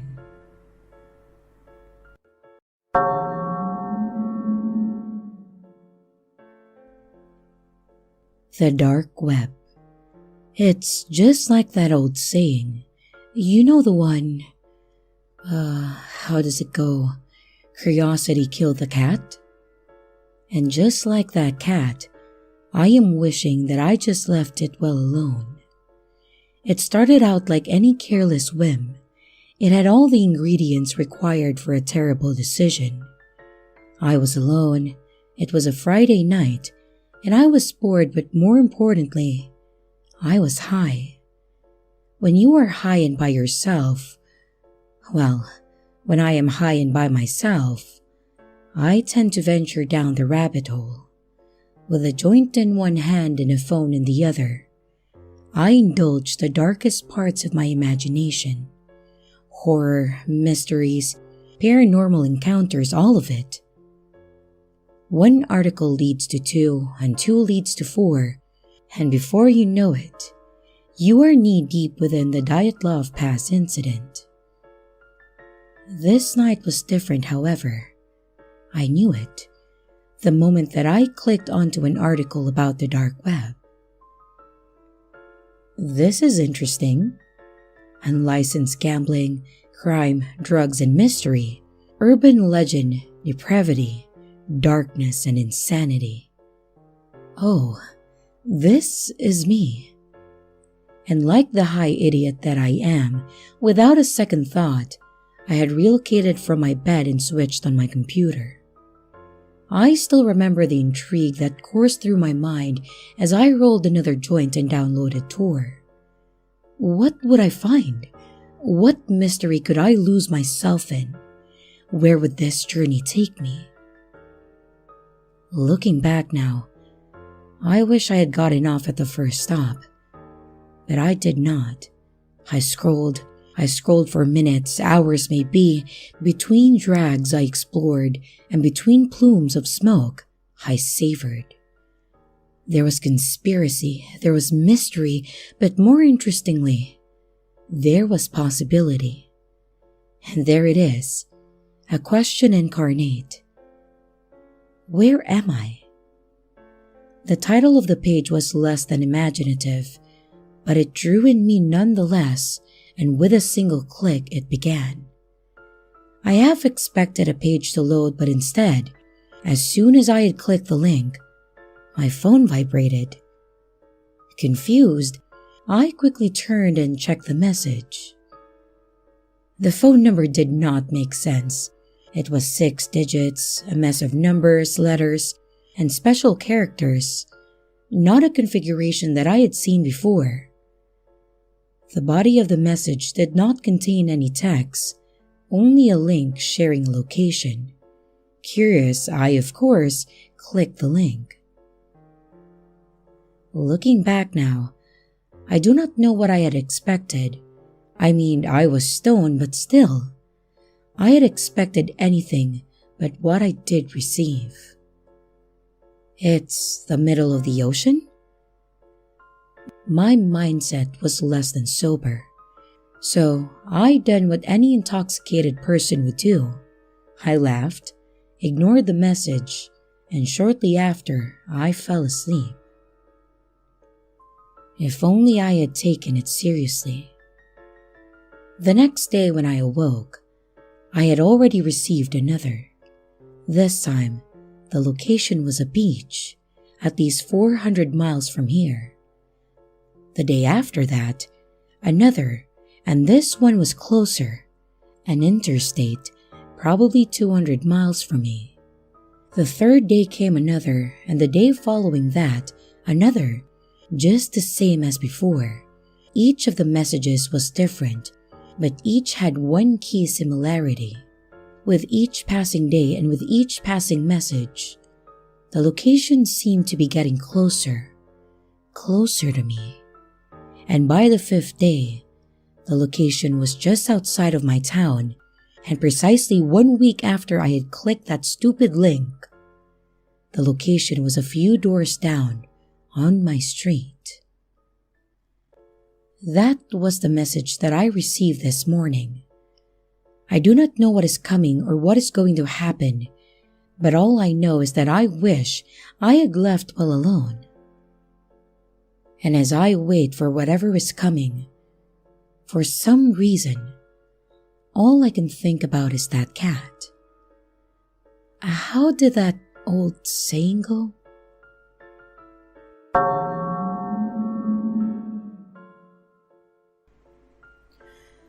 I consider myself sort of a veteran when it comes to scouring the deep web. I've been doing it for over 5 years at this point, and in all honesty, I can say that for the most part, it was pretty disappointing. It originally started out of curiosity. My life was routine up until that point. I had a well-paying but dull job, and I hadn't exactly had much success relationship-wise. Many of them had started out strong, but fizzled out by the 1-year point for some reason or the other. Not to say that I was unhappy or anything, just that I wasn't satisfied with how mundane everything was. I couldn't help but feel like I was wasting my potential, that there was something big waiting for me out there. I know it might sound childish, but I still hope that I might actually turn out to be somebody, you know? Like a famous musician or an inventor. Just someone, anything important. But given that I had no real talent or the like that might help me achieve that dream, I turned to the dark web. That might sound strange, but it wasn't so much as I was hoping to find something on there as I was sort of just hoping to escape the blandness of my life. I guess we all have our escapist fantasies. Video games, movies, television, and so on. But for me, it was the deep web. It was exciting at first, but over time, even my activities there began to bore me. As it turns out, there really isn't anything all that interesting in the deep web. There were lots of sites selling drugs, but I had no use for them. Most other things were scams, you know. The send me some Bitcoin and I'll send you twice as much back sort of stuff. Occasionally, I would find something that seemed genuinely creepy, but a little digging would always reveal that it was just a hoax. After 5 years of this, I was about ready to give up on my escapades on the dark web. I hadn't really had much success in real life either. Don't get me wrong, I was moderately good at my job and financially well off, but that dream of really achieving something significant was out of my reach as always. That was until that day. I saw a post on a forum that I frequented. It had a few like-minded people looking for anything strange or eccentric on the deep web. Someone had posted a link to a page stating that it sounded fake, but admitted that it was one of the weirdest things that they had encountered. Given the account was over 7 years old, and according to their profile, they had been in the game for over 10 years, this was no small claim. The webpage itself was simple, the kind you would encounter in the early 2000s. A little reading told me that it was a religious group dedicated to a deity known as XXXXXXX. I'm not writing it that way to protect you or anything. No, I wrote it that way because I quite literally couldn't read it. The name was written in letters that I didn't even recognize, and though I've tried looking up other alphabets online, I still can't find any language with letters that even remotely resemble the ones I saw. The basic premise of the religion was that this god, XXXXXXX, was an all-powerful entity that lived in a dimension parallel to ours, but would one day find a way to manifest itself on Earth. It all did seem like an elaborate prank someone set up, but then I saw how many members the cult supposedly had. Over 10,000? That couldn't possibly be real, and they must have been fudging their numbers. Or so I thought. Anyway, I did click on a few more links on the site, but all of the other information was blocked for people who were not members. Except for one. It was a page that had writing about someone called the Prophet. According to the site, this person would herald the arrival of XXXXXXX one day, but had no further details. The Prophet would be reborn over and over again until their God manifested, and the cult was dedicated to finding this person. And it was then that I read something that sent a chill down my spine. They had a description of the person who was supposed to be a reincarnation of the Prophet. I won't write down the details here for obvious reasons, or post a link to their site either for that matter, but the description matched me. The description wasn't vague enough that it could have been written off as describing anyone.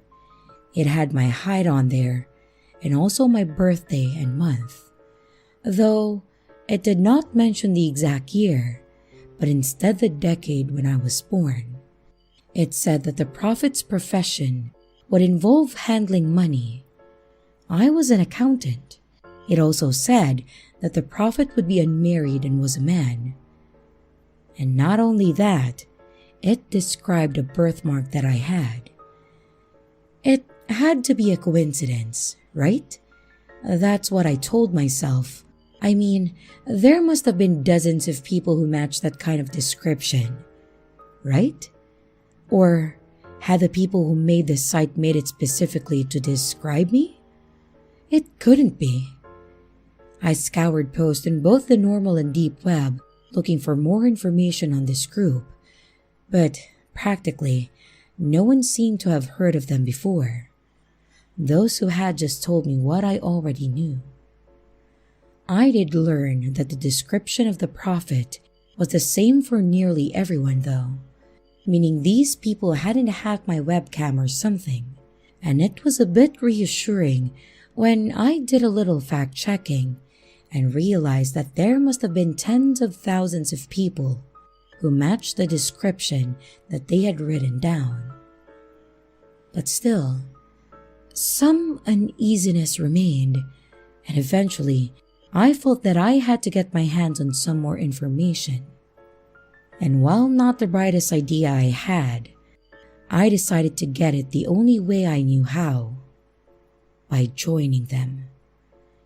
The initiation procedure involved a ritual that had to be done on the night of a full moon. I won't go into any more details on what is involved, other than there was a sacrifice of my own blood. One misconception many of you might have is that it's possible to stream videos on the deep web, and there are some sites selling access to streams where people are tortured and other things such as that. It isn't possible to stream on Tor. However, given how slow it is to access even normal web pages. As such, this group wanted each new member to film themselves completing the initiation ritual and send a copy to their leader. I did it wearing a mask, of course. As a matter of fact, the site even recommended everyone doing so to hide their identities. I also stripped the video of any metadata and watched it thrice before sending it over to make sure that I didn't leave anything that could be traced back to me. And I got a message back with an audio recording that I was to play to finish my initiation. The words sounded garbled and didn't resemble any language that I've ever heard of. They instead sounded more like a bunch of animal growls than spoken words. Somehow, even though I hadn't understood a lick of it, it triggered something inside of me. It was like as if a switch inside my head had been flipped on and several circuits in my brain activated. The name of XXXXXXX was now clear to me. I didn't know how I could read it, just that I could. There's no point in me trying to write it down. I couldn't even if I tried, and I think it wouldn't make sense to anyone else. It didn't end there though. Memories I didn't know I had came rushing to me. Memories of countless past lives that I had lived. I saw the pyramids of Egypt being built. I had been a member of Caesar's legions when he invaded Gaul.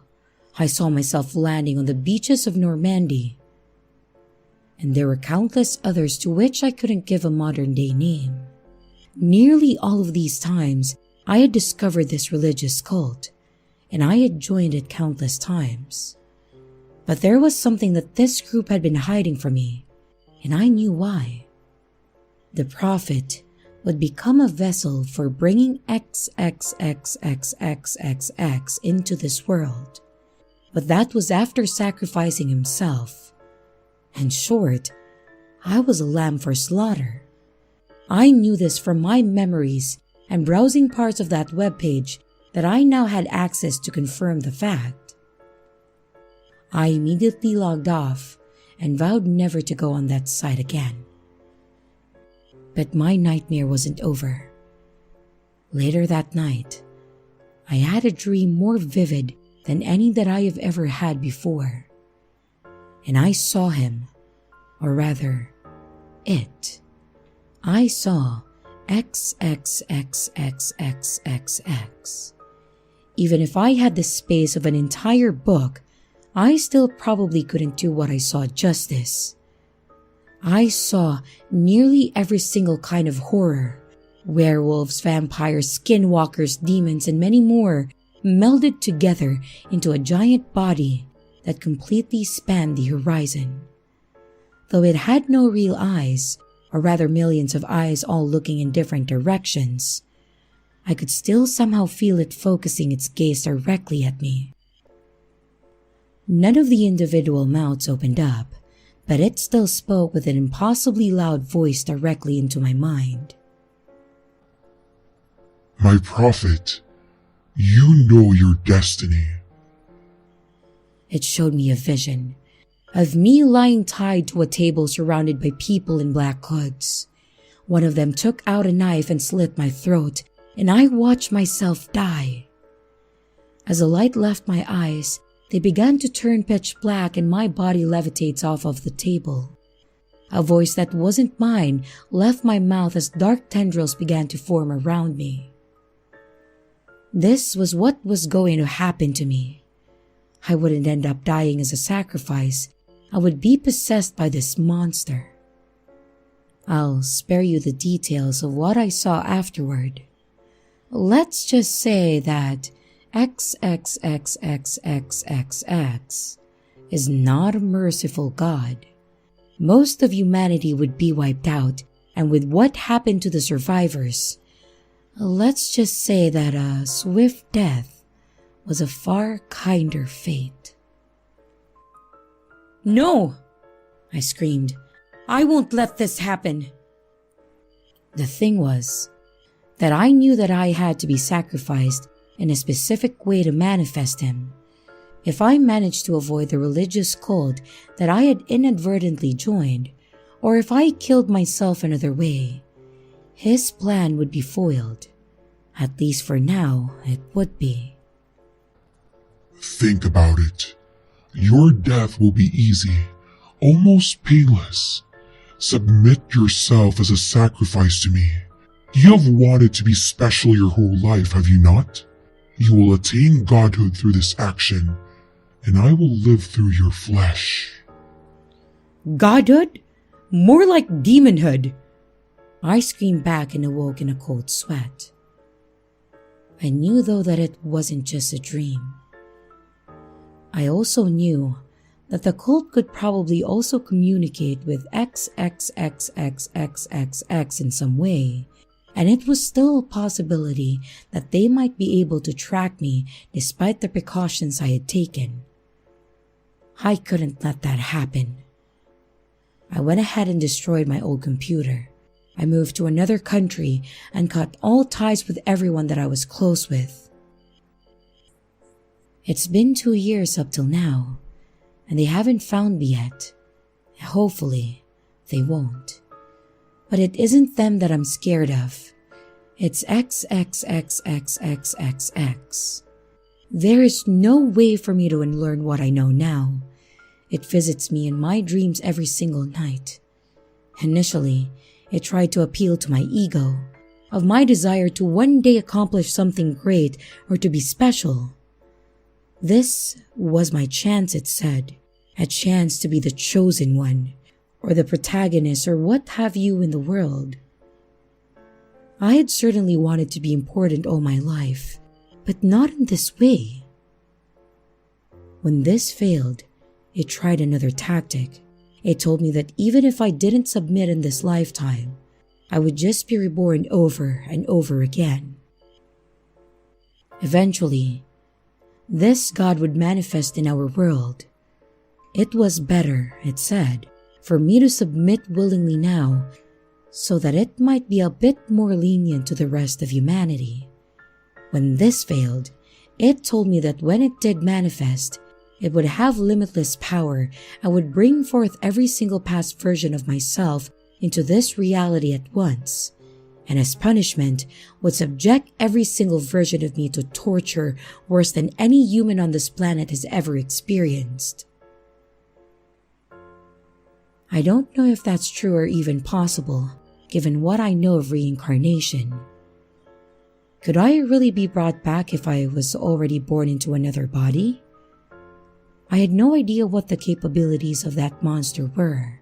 Then again, I can't be sure that anything that it's told me is the truth. I highly doubt it would be any more merciful in the world, even if I submitted. But night after night of a God screaming into your head, you begin to seriously doubt yourself. There are 2 quick ways that this could end. One is that I take the revolver I keep and put a bullet between my eyes. The second is to give into XXXXXXX access to cult webpage and tell them where I am. I don't have a death wish, so neither option seems appealing. Life might not be perfect, but I certainly value what I have too much to end it all right now. The third thing is to endure this, but I don't think I can do that on my own. That's why I've turned to you, kind strangers on the internet. I'm sure many of you won't believe me, but I desperately need your help. Please, don't try to find me. I made sure you can't track me down. I can't be sure none of you aren't members of that cult, or that you won't come to hunt me down to save yourselves. What I need, kind strangers, is reassurance that I need to endure and withstand the taunts of this monster.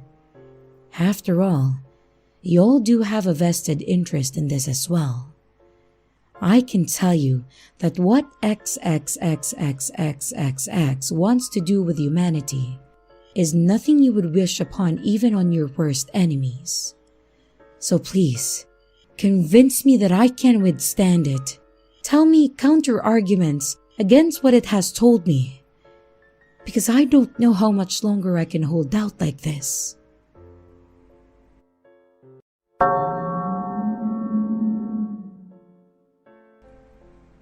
You have got to see this. Throughout all my time on the dark web, I had seen it all. I had seen the strange, I had seen the downright surreal, and I had seen the obvious fakes. Initially, when I first began my journey, it was from a place of intrigue, but as the years passed, I found a place where I belonged. The people, these people, the ones who create this open space with no censorship, just pure truth, these were my people. As I said, I had seen it all. That was, right up until that night that I received that message. You have got to see this. The message had come through on an IRC channel for the community that I was a member of. It was not odd to receive unsolicited messages after all. I was well known within my little circle, but the message that followed was anything but normal. Daria, please, this cannot wait. My name? I was a very careful person. There was maybe 2 people within my community that knew the real me, and each one I had fostered a relationship with. I had fostered trust with over countless years. I knew that neither of them would leak the real me, but that was more concerning. The message, it had not come from either one of them. Confused, I clicked onto the message, and before I knew it, my response was already there. Who is this? It was a simple question, and on the surface of it, I expected a simple answer. But looking back now, there was nothing simple about where the conversation would end up. A few seconds passed, and then again, the words were there. Daria, listen, I cannot go into it. We must act quickly. You must see it to believe it. You are in danger. Seeing my name used by a stranger for a second time had less of an impact than the first. After all, my eyes had already been drawn to the only word that mattered. Danger. What are you talking about? Again, a brief pause, and then again, a response. Look, go here. You will not believe this. Usually, I would have seen this for what it probably was. Some kind of joke, an attempt at an intrusion, anything but something to indulge seriously.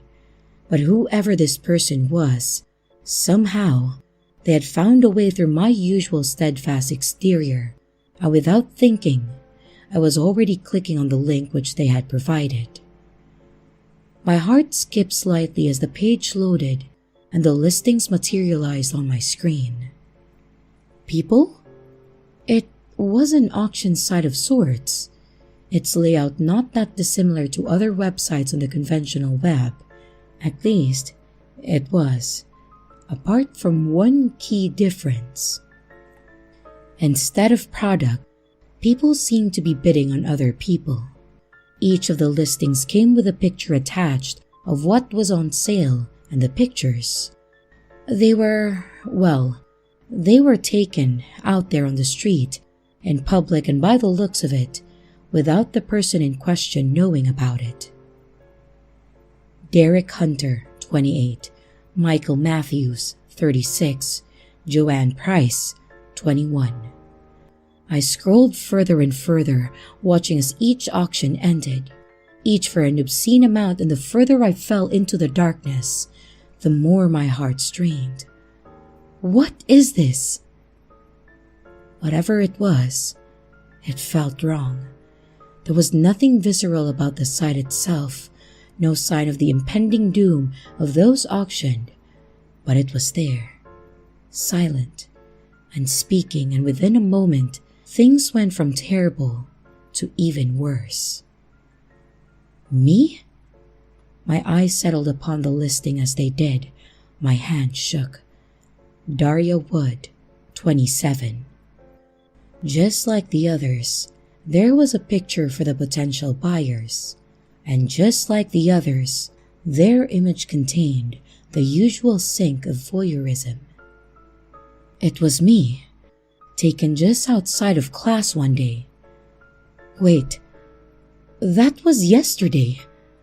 My eyes moved from the pictures as the blood burned within my veins until finally settling upon the auction timer. I watched on as it counted down as the bidding exploded. 10,000, 10,500, 12, 15, 17. It kept going and going until finally the clock struck 0 and the price settled on 67,000. And then another message appeared on my screen. Thanks for indulging me a little here, Daria. I just needed time to trace your home address through our chat. I'm so glad that we could find you a new home. Somewhere where you belong. The winner bidder has paid, and it's time to settle. Be seeing you soon. Daria Wood of 87 Oak Drive. Be seeing you real soon. And then, as quickly as the message had appeared, it had gone.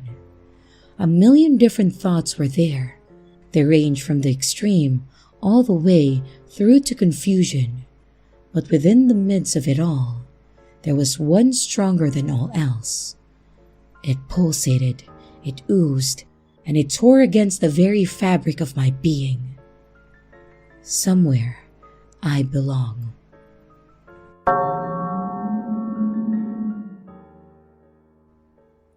Roulette. We all know the game. Place your bets and let the chips fall where they may. If only I had known just how literal that would be. I had always browsed the dark web ever since I was a teenager. I guess I was one of those kids. You know the kind, the one that you never spoke to in school. The tech kid, a little too into computers and not enough into girls. You know the kind. That was me. I was raised on Reddit and educated on 4chan. The boards were my grounds and the anonymous my peers. The darkest corners of the internet, just below the normal internet, they were my playground, and over time, I had seen it all. And none of it shocked me. I suppose you grow accustomed to it, you know. You kind of become, what's the word? Desensitized? Of course, there was the usual darkness that comes from unfiltered power, but there was also unfiltered knowledge, and that is what kept me coming back for more. Throughout my life, my mind was always open, so the ability to consume was unrelenting. I was a logical person. I saw the world through the lens of rules, and I always sought ways to skew the rules in my favor. It was my passion, but more importantly, my downfall. The ultimate risk. It called to me. It beckoned me, and it resonated as my hand moved without a second thought. What will you sacrifice to win? The title of the page was new. The title of the page was odd, and the title of the page called to me, and before I knew it, I was there. Are you willing to spin the wheel in the ultimate game of risk and reward? Of course, I was. My entire life was spent on a pedestal, one which sat a reasonable distance above that of my peers. I was more intelligent. I was more deserving. And I was more foolish. But hindsight does little to solve the mistakes of your past. The page was nothing more than a visual representation of a roulette wheel. On it, around the circumference of the wheel, the usual arrangement of letters and colors, but with one key difference. The 0 had been replaced simply with the word win. But what do I win? What are the stakes? My eyes scanned the page for instruction, for some kind of explanation, for anything that would explain the rules, but there were none. A reasonable person would have clicked off the page. A reasonable person would not agree to a bet without knowing the stakes, but there I was. Anything but a reasonable person. In a moment, my mind was set, and in another, the wheel was already moving. The virtual ball moved, it danced, and it clicked until finally, it came to rest on black 21. I expected some kind of feedback, a message or some kind of notification to let me know the outcome, but I guess, looking back now, the outcome spoke for itself. Annoyed, I clicked again, and when the ball failed to land on win, I clicked once more, and when that time I failed to achieve the desired result, I clicked the third time. All 3 instances resulted in nothing. No lackluster apology, no beckon to try once more, no call to aspire to be better, nothing. Annoyed, I called it a night and went to sleep. The next morning is when I got the news. My mother, my father, and my sister, all 3 of them, one day they were breathing, alive, with their plans, with their futures, and in a second, with a turn of a wheel, the car that they were in was struck by a lorry. And from that day on, everything changed. There were reports, there was a funeral, there was grieving, and then there was acceptance, but within me, there was nothing but a deeper conviction. I could not stop. The wheel had taken from me, that much was clear, and I knew what it could continue to take. I knew of the risk, of what else could be lost, but still, I was yet to land on that elusive tile. What could it give to me? What would the rewards be? Can it undo my mistakes? Those are the questions that I continue to ask myself with each spin. Is there a way back? Can it give back what it has taken? I am yet to find out. 1 spin, 2 spins, 10 spins.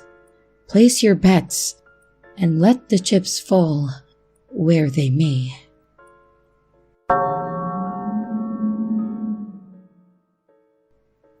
I don't know what I was thinking really. I had been drinking with friends and got home drunk. I decided to open Tor, and one link led to another. I ended up on a marketplace website that was selling all sorts of shady shit. I could buy my own weight in cocaine if I saw fit, and had the money. Though, something caught my interest. A posting said, "Mystery box made to order, $250. I read the description, which listed what it could contain. A brand new iPad. That was it. That was the thing that made me send $250 worth of Bitcoin to some random guy in some random place on the internet. I had vague memories of sloppily messaging the seller that I really wanted the iPad. Oh, God, I remember sending them an extra $50 to sweeten the deal. What a dickhead. When I woke, my head hurt. I had a full-blown migraine. It wasn't until I had breakfast, showered, and opened up my laptop that I remembered. My heart sunk. I didn't have money to waste on shit like that, but I did. I clicked the button to message the seller to tell them that I changed my mind, but nothing happened. I refreshed the page and as you can guess, the listing wasn't found. Now, I didn't think myself to be an idiot. I wouldn't fall for 411 scams. I know no Nigerian prince wants to send me money. But drunk me, he's a bit of an asshole. I checked my Bitcoin account to see it tell me that I was out of untraceable money. I swear, I had at least $750 worth in there. If you take the exchange rate of the day, with the way it fluctuates, it may have been only worth $300. I was depressed for the rest of the day. I promised myself that I wouldn't do anything like that again. But then, drunk me is a real, you know. Weeks passed and I completely forgot about it.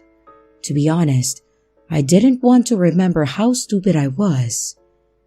Today though, I did remember. I walked downstairs to see a large brown box on the kitchen table, addressed to me.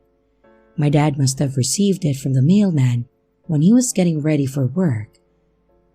I stared at it, shocked to see that it actually arrived. I picked it up. The weight was lopsided, but it was heavy. That was a good sign, I guess. At least, it wasn't filled with packing chips. I pulled off the tape and opened it up to reveal a lot of packing chips. I chuckled to myself before plunging my hand in. I pulled out an anonymous red sweater. I held it to my face. It smelled of perfume. It was used, and I was slightly disgusted. But what did I expect from the dark web? I placed it on the table next to me. The next item was a set of keys. I examined them, and I wondered why on earth that was part of this parcel. It was literally like the guy just shoved some random things into a box and set it off. I was beginning to feel ripped off. I placed my hand in again and pulled out a small bag with a note attached to it. I knew what it was before I read it. I was excited. A little thing to make the time pass more calmly was written in Sharpie. It was a good amount of weed. I'd never bought drugs off the internet. I opened the bag to see if it was the real deal, and that strong, skunky smell rose up.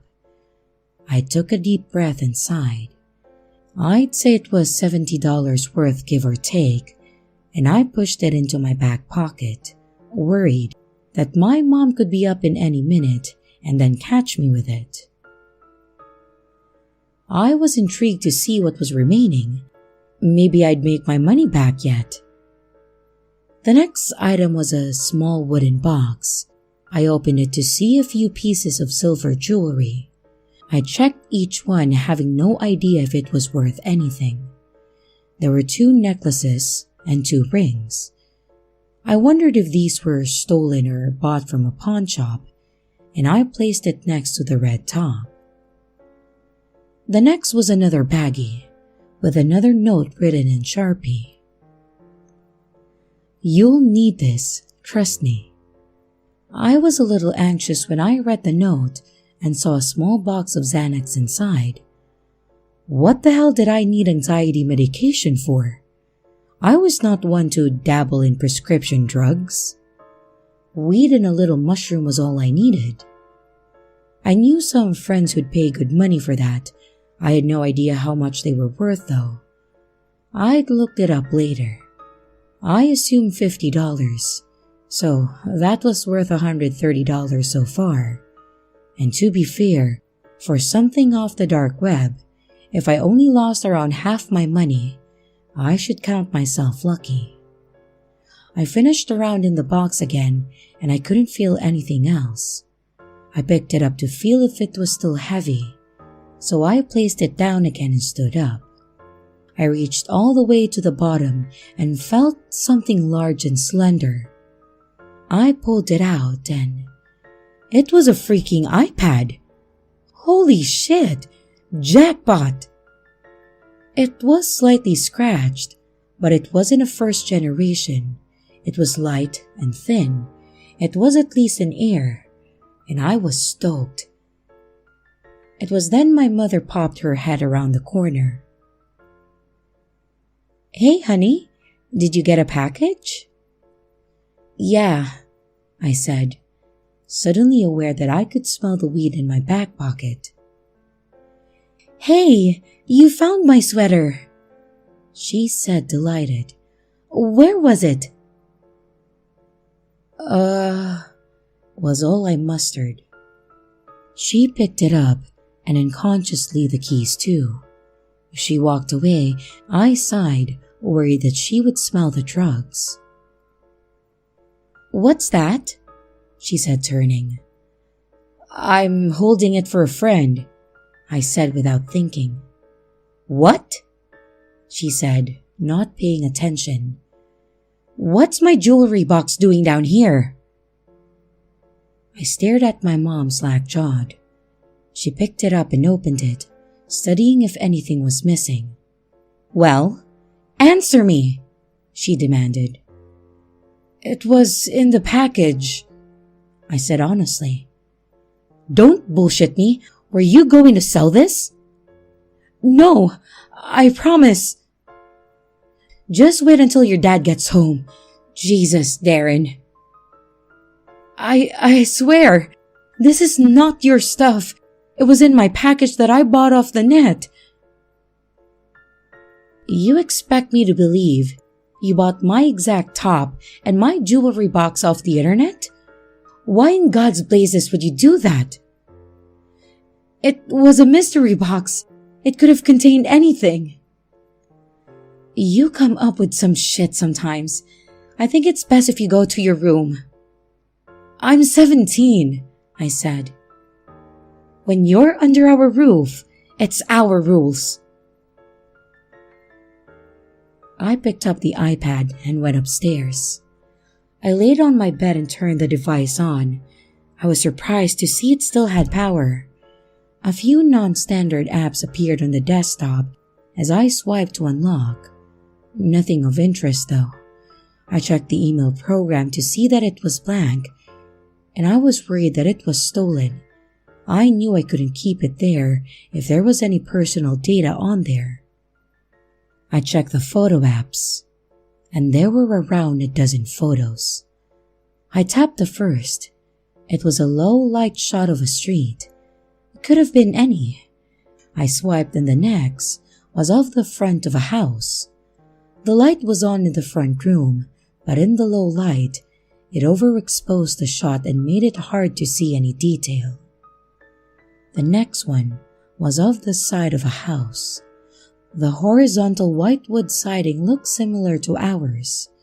The next was of what appeared to be a rear door. Then one of a kitchen. I did a double take. The place looked identical to ours. Then one of a living room. The TV bright and hiding the faces of the people who sat on the couch and chair. Then one of the stairs. The brown waxwood of the floor was uncanny, and my heart thumped in my chest. Then one of the landing. This was no coincidence. It was our house. The family portrait that hung on the far side wall, even in the low light, was obviously ours. I panicked, and I didn't want to swipe again. Though I did. My parents' bedroom. My mother asleep on the bed. The bed covers pulled taut.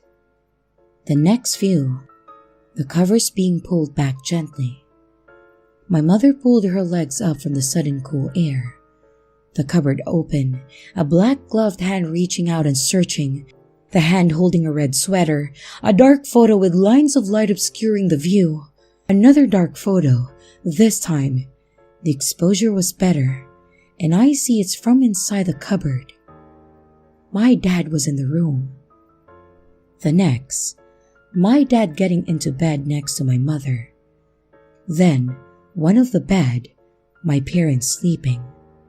I swipe again and saw the covers pulled back. Whoever it was doing this wanted to be caught. I was sure of it. And after that, in the hallway again, the black-gloved hand holding the jewelry box outstretched. Only one photo remained, and it was above a bed with someone sleeping below. It was me. My blood ran ice cold.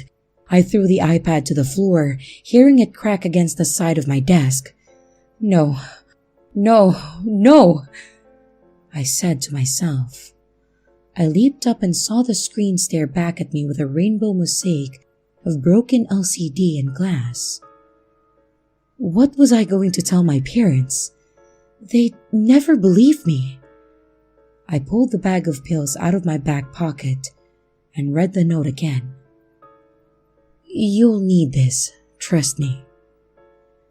I turned it over to read a date. 07/21/2018.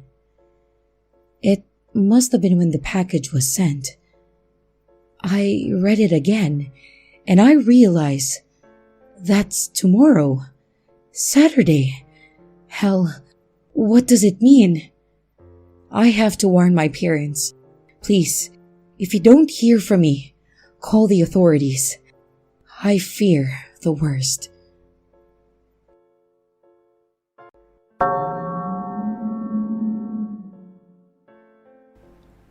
To begin, I think I should explain to some readers the difference between the deep web and the dark web. The deep web was a place that was accessible online by the use of special web browsers such as Tor that contained less than legal things such as drugs, human trafficking, and hitmen for hire. The dark web was pretty much everything that was no longer available by conventional means, such as military websites and other sites that have not been incorporated into the current internet architecture. With that in mind, I would like to convey to you all my story of my accidental journey into the unknown space known as the dark web. I'm a computer technician by profession. I work for a company that was contracted by local businesses and private consumers to set up internet connections, install software, and repair any sort of computer problems that they can come up with. So, naturally, I got all the crazy stories and problems that these people could come up with. I swear, some of these people just don't know how to work a computer, even in this day and age. Well, anyway, one day I got a call from a local business complaining that their internet was acting up and that they must have a virus. So, I shook my head, thinking that someone must have unplugged the network cable or downloaded a Trojan horse accidentally. I got up and drove over to the business to address the problem. As soon as I arrived, the man who called me immediately spotted me and started going on and on about hackers and how much he hated Microsoft Windows and how many viruses it created and all that nonsense that I usually receive when addressing business problems. He led me to his computer and I pulled out my laptop and sat down in front of it and I began to work. He told me good luck and walked away to go do whatever it was he did in this downtime. I opened up the browser he used. No surprise, and it opened to About Blank. It didn't even have a home page, so I tried connecting to google.com. 404 error. Well, I know that google.com definitely existed, so there was a problem with his internet connection. I opened up his network and sharing center to see if I could use the built-in troubleshooter to diagnose the problem. But I gave myself a well-deserved facepalm when I saw that he wasn't connected to any network at all. So, I searched for networks and found a few wireless connections for him to connect to. They were all WEP encrypted, and I was almost positive that he didn't know the key. So, I broke out my laptop and I ran a cracking tool to get his computer up and running again. As I was waiting for my tool to find the key, Another network suddenly showed up on my computer. This one unprotected, with an SSID consisting of a random hexadecimal string. Now, I was extremely bored waiting for this guy to return, so I decided to connect to it and take a little look around to see where it was coming from. I connected without problems and opened up my toolkit of cracking tools to see if I could find a source for this connection. As I was having my fun hacking away at this unprotected network, my computer froze up, albeit only for a second or two, but this didn't happen much, and it caught me by surprise. I shrugged it off as the poor internet speed there, and I just kept on going. A couple minutes later, however, it happened again, and a few minutes after that once again, each time getting longer and longer. Weird, I thought to myself. What's with this network? It was then that things started getting really interesting. After the long string of pauses, my screen flickered a little bit, and out of nowhere, my browser opened by itself. Now, I was worried that I had somehow infected my computer with some kind of malware by connecting to this network, and I proceeded to close the browser and began to disconnect from the network before anything worse could happen. But I couldn't disconnect. No matter how many times I clicked the little disconnect button, my computer didn't respond, despite everything else on my screen running fine. Fuck, I thought to myself. This is gonna be a long day.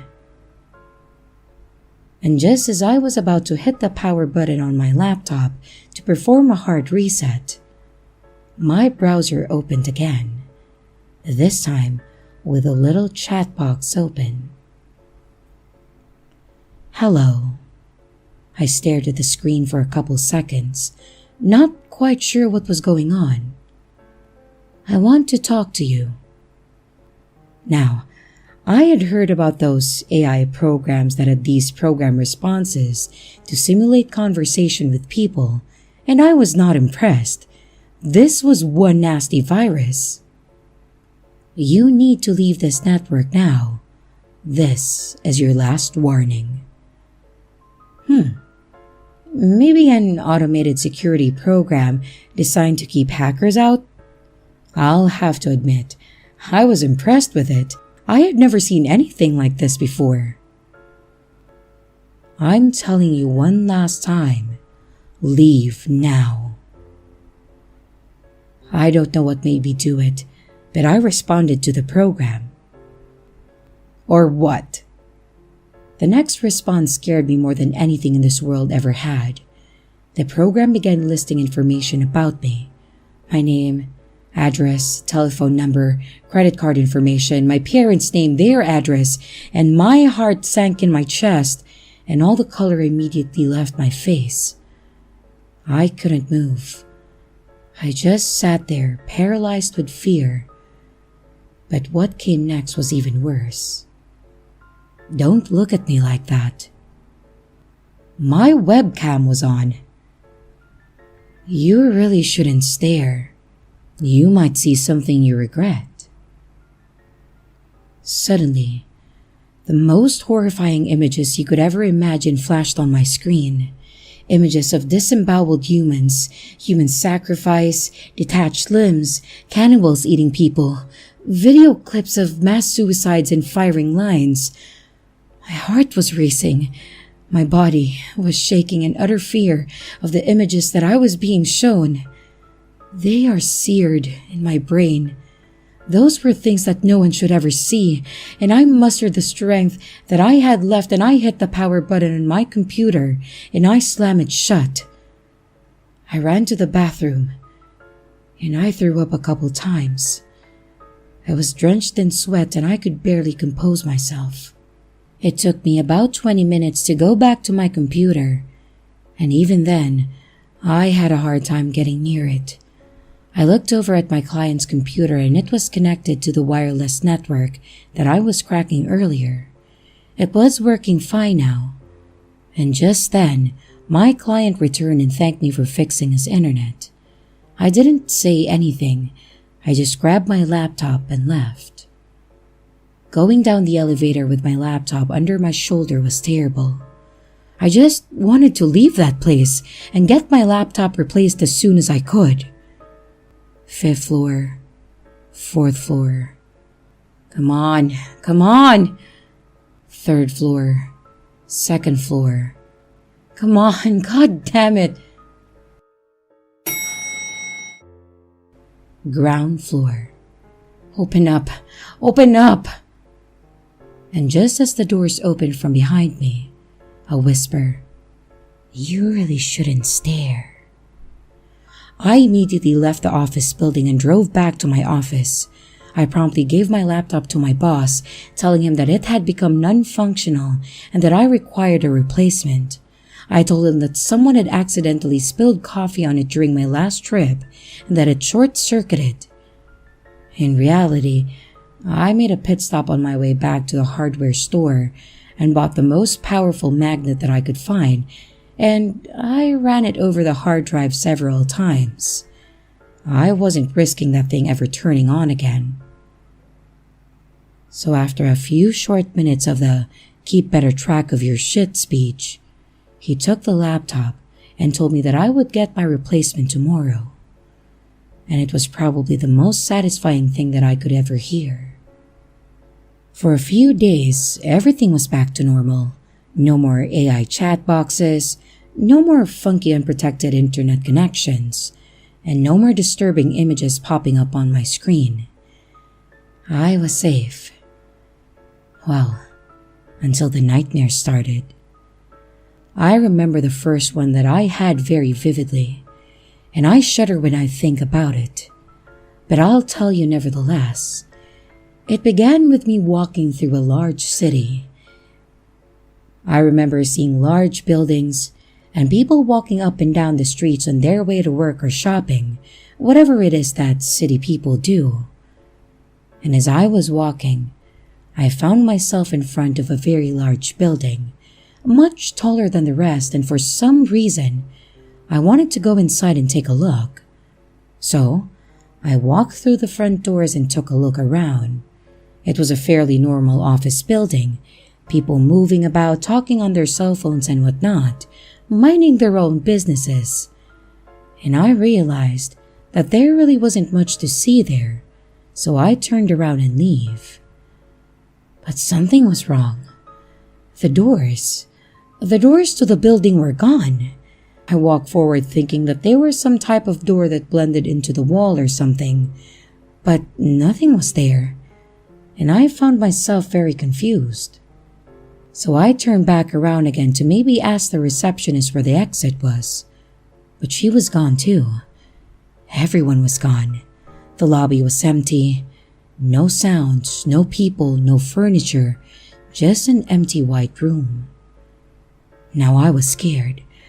I began to panic and pace around the room, looking for any way out, but there was nothing, nowhere to go. So, I began to run at the walls, trying to break them down, but all my attempts were futile. After about 4 or 5 bum rushes against the walls, I sat down, out of breath, looking down at the floor, and it felt like I was there for hours, just staring at the ground, when suddenly, I heard a small whisper. I looked up to see a black silhouette of a man facing me. He stuck out his hand and whispered ever so slightly, "Trying to leave?" For some reason, I trusted this figure. Don't ask me why, it's dream logic, but I felt like this figure was going to show me the way out somehow. So I took his hand and I got up and said, "Yes, can you show me the way?" "Of course, follow closely." He turned around and began to hover away from me, so I followed.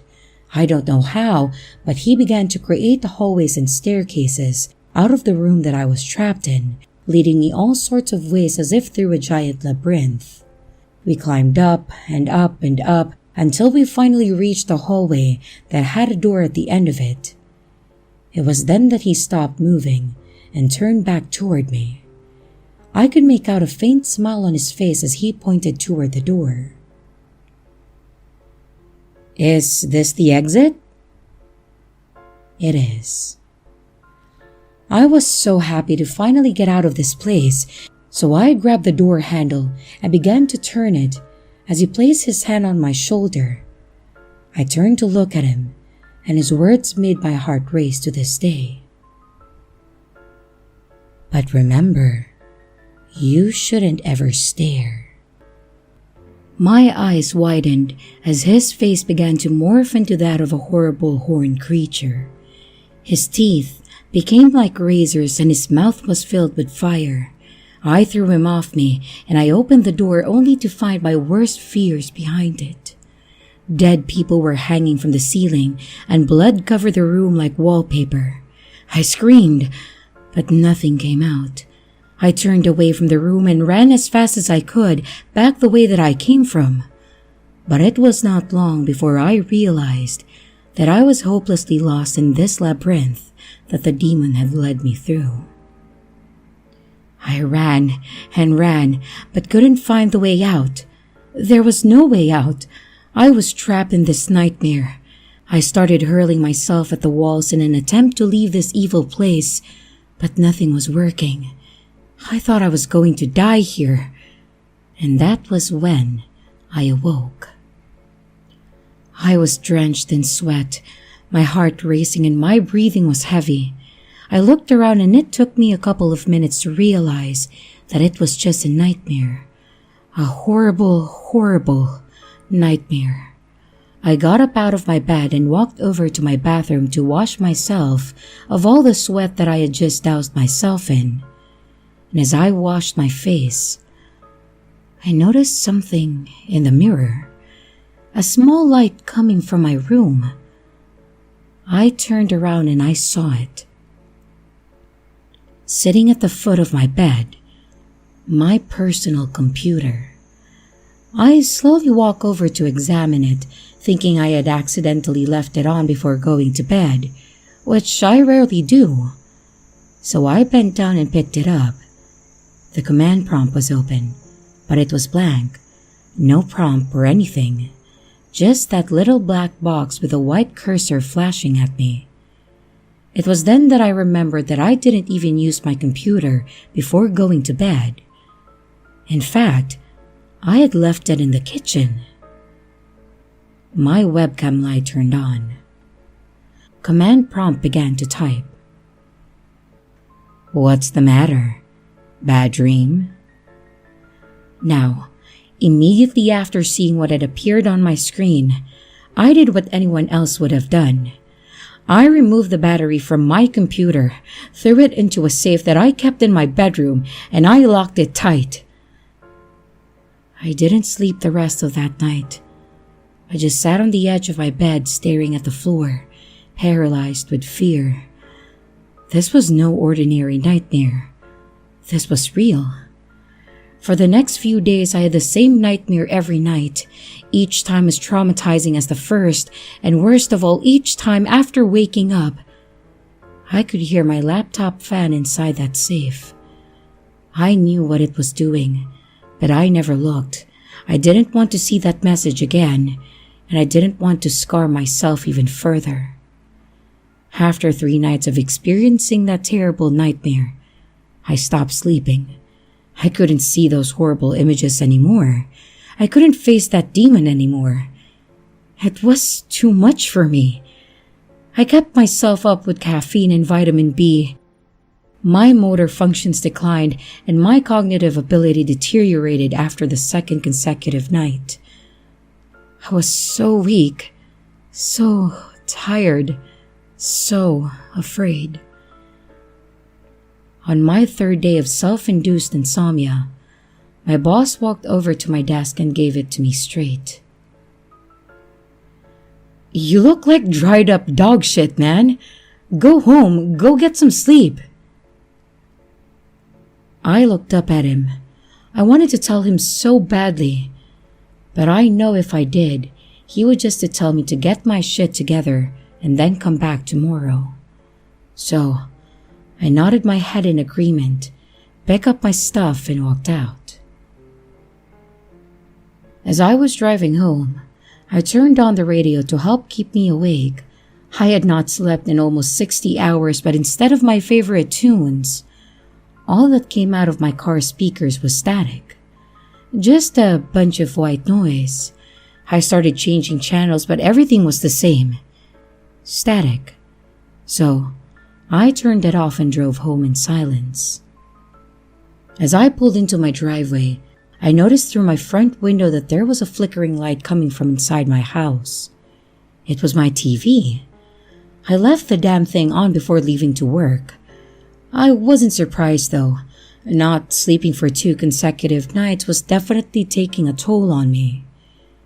I put the car in park and started to pull the keys out when my radio turned on again. More static. Was I hallucinating? Christ, I'm losing it. No, you're not. I almost shit my pants. Did that come from the radio? Either I've gone nuts, or that was extremely coincidental.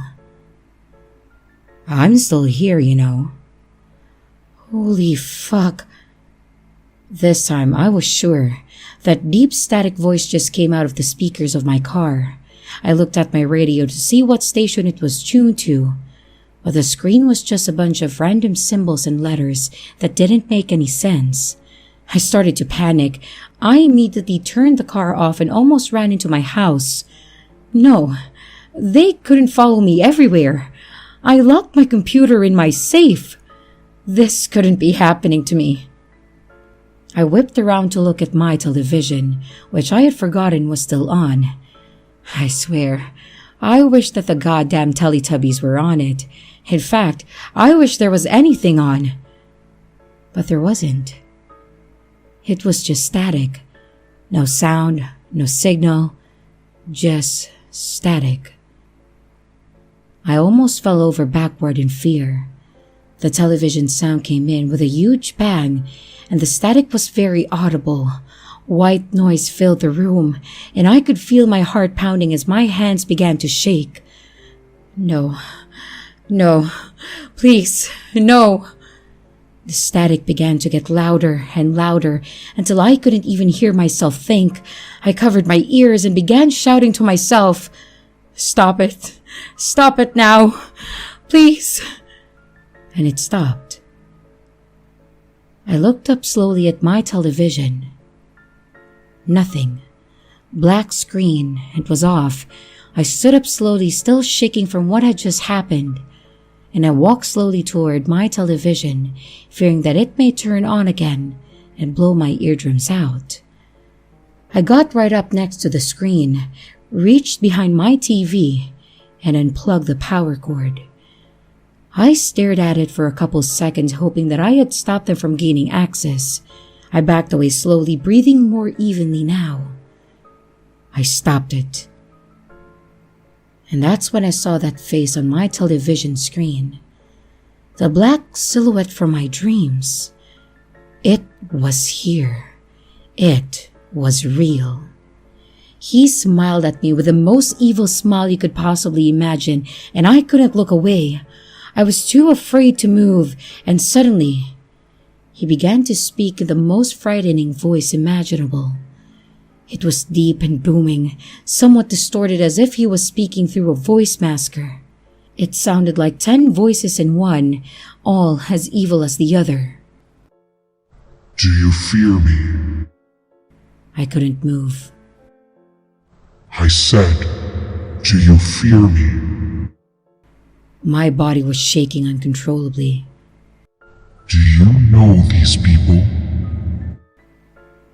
The next images I saw were the most traumatizing images in my lifetime. I saw pictures of my family, my friends, people I had met throughout my life. He had them. This couldn't have been happening. I told you not to stare.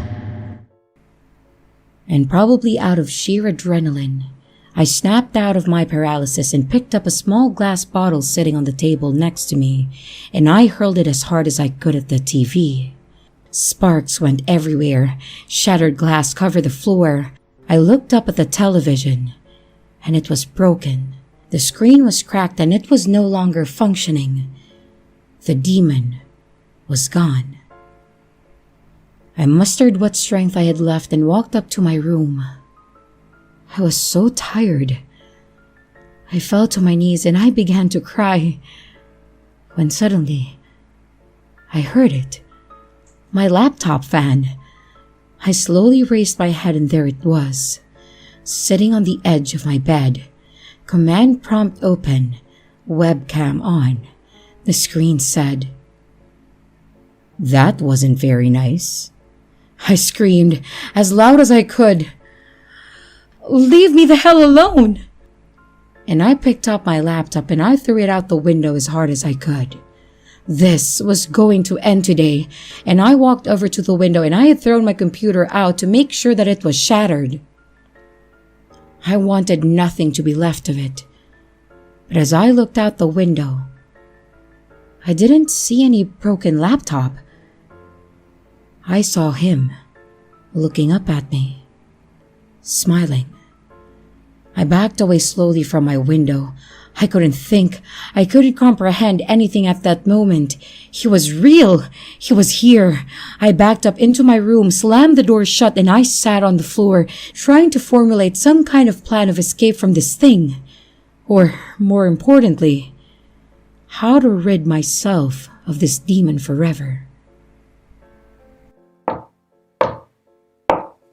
I immediately stood up.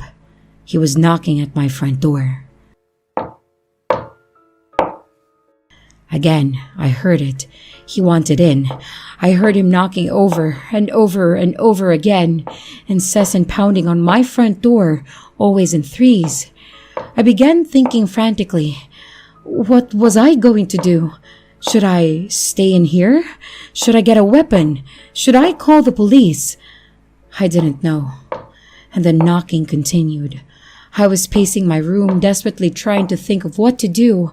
My heart was racing, my body purely running on adrenaline at this point, and suddenly, as if perfectly on cue, the knocking stopped. I stopped pacing. Was he gone? Did he just decide to leave? I had to be sure. I slowly opened my door and looked around. Nothing. I moved out of my room and toured the stairs and peeked down. Still, nothing.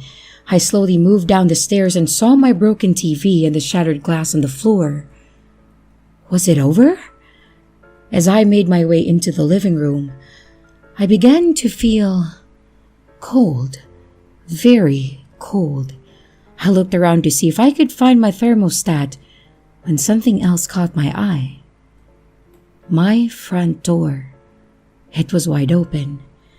I swear, I almost had a heart attack. Was he inside? I had no way of knowing, but the first thing that came to my mind was that I had to close that door in case he wasn't.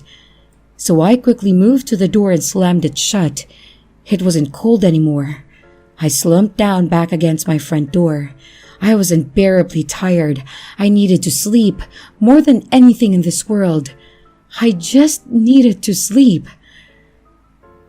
My eyes began to close. My muscles began to relax. My breathing slowed. And right as my eyes shut and the shroud of sleep began to cover me, his face right in front of me. My eyes snapped open to see his face right up against mine.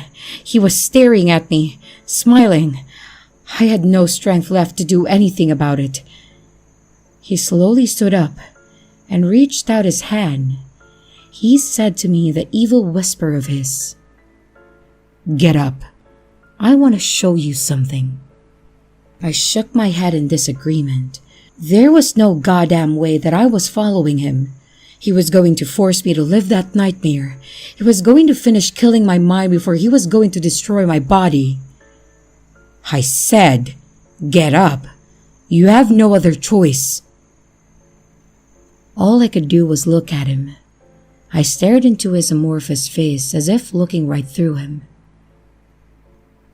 "You know what I can do. Now, get up." He wasn't going to let me die there. He wasn't going to leave me alone. He wanted me for himself. He was right. I had no other choice. So I raised my hand and grabbed his arm.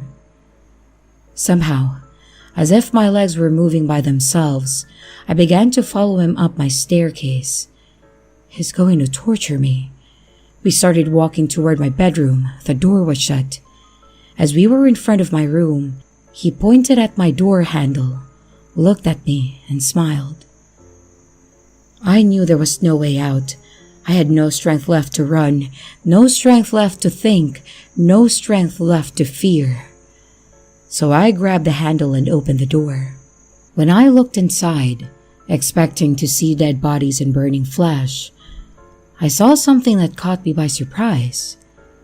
It was my laptop, the one that I had thrown out the window earlier. It was sitting on my bed, and the demon walked into the room, stood at the foot of my bed, looked at me and said, "Come, you need to use this device." So, I walked forward once again. As if not by my own will, I sat down in my bed and picked up the computer.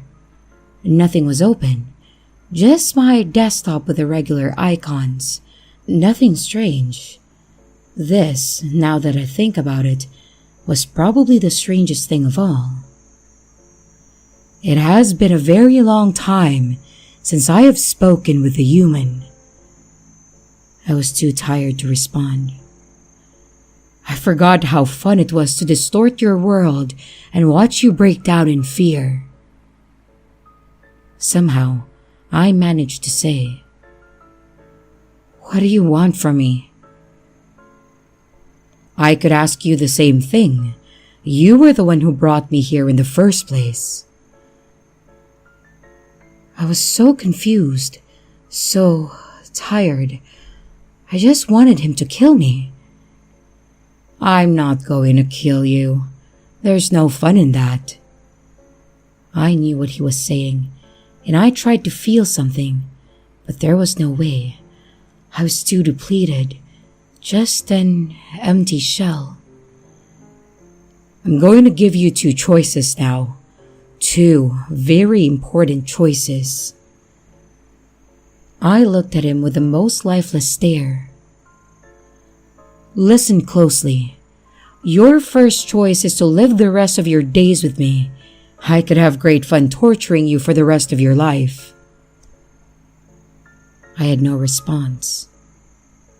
"Or, you can choose to send me to another, because I would love a change of scenery." All I could do was stare at him. Then out of nowhere, I found the strength to say, "I hate you." He smiled as I said this. He leaned down, put his face next to mine and whispered, "Make your choice, human." And suddenly, a window opened on my screen. It looked like a sort of VPN client. Some kind of network was being hosted on my computer, and for some reason, the SSID was permanently seared into my memory. 49 20 414 D20 50 41 494 D4 F4 E. For a few minutes, nothing happened. I was the only one in the network. Then out of nowhere, a message box appeared that read, "Someone has joined the network. Would you like to welcome them?" The demon began to smile, and once again he said, "Make your choice." I clicked the OK button, and a little chat box opened up, and I began to type, "Hello." Following that night, the demon that had been haunting me left my life. He vanished as soon as I sent that message, along with the computer sitting in my lap. I wanted to feel remorse for what I have done. Hell, I wanted to feel anything. But all I could do was close my eyes and sleep. When I woke up, I looked at the clock and discovered that I had slept for 26 hours. It was the first night of sleep that I had gotten in 3 days. It had been several years since my experiences with that demon, and I've been using a public computer to write these stories because I was too afraid to own my own again. And it has taken me that long to muster the courage to tell my story to the people of the world, to warn them of that demon that was likely still out there, torturing people for his amusement, forcing them to pass him on to more people through their internet connections. Beware. He was out there somewhere, and he gave no mercy.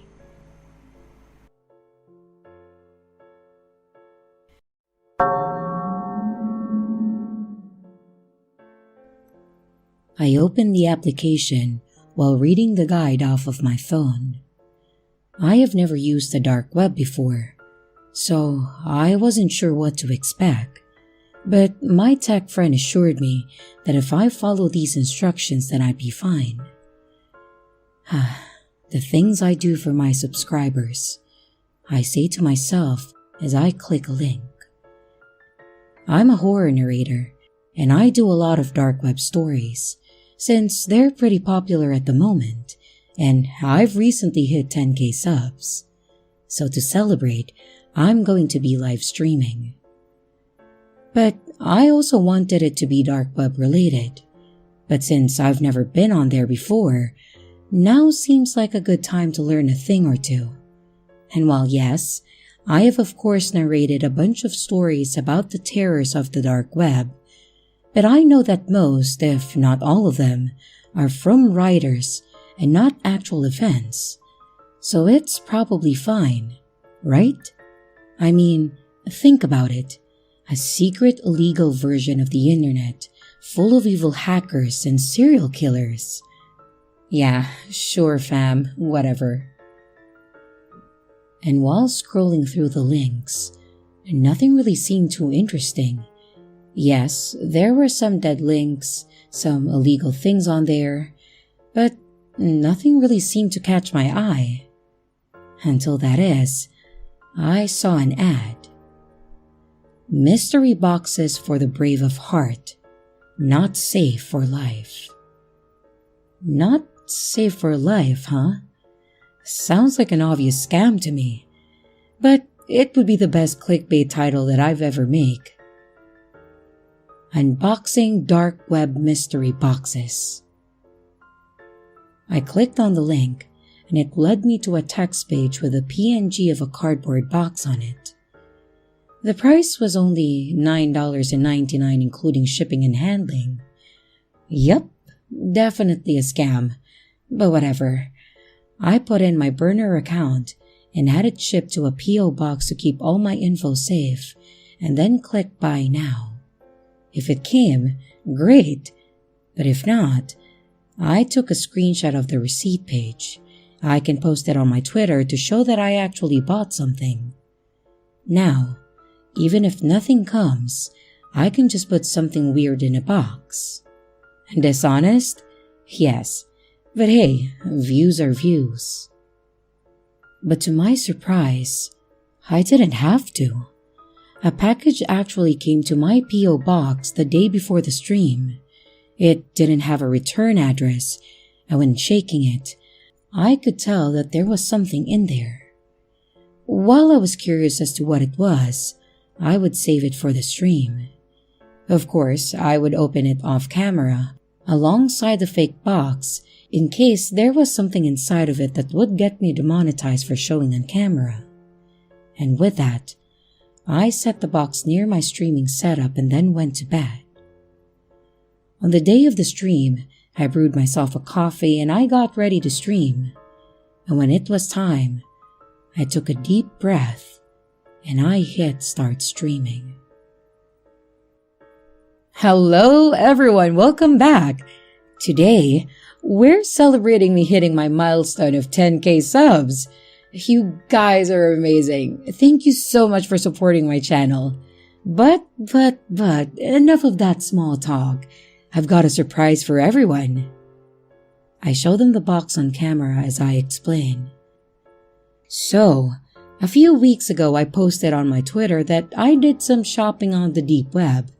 What I got is supposed to be a mystery box, and today, we're gonna finally see what it is. I put the box down, resting it on my lap off the camera, ready to switch it out if need be. Okay, let's see, and it's...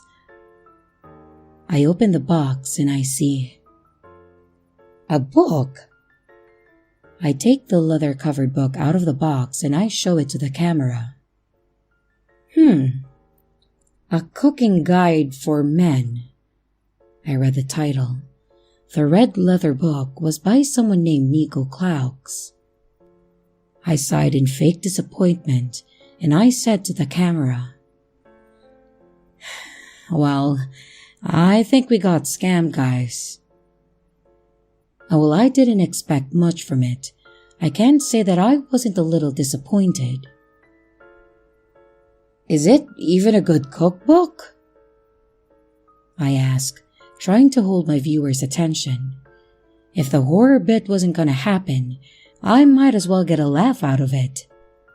So with a smile, I turned to the first page. It said, "This book is to help you prepare, season, and cook your meals in a safe and appetizing way. That being said, it's best to leave out certain parts, especially for beginners, as improperly preparing them may lead to severe health problems, including Kuru and prion diseases." I look at the camera with a noddingly approving face and say, Maybe it is a scary book." I say with a slight chuckle. I continued to read until my eyes came across a specific sentence. I scanned the letters and felt my stomach drop. It said, "When preparing human flesh, it is best to ensure that there are no tattoos or other things marking the body, as this affects not only taste but also health." I threw the book down. I felt like I was gonna be sick. I looked up at the camera before realizing that I was still live. I managed to get out some excuse before cutting the stream. And after that, I just sat there, breathing heavily, trying to calm down. And after a few minutes, I managed to slow my breathing before looking back at the book. What was I gonna do with this? After a few seconds of thought, I grabbed the book and a lighter before going to my backyard. And as I watched the fire blazing in the makeshift pit, I knew one thing for sure. I will never order anything from the dark web again.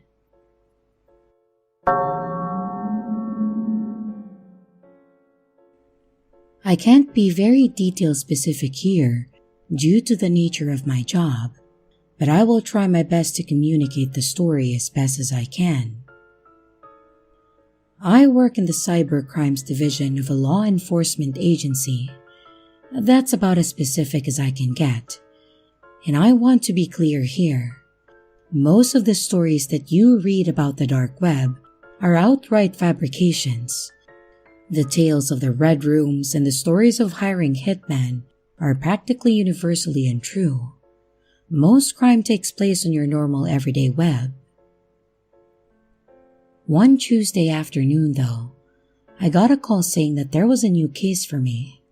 Well, the officer on the other end of the call didn't seem to be too sure that it was a case for me, but wanted me to have a look anyway. I went down to talk to two young boys. Both of them were teenagers, likely still in high school. I was wondering what this was all even about, until one of them started blabbering about something that they got off the dark web. Apparently, the two of them were doing a TikTok or YouTube challenge I can't care to remember which one it was, but they were looking for things to buy off the dark web. Again, honestly, there's very little actual shady activity that goes on the dark web, unless you want to buy drugs, so the two of them were mainly disappointed. Until they found a site that sold books, one of which they bought. I was then handed the book in question. I put on a pair of gloves and flipped through it. It was filled with photos of a young lady, and initially, they were of her smiling, and in locations such as that of a meadow or a city square. Though as it went on, they became more provocative, for lack of a better term.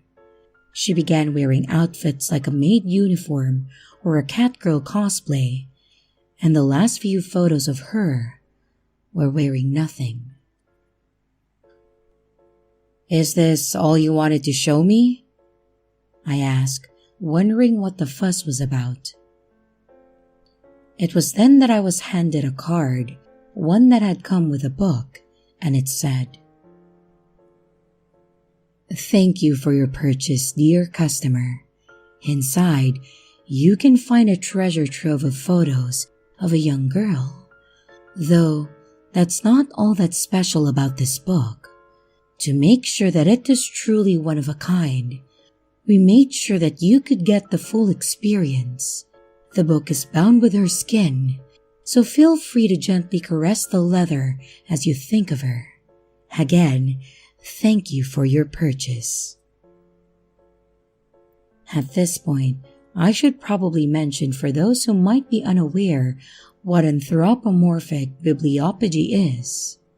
It's the name for the practice of binding a book with human skin. I probably don't need to say this, but it's illegal. Even assuming the skin was from a cadaver, you'd run into laws dealing with human remains. This card, though, from what was written on it, it was made to sound as if the skin had been taken from the girl while she was alive. Well, either that, or she had been killed and then skinned specifically to make this book. I thought the whole thing was an elaborate joke. My first hunch was that the two boys were in on it, but they seemed too scared for it to be a hoax on their end, and I interviewed the two of them separately, and their stories held up. Alright, perhaps they were telling the truth, but that didn't mean that the book was really bound with human skin. Even if it felt like leather, it was most likely animal leather, and all of this added for flavor. I told the officer in charge of the case just that, and said that there was no real need to investigate further, though I did give the young boys a warning regarding buying things off of sketchy websites. And that's when the case ended. Or, so I thought. As it turns out, the officer in charge of the case decided that on the off chance that it was real, to get the book tested. And it turned out that the leather binding the book was a matter of fact from human skin. As you can imagine, interest in the case surged after that. We were dealing with a potential murder case now, and we called the two boys back. I was also brought back on board to try to get the root of things, and I was able to get the .tor address of the site they used. And fortunately, all I got was an error message when I used that link. I did some more sleuthing, but that got me nowhere. Frustrated, I turned to other sources for help, but there was little progress that I was able to make. Further analysis of the skin revealed that it did belong to a woman and one of Caucasian descent, which all lined up with what I saw in the photographs. But there was little else that forensics could do as the process of preparing the leather made many tests unviable. A DNA test of the skin didn't reveal anything, and we searched far and wide to see if anyone recognized the girl in the photos, but there was no match till date.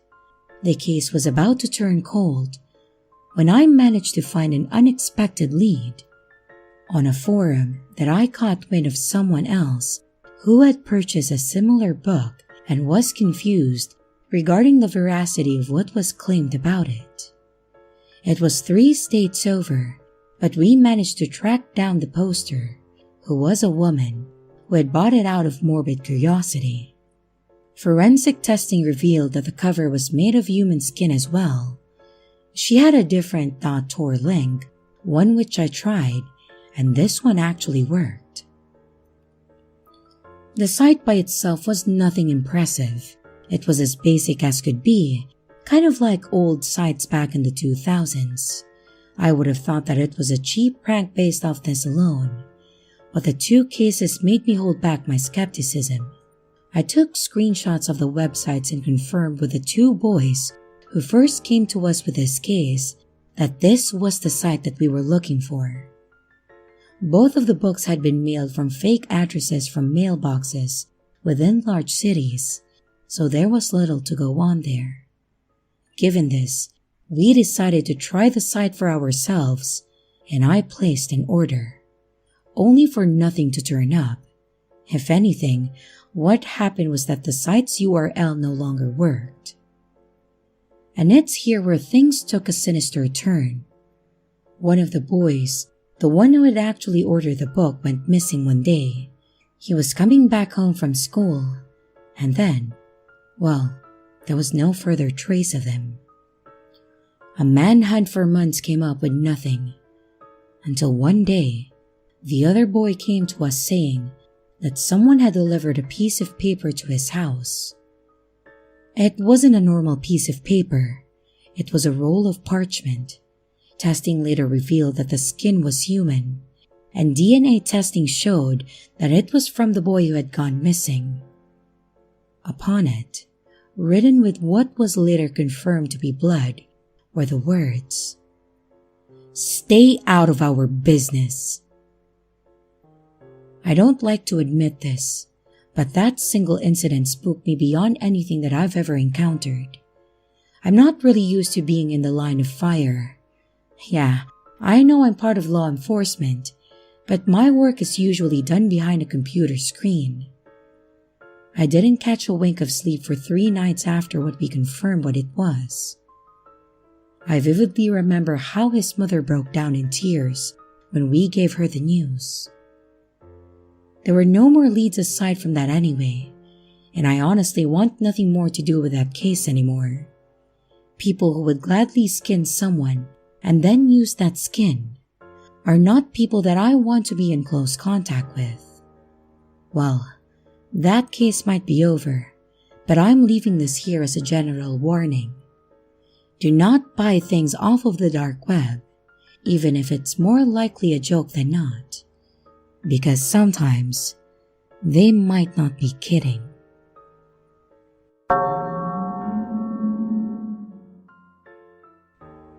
This occurred not long after I turned 18 years old.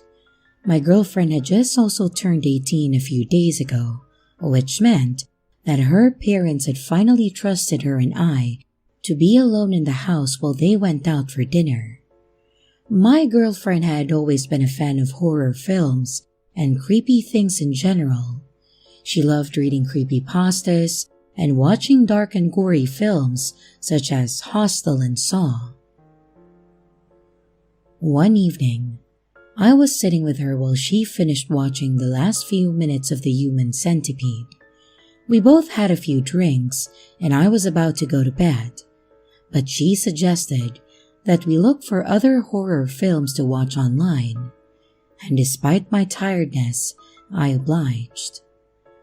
A few minutes of searching on her laptop revealed all of her favorite online film sites had been taken down. Then, that's when she suggested a chilling alternative.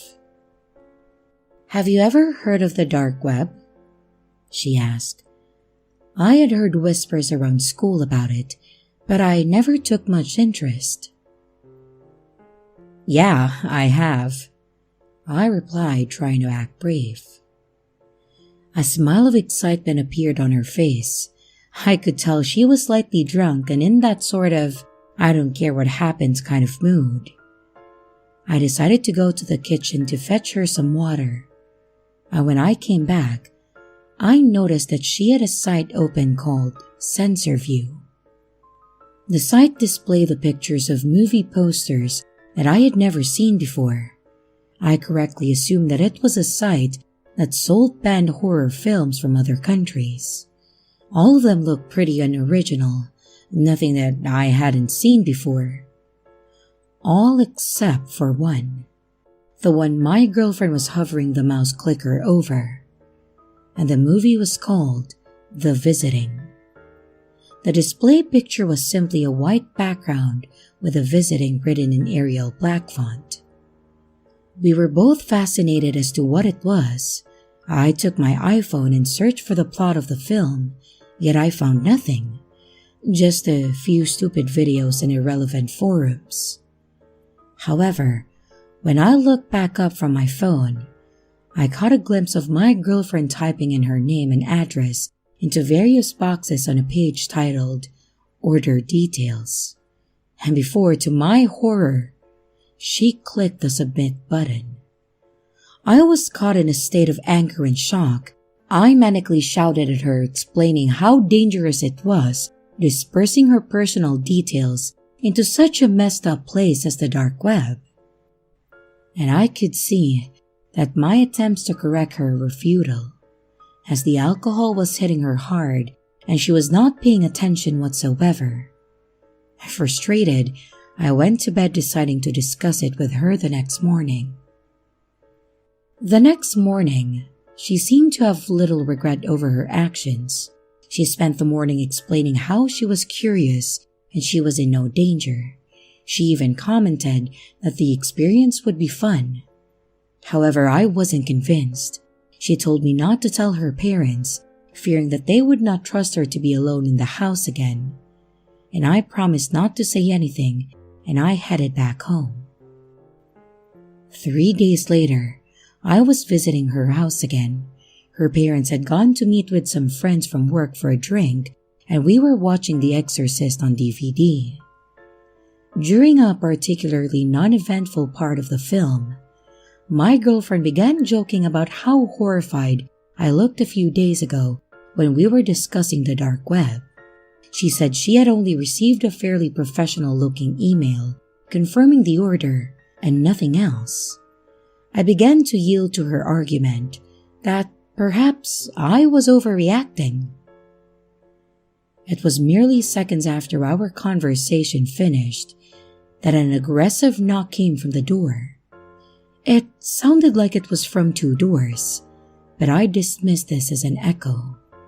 I began to look concerned while my girlfriend began laughing once again at the look of terror on my face. I put on a fake smile as I walked towards the door. It erased clean from my face when I saw who stood outside. A tall, stocky man wearing a ski mask and dark clothes stood at the front door, wielding a hammer. I was about to call out to my girlfriend to call the police when a blood-curdling scream echoed throughout the house. I raced back into the room to see my girlfriend pointing at the window facing the garden. An identical man stood at the window, only he was holding a small bat. I grabbed my girlfriend's hand and sprinted up the stairs. We hid in the master bedroom while I called the police on my mobile, who told me that they would be there as soon as possible. And as I finished the call, I heard one of the doors smash and loud rapid footsteps heading up the stairs. They were in the house. Without thinking, I pushed the window open and told my girlfriend to jump, run, and not to look back. She jumped and landed safely onto the grassy garden below. I was about to follow, but I hesitated, wondering if I could put up a fight in doing so, to allow my girlfriend more time to escape. It was then I heard a deep, aggressive voice outside the room. The man shouted something in a foreign language, whilst I heard laughs from 2 other men outside. All bravery evaporated, and I jumped, landing harshly on my ankle. The adrenaline racing around my body allowed me to power through the pain, and I eventually caught up to my girlfriend. We were running for what seemed like hours, but in reality was most likely 10 minutes. We ended up next to a local park, a safe distance away from the house. My girlfriend began sobbing and I comforted her, trying to avoid my own desire to break down. It was not long after that when the police called me on my mobile, they were at the house, and as far as they could tell, the attackers were gone. After taking a few minutes to compose ourselves, my girlfriend and I made our way back. There were 3 police officers at the house. One was examining each room for any damage or evidence left by the men. One was comforting my girlfriend, and while the other asked me questions. The shock was clouding my memory. I was only able to tell them a few details about their clothing and the fact that they spoke in an Eastern European language.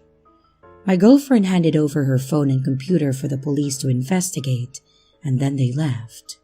They advised us to tell the homeowners about the situation, lock up, and suggested that everyone spend the rest of the evening with friends or a relative. So we both spent the night at my parents' house while my girlfriend's parents stayed with her friends. I remember my girlfriend crying over the phone while telling them about the situation, and they were furious. A few days later, the police visited my girlfriend. It was by luck that I was at her house that afternoon, and their investigations had led them to some disturbing findings. It turned out that the visiting was a nickname locals in a small Polish town gave to a number of brutal murders that occurred in the 90s in the local area. The murders were committed by an unknown gang and were initially dismissed as home invasions gone wrong. All the victims were bludgeoned to death in their homes, although nothing of value was taken from the house. It was only 2 years after the murders began that a family survived an attack by the gang. The husband was able to give the Polish police a few details of the attackers, but all that he revealed was that they wore ski masks, wielded blunt objects, and one had a video camera.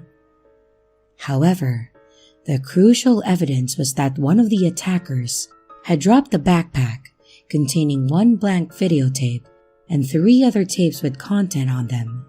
The 3 tapes showed the horrific murders of the other victims of the attackers.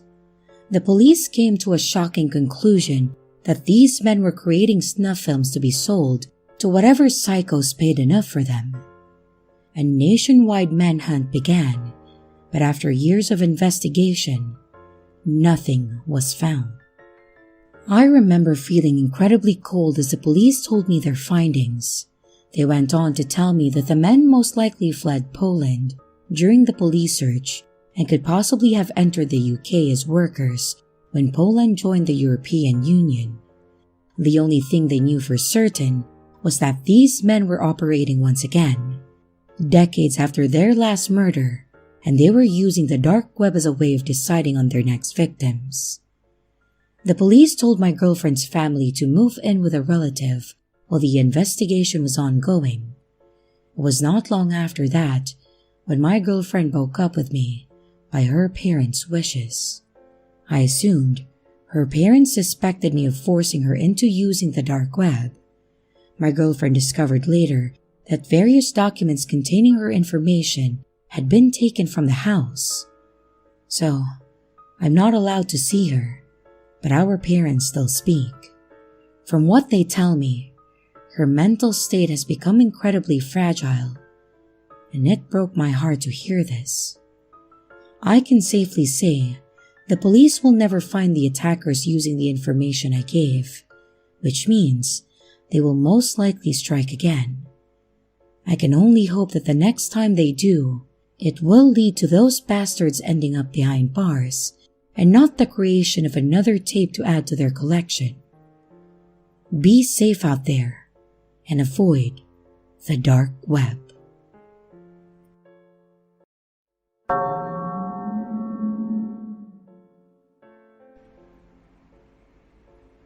Like many people, I decided to see what was on the dark web and see what was actually on there. I watched some videos and read some guides on how to do it safely.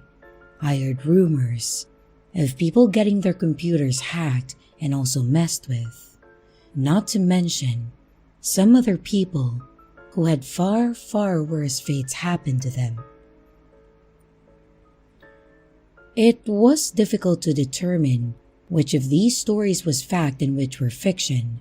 I guess people who frequented the dark web would have been more aware of what was going on to begin with. I used one of my older laptops that I didn't care about if it got damaged. I wiped it off of all personal information and files that could cause issues if someone got their hands on it. I guess if something ended up messing with the laptop, I would just have an old outdated paperweight that I could always get rid of and forget about it. I downloaded the Tor browser, and the thing I hated the most was how slow it was. I nearly lost interest with that alone. A lot of sites wouldn't load, and when they did, they weren't all that great to look at. Most of them looked so damn old, and I was left feeling so underwhelmed. I was reminded of sites that I saw from the 90s. I saw so many videos on YouTube about the dark web, and I felt incredibly frustrated about it. I didn't know what I was looking for specifically. I heard some people stumbled on some absolutely vile content, but I didn't want to do that. I also wasn't really interested in drugs or anything. I wanted to see weird, but mostly harmless things. I guess I should have done that on the dark web. I was curious about the different cults and things. I liked checking out this sort of thing, guilty pleasure and all of that. And after clicking on several dead links, I finally found one that looked pretty good. I didn't know if I should name the site, especially with what they know about me, but everyone on the page was smiling. It was probably a generic stock image. They spoke about being happy or happiness, a world without money or stress, of a 9-to-5 job where everyone was equal and treated well. All things that should be the case, but was usually wrapped up with one psycho or another. I kept scrolling. The site looked like it was made in the early 2000s. It was gaudy and slow, and it being on the dark web didn't help either. I hate to say it, but a part of me wants to know more about the cult. Who they were, how they managed to get members. Why did they decide to post it on the dark web instead? I've never heard of them before, so I thought that maybe I could Google them. When I searched them, I found absolutely nothing. There was always a chance it was an elaborate prank played by some teenager wanting to get a rise out of people. I pondered making a YouTube video on it, maybe a series. It was a way that I could have earned some money in the future. So, I used my phone to record and document what I was finding. I used a Proton Mail email account to avoid using my real one, and I told them that I had some questions. I didn't know why I was doing this, and over time, checking the site and seeing if there were any updates too became an addiction. It was like living a double life. On one hand, I was a devout member of this cult, reading and learning about the teachings and learning more about the members, while on the other hand, I was going to school and living a normal life. One of my friends asked what I was doing, and I went into vivid detail about it. We laughed about it. In one of the emails I received from my next learning instructions, I wasn't surprised by it. It was all the same talk of helping us grow as brothers, repent, acknowledge the divine leader, and all that sort of thing. The topics of the emails blurred into each other by this point. And at the end, it was signed with my name and not the alias that I used when I contacted the site. And by then, I decided that that was enough snooping on these sites. Every so often, I receive an email from the cult. They will mention something small about me. And after a month, I decided to just let the email die. I don't want to deal with it anymore. I'm scared at some point that the cult will try to reach out to me in the real world. So far, nothing has happened, and I'm worried that they will contact people in my real life. Please, does anyone have any advice for me?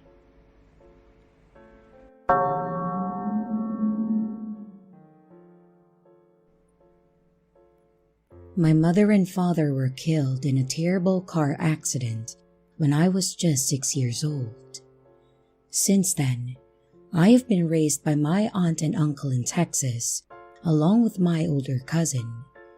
It took me a while to adjust to this new arrangement, but in time, I came to accept my aunt and uncle as my parental figures. But the person that I was closest with was my cousin Lacey, but we were more like brother and sister. Living in Texas, we often went hunting and fishing. My uncle taught us both to be expert marksmen when it came to hog hunting. This comes in handy in the southern United States, where these wild pigs are considered pests due to their effect on the ecosystem. And by the time that I was 13, I had become a terrific shooter. My uncle sometimes joked that I would become a police sniper. Over time, my cousin and I both developed an interest in computers. This was in the late 90s and early 2000s, when the internet was a much newer phenomenon and the idea of an information superhighway was very fascinating to both of us. Lacey is 2 years older than me and thus graduated high school sooner. She was accepted into the University of Texas with a scholarship in computer sciences. As for me, my initial enthusiasm in computers has since waned into casual interest. My ultimate passion was in sports journalism, and I would end up attending the University of Southern California with a scholarship in that field. In the summer of 2006, I finished my sophomore year while Lacey had graduated from college and was now working for a large technical firm in Houston. It was a summer break, and I hadn't seen her in a while, so I flew into town to visit for a few days. After spending a couple of hours catching up, she brought up a subject that has since come back to haunt me. She referred to it as the dark web. One of her co-workers had been bragging about spending time there, claiming to have purchased drugs on numerous occasions, and also watching some very hardcore videos that cannot be found anywhere on the regular internet. Lacey learned that this part of the web could only be accessed if you were a really good hacker. This predated Tor software by several years.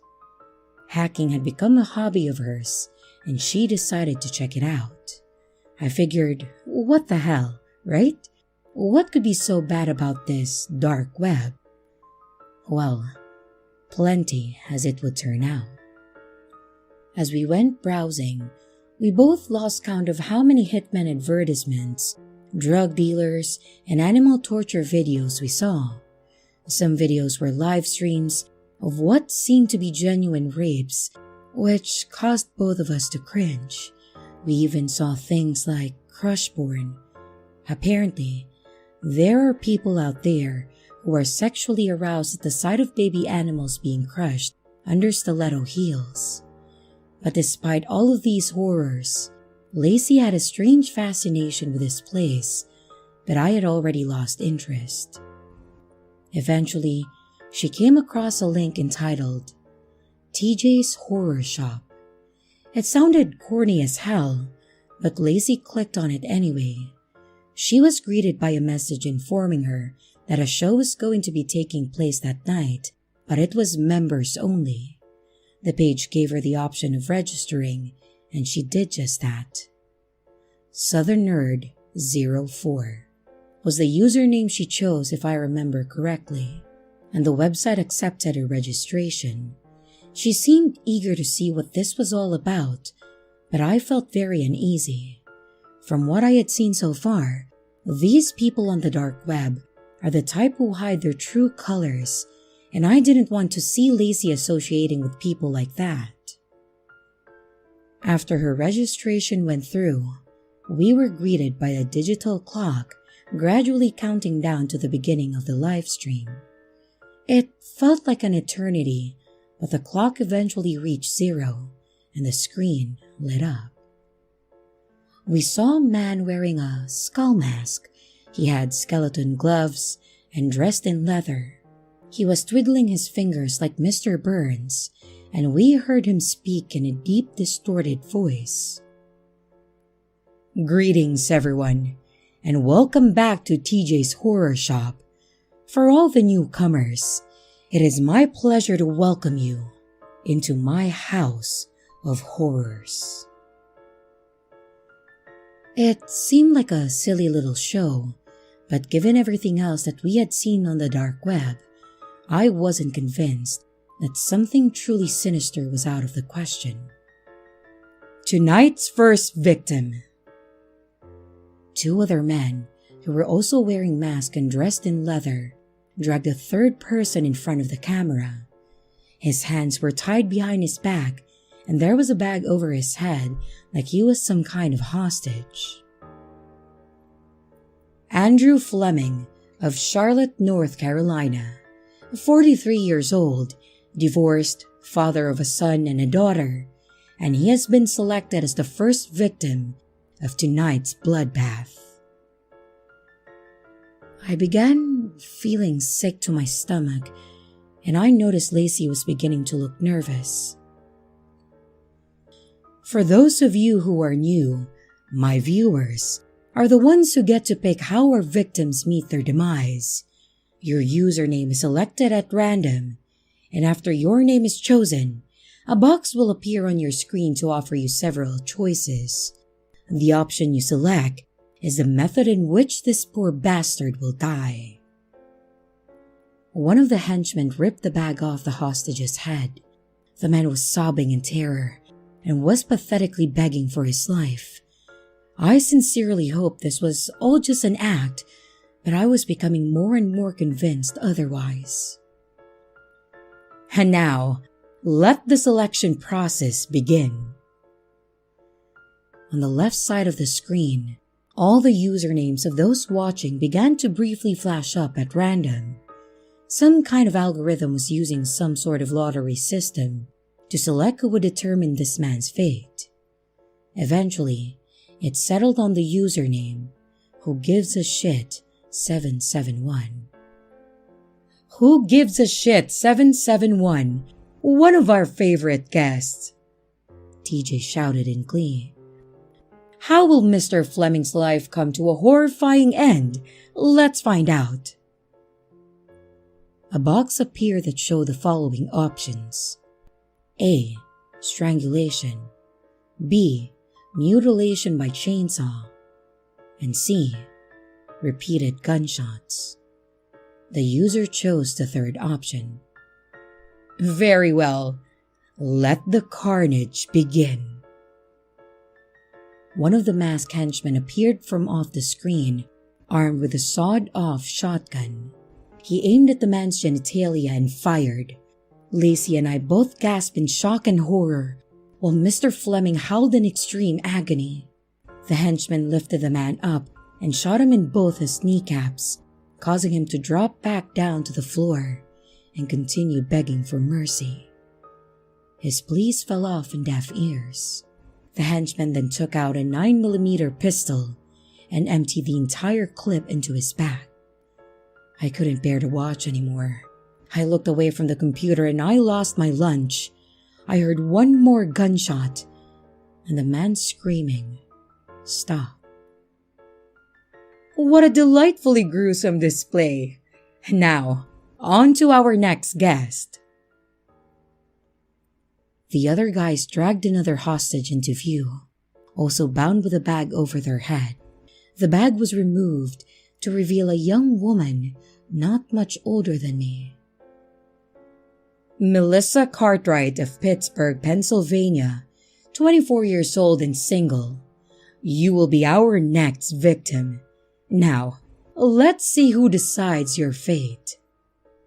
As before, the slot at the left of the screen began flashing usernames at random, and much to our horror, it settled on the username Lacey had chosen. And tears began welling up in her eyes. "Lacey, shut this damn thing off!" I shouted. "Southern Nerd 04, a newcomer. We are happy to welcome you into our gruesome family. Now, you must choose how Miss Cartwright dies." The small box reappeared with several different options than before: flaying, electrocution, or incineration. And Lacey sat frozen. "Lacey, get off this page now!" I said with a mixture of fear and anger. Several minutes passed, and TJ had grown impatient. "Well, Southern Nerd, we are waiting!" Lacey began frantically pressing buttons, hoping to escape from this awful place. "If you don't choose in the next 20 seconds, you will be on our next show," TJ said menacingly. And for a moment, Lacey appeared to be considering one of the murder options, but before she could choose, I ripped the power cord from this outlet and shut the damn computer off. Lacey broke down sobbing while I rushed over to comfort her. You don't think they'll find me, do you?" she said fearfully. I don't know." I stayed with Lacey a few more days before flying back to Los Angeles. To be honest, I wanted classes to resume, but it was the middle of July. The whole situation with those wackos on the dark web appeared to have blown over. Or so I thought. Wednesday, July 19, 2006, 10:47 p.m. I returned to my apartment and flopped down on my bed.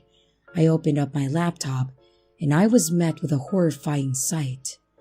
My generic desktop background had been replaced with an image of a skull mask, the same type of mask worn by TJ and his cronies in that terrible livestream.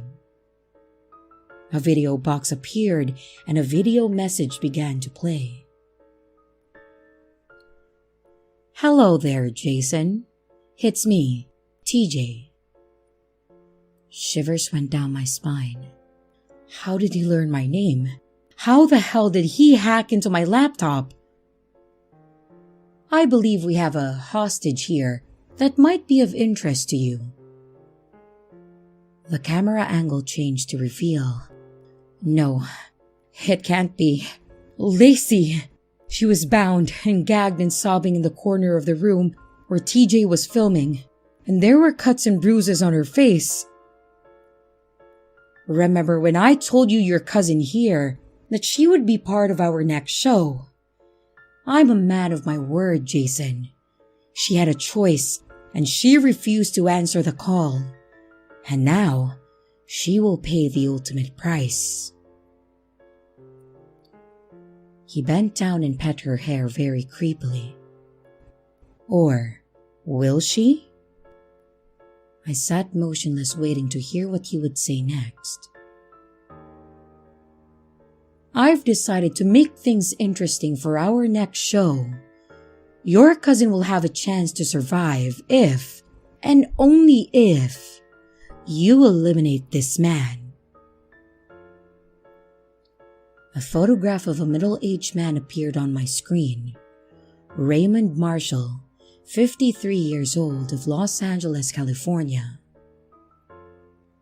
No particular reason why I chose this random person, except for the fact that he happens to live near you. And now, you have a simple choice. Will you murder one person to potentially save another? I stared at my laptop, unable to move or speak. I wanted to save Lacey, but was it worth murdering another innocent person? 20 seconds, Jason. Tick tock, tick tock. I heard TJ taunting. Not much time to consider things, a very awful predicament to be in, and TJ began to count down out loud. 10, 9, 8, 7. Yes, I will do it. I finally managed to force out, and I regretted it almost instantly.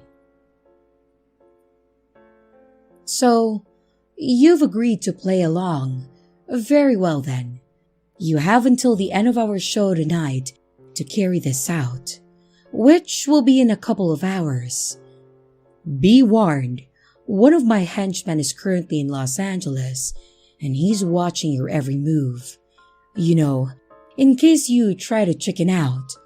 Oh, and we are also monitoring your communications, so don't even think about warning your target or calling the police. I was trapped. There was no way out of this. I would have to become a murderer if Lacey was going to live, and the thought of it sickened me. If you haven't eliminated your target in 2 hours, my henchman will kill you. Shouldn't be a problem. Your cousin tells me you're an excellent shooter. TJ sent me his address. My target is a 15-minute drive away. A part of me wanted to commit suicide right then and there, but I knew that would be viewed as chickening out, and that would surely get Lacey killed. No, I had to do this. I took a quick shower, then I went to the apartment building's parking garage. I took my laptop with me. I opened up the toolbox in the bed of my pickup truck, and I pulled out my hunting rifle. I stared quietly at the weapon. I brought it with me when I drove out to California 2 years ago. I had used it many times for hog hunting, but I hadn't had much time for hunting much of anything since I moved here.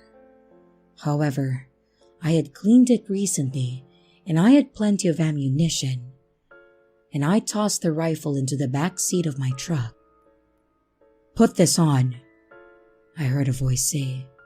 Startled, I turned around and saw a tall man in a hooded sweatshirt wearing a skull mask. "Let me guess, you're that psychopath's puppet," I said sarcastically. "Put this on," he repeated in a more aggressive tone. He was holding a headset in his outstretched hand, and I took it from him.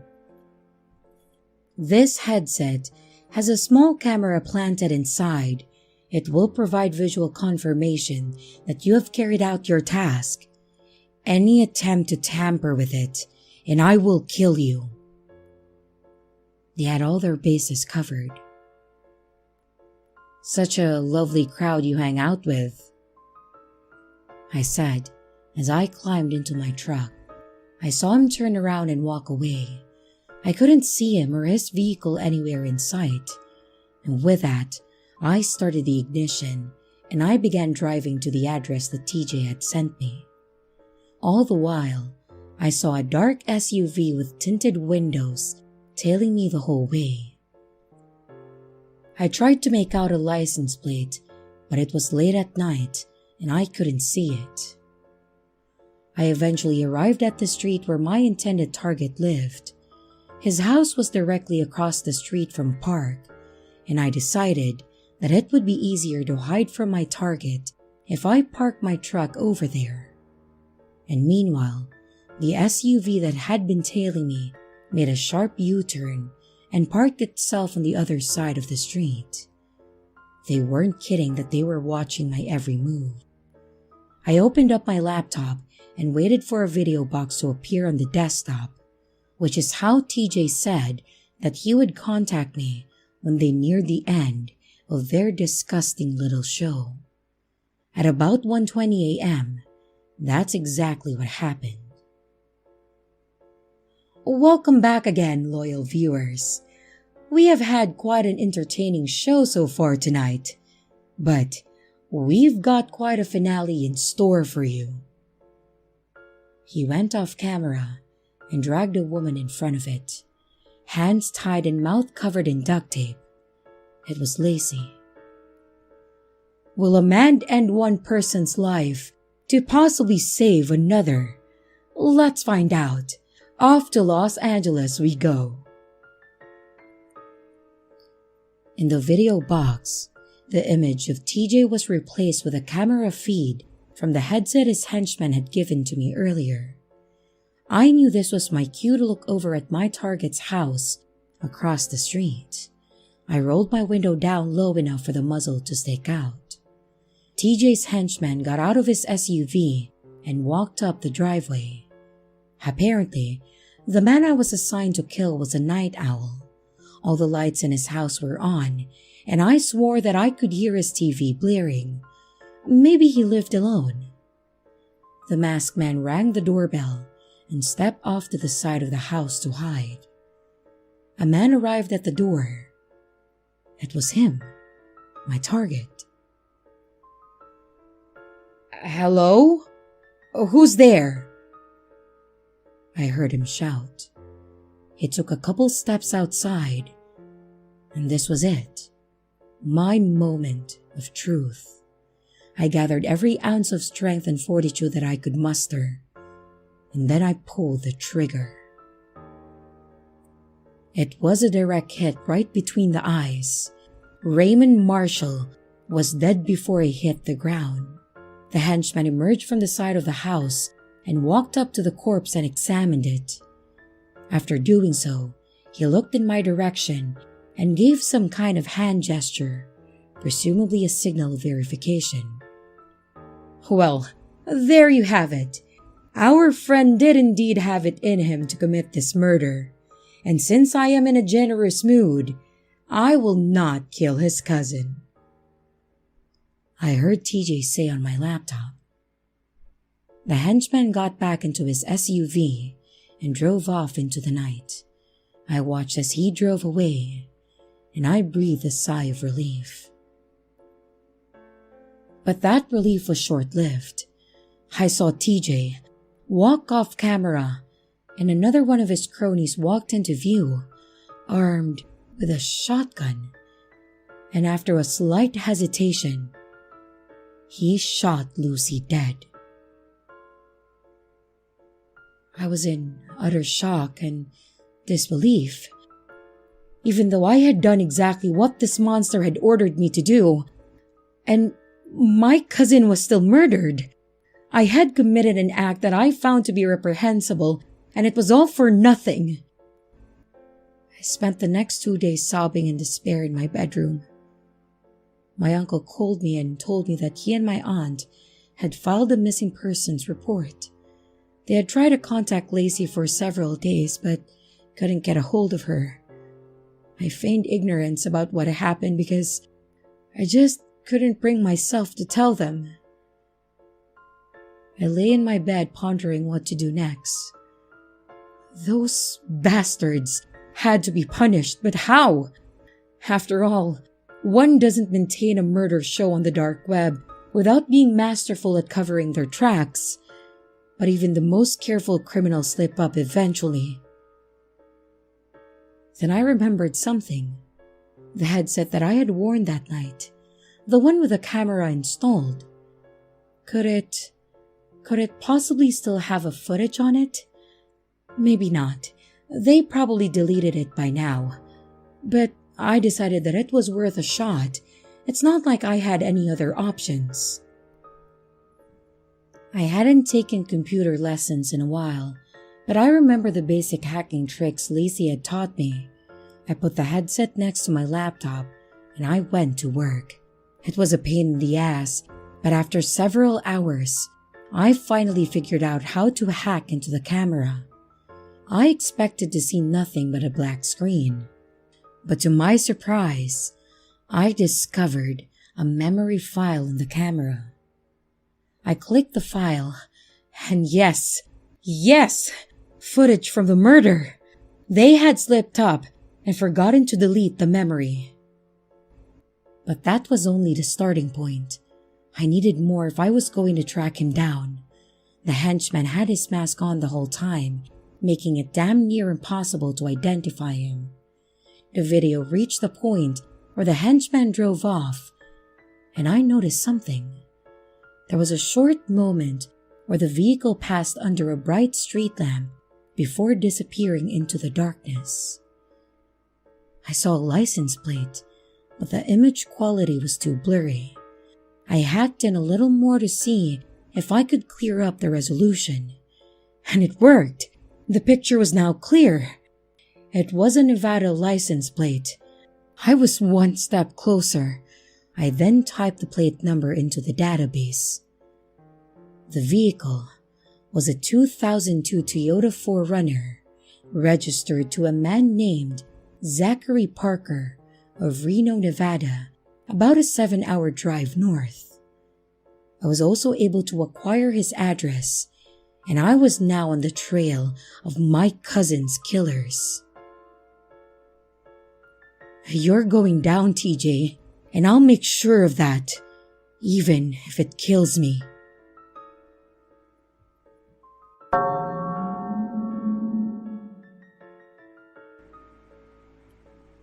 I packed food, rope, and duct tape, as well as a handgun that I used for home defense, and a hunting knife that I had brought with me when I moved out here. Before departing LA, I stopped at a local store to pick up mace and a taser gun. I was loaded, and I was prepared to exact revenge against these psychopaths. I told my roommates that I was taking a short trip and that I would be back in a few days, but truthfully, I had no idea if I would be coming back at all. These were some bad characters that I was dealing with. I was expecting to lose my own life, but if I brought them down in the process, it would be worth it. I would prevent further deaths and avenge Lacey. I departed at about noon, but heavy traffic added another hour to my trip. I reached Reno at around 10 at night, and since I lacked familiarity with the area, it took me another hour to find the address of the SUV driver. Eventually, I arrived on a quiet street in a nice-looking neighborhood. It was a single-story, medium-sized house, similar in appearance to the one that I had grown up in over in Texas. There it was in the driveway, the black Toyota 4Runner with that same license plate number. I was a nervous wreck, and it took me several deep breaths to calm myself down. Eventually, I worked up enough courage, grabbed my duffel bag, and I stepped out of my truck. Slowly and quietly, I snuck up to the house, hoping against hope that nobody would notice me. Suddenly, the garage door began to open up. I ducked to the side of the house to keep myself out of sight. A man stepped out from the garage entrance and then climbed into the SUV to start it up. But he wasn't going anywhere. He simply moved his vehicle into the garage before shutting it off. I heard the sound of the vehicle door open and then shut again.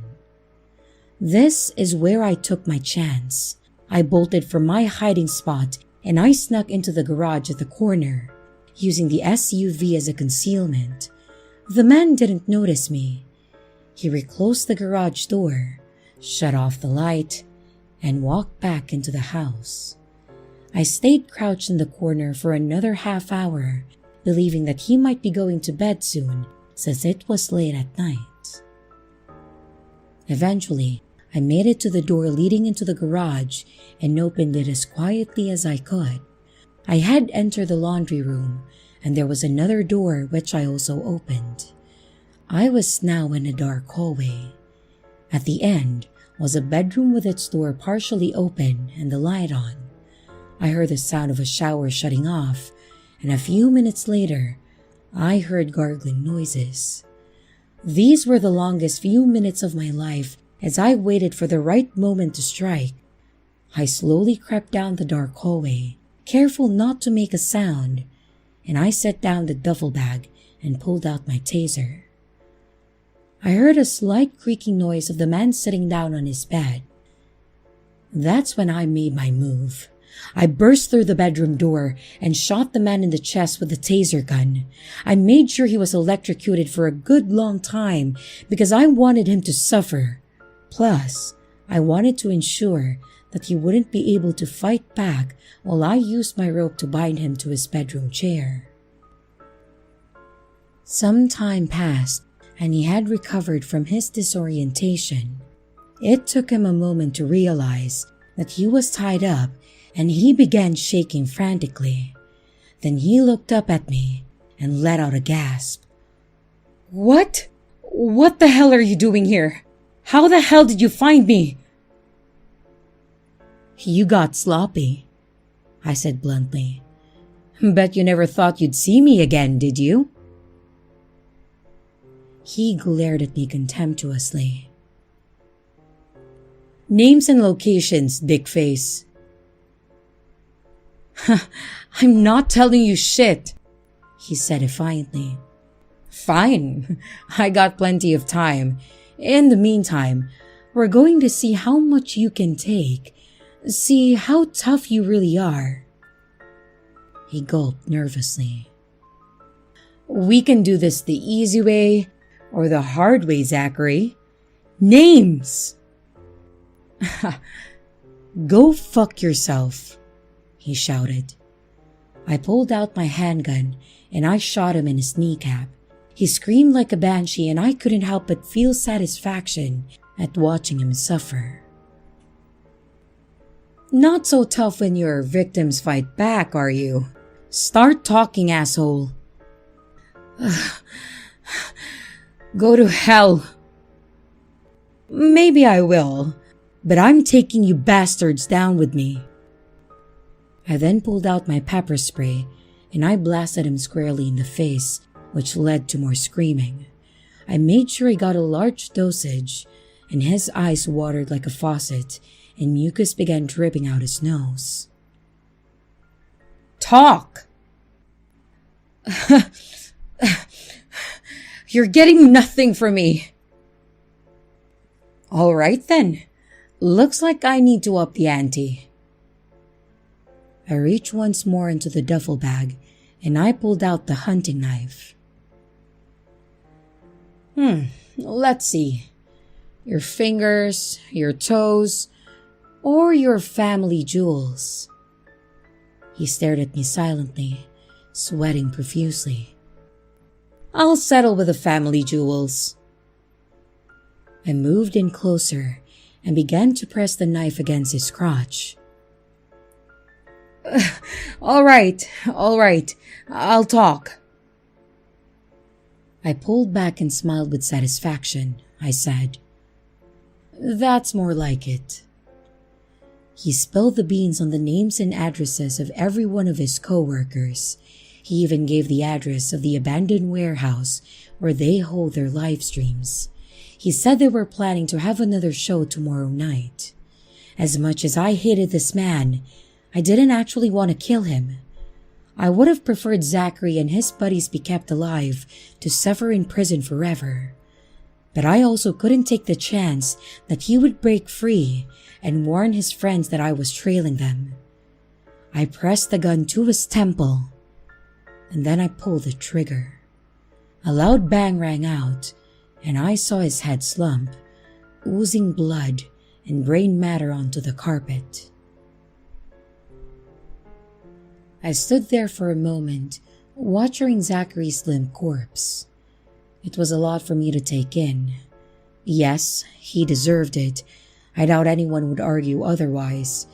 But this was still the first time that I had willingly taken a human life, and I felt a little overwhelmed.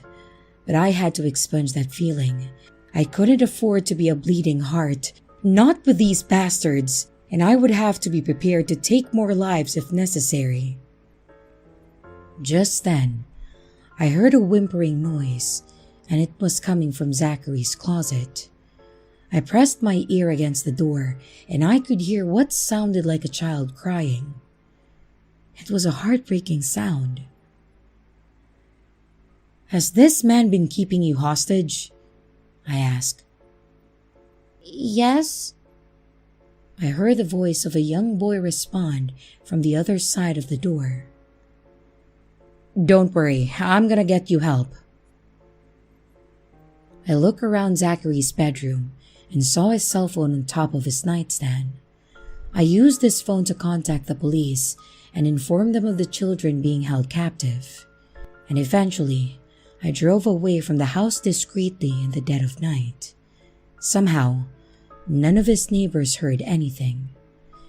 I spent the better part of the following day staking out the abandoned warehouse that Zachary told me about. I couldn't keep my mind focused on anything else except bringing these bastards down. And eventually, the sun began to set, and I decided to make the move on the factory. Whether TJ and his cronies had arrived or not, my truck was hidden in some bushes behind the building, so I was confident that they wouldn't spot it. I took the rear entrance, hoping it would draw less attention. I had my sniper rifle, a flashlight, a hunting knife, and a taser with me. If what I had seen from their live stream was any indication, they always came armed. I opened the back door slowly, but it still creaked loudly. I tried to maintain my bravado, but the creaking noise made me fear that I had alerted them to my presence. I chose to press forward despite my fears, my rifle pointed in front of me at all times. The factory was dim and quiet. Every little noise I heard made me shiver, but I wasn't going to turn back now. I had come too far down the tracks to abort at this point. There was a musty smell in the air, but it soon gave way to the smell of death. That I recognized it instantly. Spend as much time hunting wild hogs as I have, and you become very familiar with the smell of decaying flesh. I traced the stench to a door at the end of a hallway. I opened it, and I shined my flashlight into a pitch-black room. Sweeping the beam across, I saw a pile of dead bodies, some of whom were children. I then shone the light to the other side of the room, and I saw 3 people bound and gagged in a corner, a man and 2 women. Using my hunting knife, I cut the ropes binding them. "Are you a cop?" asked one of the female captives. "No, I'm just here to help," I replied. Then I pointed at the dead bodies. "Last night's victims?" "Yes, they haven't gotten around to burying them yet. They're running some kind of sick internet show here, and we were next in line," said the male captive. The other female hostage was too traumatized to speak, and I can say that I blame her. "You 3 get on out of here, and then head for the police station. We're shutting them down," I said. You sure you'll be okay?" the male hostage asked. "I'll be fine. Just don't tell them about me. Now go!" Without missing a beat, the trio bolted out of there and out of the rear entrance. I decided to leave the door to this room open, just to give them a shock when they arrived. I reached the main area of the factory. It was largely empty aside from a few desks, a computer with a webcam, and some extension cords. I noticed a step ladder leading up to the catwalk above. I decided this would be a good place to hide while I continued to wait for their arrival. But the wait would not be very long. Less than 10 minutes later, 4 men entered the building through the front door. They weren't wearing their mask and they were all armed with shotguns as expected. The leader was tall, lean, and had blonde hair. "Where the hell is Zachary? Have you been able to get a hold of him yet?" The blonde-haired man shouted in frustration, and I quickly deduced that this was TJ. I've been trying to get a hold of him all day, but... But what? I drove by his house earlier today. The place was crawling with cops. When I asked a cop what happened, they said that he was found dead in his bedroom. Maybe someone found out about the kids that he was holding captive. TJ let out an exasperated sigh. Fine. We'll just have to do without him. I should have known bringing him on board was a mistake. He was always a little careless. Oh, you have no idea, TJ. I quietly muttered to myself from my hiding spot, and TJ approached the desk with a computer and then turned it on. Bring out those 3 hostages. We'll begin tonight's show in about half an hour. You got it, boss, one of the other men said as he disappeared down the hallway. I readied my hunting rifle for my perch on the catwalk, and the moment of confrontation was arriving. TJ fiddled around on the computer for a bit when he suddenly heard a loud scream.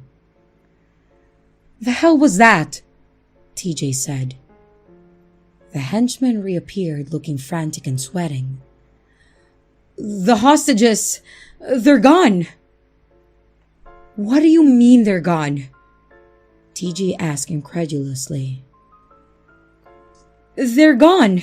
The storage room door was wide open and I walked in and they weren't there and the ropes had been cut." And I saw TJ face palming. "How the hell did... never mind. If those people somehow escaped, they're bringing the cops back here with them. We'd better leave now." I wasn't going to give them that chance. I aimed the rifle at the henchman's chest and I fired. He yelped in pain and dropped to the floor. TJ and his 2 remaining accomplices began frantically looking around, hoping to find the person who shot their friend. One of them walked directly in front of my sightline, and I had a clear shot at the back of his head. I fired and watched his head split open, and he fell dead to the floor. Now, it was down to 2. The last of TJ's cronies rushed to his friend's side, and I blasted him in the right knee before shooting him once more in the head. But this victory was short-lived. I heard a gunshot ricochet behind me. TJ had spotted me. I got up and ran as fast as I could across the catwalk. I heard another gunshot, then another. He pumped the shotgun once more, but I heard a clicking noise when he pulled the trigger. Using this opportunity, I shot TJ twice in his left leg, and he was down like the rest of them. I climbed down from the nearest ladder to get back to the floor level. TJ was groaning in pain and holding on to his leg. I decided to have a little more fun as I approached him. I fired another round, this time into his shoulder. I took out the hunting knife and made an underhand toss. It landed in his right leg. And finally, I tased the bastard and made him squirm and flop like a fish on dry land. "Oh, how the mighty have fallen," I said smugly. And once TJ regained his composure, he looked up at me. "You! Surprised to see me, you son of a bitch? But how did... Wait, don't tell me. Zachary." "Like you said, he was a little careless, and this time it came back to bite you in the ass." "You were the one who killed him." "He got what he deserved." "All right, but what about Raymond Marshall's murder? You'll still go to prison for that." "No, I won't." "Oh, really? And what makes you say that?" "Because you aren't going to say anything." I pointed the muzzle at his forehead. "No, please, spare me." He sounded so pathetic, I saw a puddle from near his crotch. The bastard was pissing himself in fear.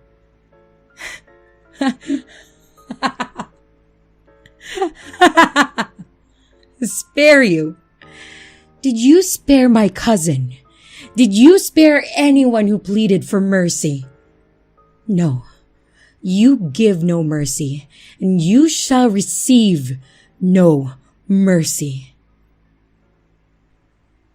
I pulled the trigger and ended his life. All of them were dead now. The nightmare was over. I heard sirens approaching off in the distance. I quietly exited the factory and returned to my stakeout spot. I spent the next few hours in my truck watching the cops tape off the facility and the coroners removing the corpses of TJ and his cronies. More arrived in hazmat suits to remove the dead bodies that I had seen in the storage room. Eventually, they sent digging crews to excavate the remains of the victims that they had buried. It was during all this commotion that I was able to drive away unnoticed. It was a very long drive back to LA. I spent some of that time listening to the radio. The story was all over the news. When I heard reports about the men being eliminated by an unknown assailant with no available description, I knew the 3 hostages that I had cut loose had kept their promise. I was in the clear. Eventually, Lacey's remains were identified and my aunt and uncle received some much-needed closure. It's been a long time since that incident. Occasionally, I have thought about turning myself in for Raymond Marshall's death, but I always rationalized that his death was on their hands and that I was just an unwilling pawn. Take it from me. The deep web is a dark, despicable place. I will never go there ever again, and neither should you.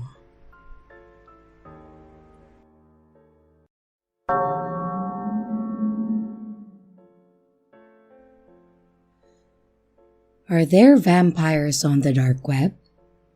I know, you think this might be a crazy topic, and I agree. I didn't believe it as well. A friend told me about a party she had gone to and told me about the strange happenings going on there. She said there were people drinking each other's blood like they were vampires, and that she let someone do it to her. She said it was simply erotic and started going back every weekend like it was some kind of drug calling her name. She told me the name of the place. It was French, something like Have de Sang. I'm not even sure if I'm saying that correctly, but I put it in Google Translate and it really means Blood Haven. I couldn't get much information out of her. Every week, she came back to college, looking a little less healthy than before. We only had one class together, so I assumed she was attending all of the others, and I'm sure other people noticed it as well. On the last day that I saw her, the dark circles under her eyes were extreme, and she was so pale. I could even see the blue veins under her skin very clearly. The professor asked her if she was okay, and she just smiled. It was then I noticed the left veneer fang in her mouth. I think it was a veneer. It had to be, because her teeth were pretty normal before that. "Are you okay?" I asked her when the professor excused the class. "Yeah, I'm fine. Why?" She answered with her breath reeking of copper and decay. "Are you still going to that club?" She leaned in closer to me and gave a glance to the professor before answering. "Yeah, now shh. No one can know about it." "You look like shit," I said a little louder than expected. She smiled weakly, then grabbed her books and ran out of the classroom. I just shrugged and grabbed my books, and the professor gave me a glare before I left, and I think I heard him say as I walked out of the door, "Mind your own, Shell." That night, I went home and I decided to try and find what she was talking about. I tried to search for every version of Have It Sang possible. And then, after learning it meant Blood Haven, I searched for that as well. After about an hour of no luck finding any such phrase at all, I decided to get my studies done for the week. I really didn't have a lot of time to spend sleeping, so I knew just the cure for my little fatigue problem. I opened my Tor browser and I clicked the link into the dark web to get some uppers that I've had a hard time finding on the surface web ever since they started keeping track of pharmacy sales. I'm not ADHD or anything like that, but the stuff really does help me stay awake to study for exams. I can't get it through a doctor because I'm not ADHD, but I can buy it with confidence from a certain hookup on the dark web. I normally only go to their sites, but I today came across a really strange banner at the bottom of their page. The banner read, "You don't need drugs to stay awake forever. TVC." A little too excited, I clicked on the link which took me to a black screen with deep red letters that resembled dripping blood. The query said, "Are you over 18? And I clicked yes. Another link popped up and said, "Are you a Fed?" Of course, I clicked no. Wouldn't they? Then, another button popped up with a text. "Click to enter, but do not tell anyone. You have been warned." I clicked the button and waited for about 30 seconds before the next window popped up. And this window was a bit disturbing. It was a picture of a naked woman and a man dressed in all black. He was looking directly at the camera while holding the woman close to him. Blood was dripping down her neck and off her breast and onto the floor. He was smiling, and blood dripped down from his bottom lip and from the two prominent fangs that protruded from his gums. There was no way this was real. There are no such things as vampires. But I went ahead and clicked the continue button anyway. A window popped up with the words that said, "Welcome, human," and a video started to play.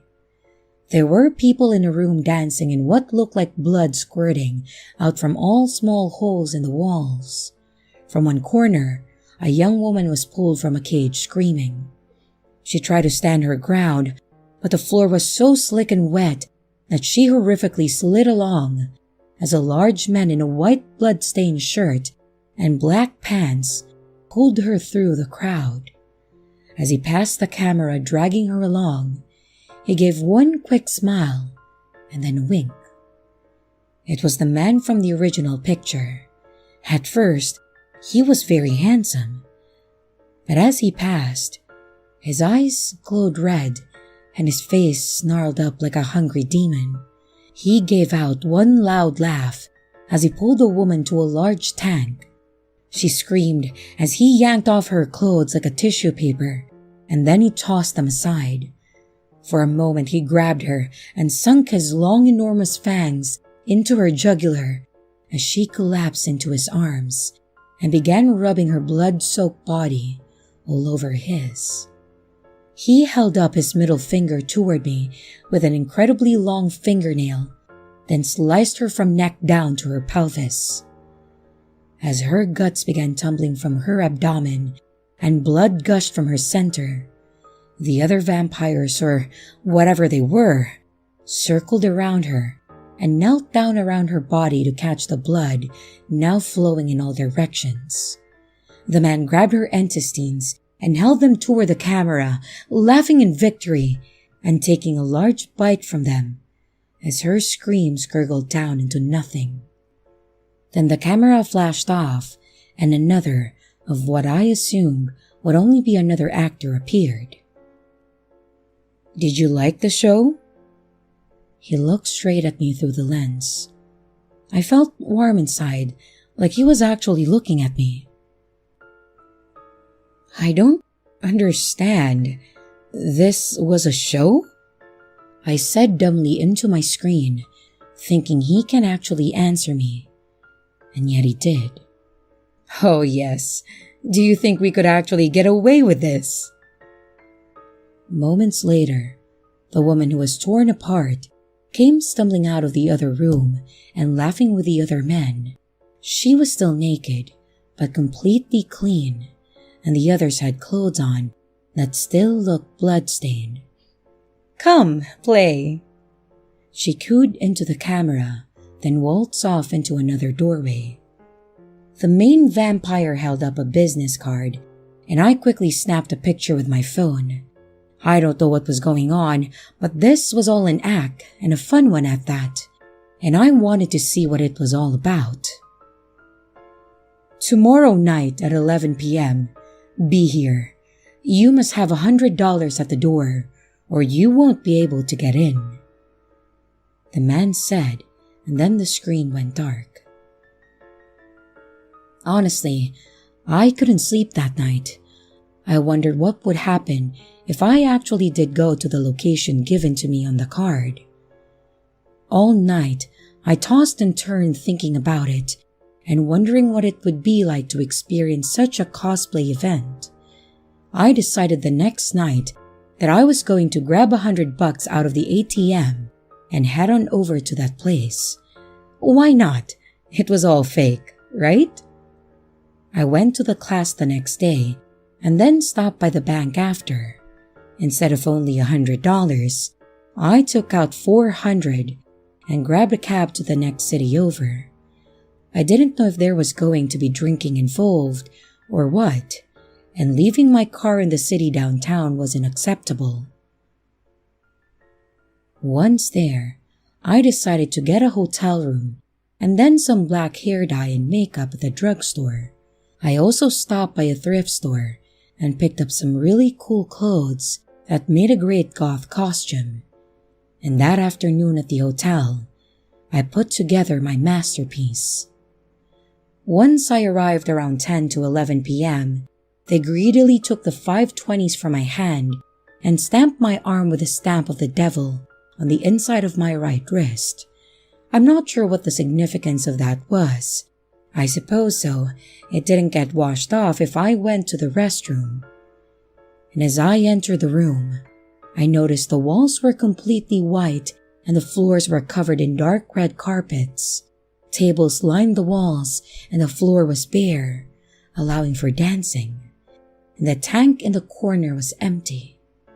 I went to the back and ordered some of the house's special red wine and found a seat at an empty table near the exit.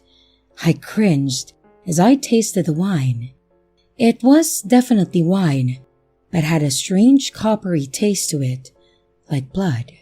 I tried to act as if I enjoyed it, and as I consumed the contents of the glass, the light dimmed and people started coming out of the red curtains in the back.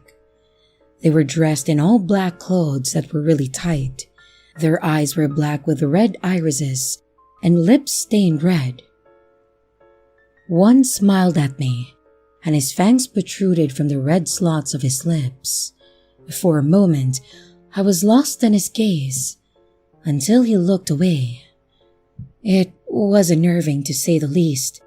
They all picked a partner to dance with, and he picked me. I stood, feeling a little woozy from what I supposed was the wine, and I began dancing with this strange man. He ran his hands up and down my body and pulled me close with his long arms, like snakes wrapped around my body. I felt his tongue against my neck and then burning, as his teeth pierced my skin. I wanted to scream, but something had a hold of my voice. As he continued to suck the blood from my neck, I fell into his arms. I remember there was screaming next. Another person was being dragged to the tank as they cuffed her feet and hung her upside down and lowered her into the pit. They cut her wrist and neck as the blood poured from her body and the remains were discarded. Then another after another was lowered into the tank upside down by their feet and discarded after their bodies were exsanguinated. I didn't know if it was real or not, nor did I care at that point. All I wanted was his lips upon my neck, and if so to read my mind, he just kept going. Soon, the tank was full, and the walls started spreading out the red liquid. It splashed on my face, and as I licked my lips, I knew it was blood. I fell into the stranger's arms, and I only remember him picking me up and bringing me to a room in the back where he removed my clothes and washed me off and covered me with a blanket. The next morning, my clothes were as clean as when I purchased them and sat next to my bed with a rose. "Come back soon.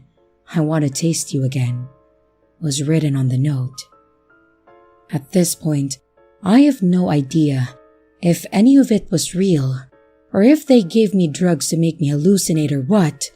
I do know that I have 2 puncture wounds in my neck, and I am going back again tonight, for I am drawn to the place. I feel a little faint and felt the need to eat a lot of meat today. It seemed to give me a lot of strength and push me toward the door to another night at the Blood Haven. If you do see this online on the dark web, do not attempt to go there, for it will capture you, and you will not be free of its clutches. I hope they do not read this, for I do not know what will happen to me if it is found out that I told a secret to everyone. But I must warn you to not go there. That is all I will say as I'm putting on those goth clothes and getting ready to head out of the door.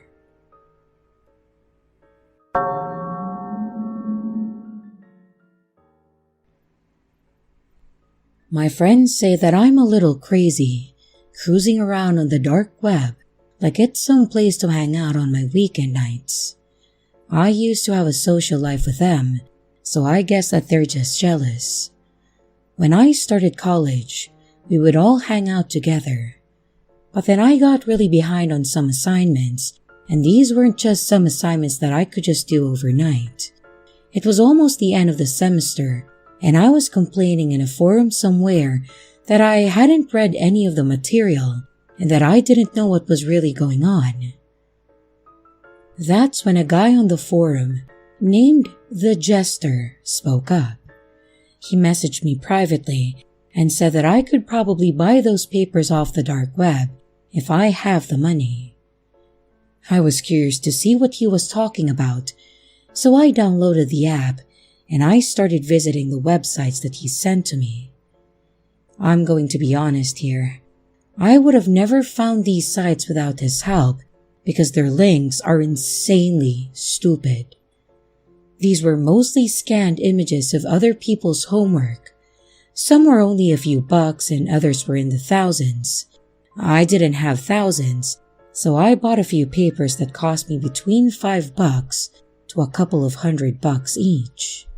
I figured that I could take pieces of the best ones and put them together. I'd spend all night reading them and then work out something in the morning. I went through most of them and I took notes. They were really well written, and I was surprised to find out how easy it was to actually cheat on a paper using other people's work. I wasn't plagiarizing the material, but using them as reference points. I didn't feel like reading 3 whole months of text just to pick out the information for the assignment. If I could pull it off, then this would be good enough. A couple of the pieces were nonsense garbage though. They really weren't that expensive and it didn't matter. It wasn't until the last one where I found myself wondering what the hell I had gotten myself into. I opened up the page and it had hand-drawn sketches of adults and kids. They were naked, but they weren't explicit. At first, I wasn't sure what I was looking at, and thought it might be some medical journal. But then I realized that it was a butcher's diagram of meat cuts. The pages looked used, like they had been read many times and even used in a greasy environment. I read the descriptions and almost lost my dinner. There were recipes for some of the most popular dishes we all know and love, which included anything from sizzling steaks to stuffed mushrooms and lasagna. They talked about how to get the most tender pieces and where and from whom to get the cuts. There were pictures of the carving knives and pans to use. And at the end of the booklet, which was obviously pieced together by taking pictures with a camera and putting together in one big JPG, there was a link to submit your own recipes. A freaking link. I don't know how I managed to download this horrible monstrosity of a link, but I pray nothing was sent back to these people. I don't know what to do or where to get rid of it. Do I send it to the cops? The feds? Have I done something illegal myself? I hope that it didn't send these creeps my IP address.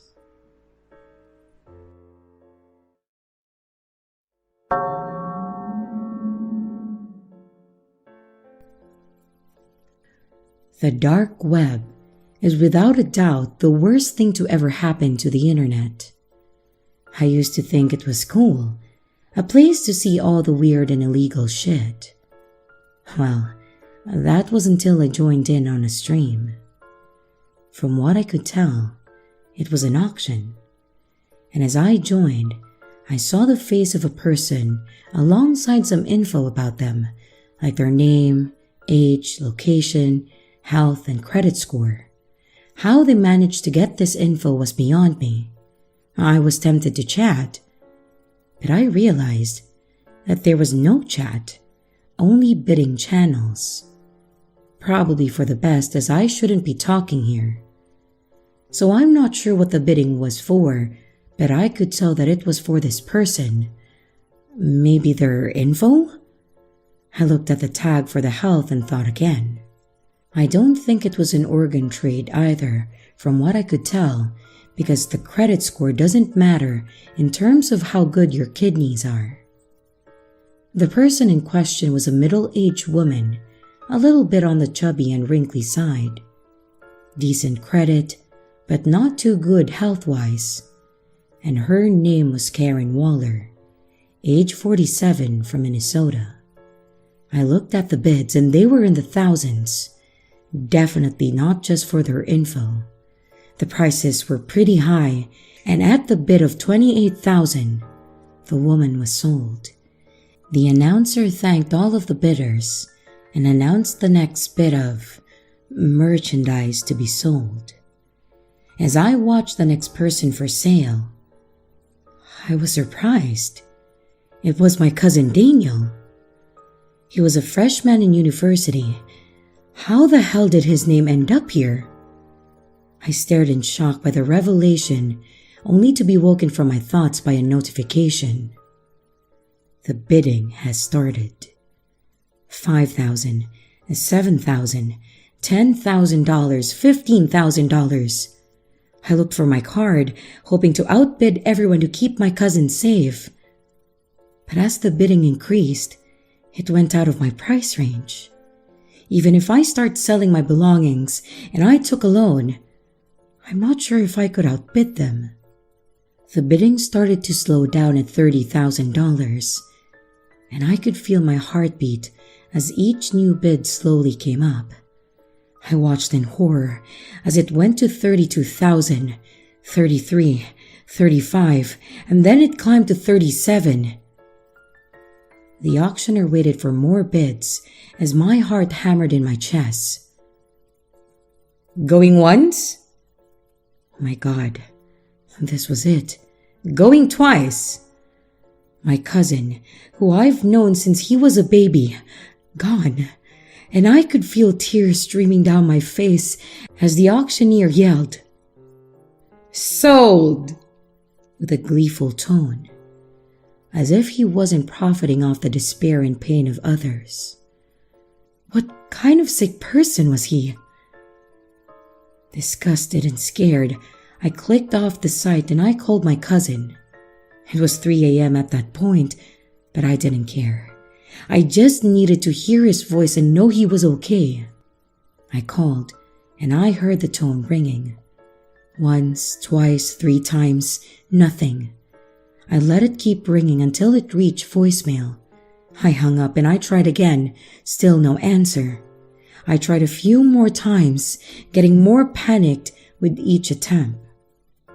I was on the verge of tears as the tone rang again, but this time, I was met with an answer. Hello? It was my cousin. He sounded both tired and grumpy. What's the matter? I was choking on my words between the hurricane of emotions and being unsure of what to say. I couldn't form a proper sentence. But I pushed on, and I had to at least warn him about what I saw. My cousin, hearing my sobs, asked if I was okay. I couldn't explain to him what it was, but I did warn him to be careful and ask if he was okay. But I made him promise that he would be careful. I wish I did more. I should have done more. And 2 weeks after that, my cousin went missing and presumed dead. It's been 2 years. I still don't know what the auction was about, but I know that it costed me my cousin.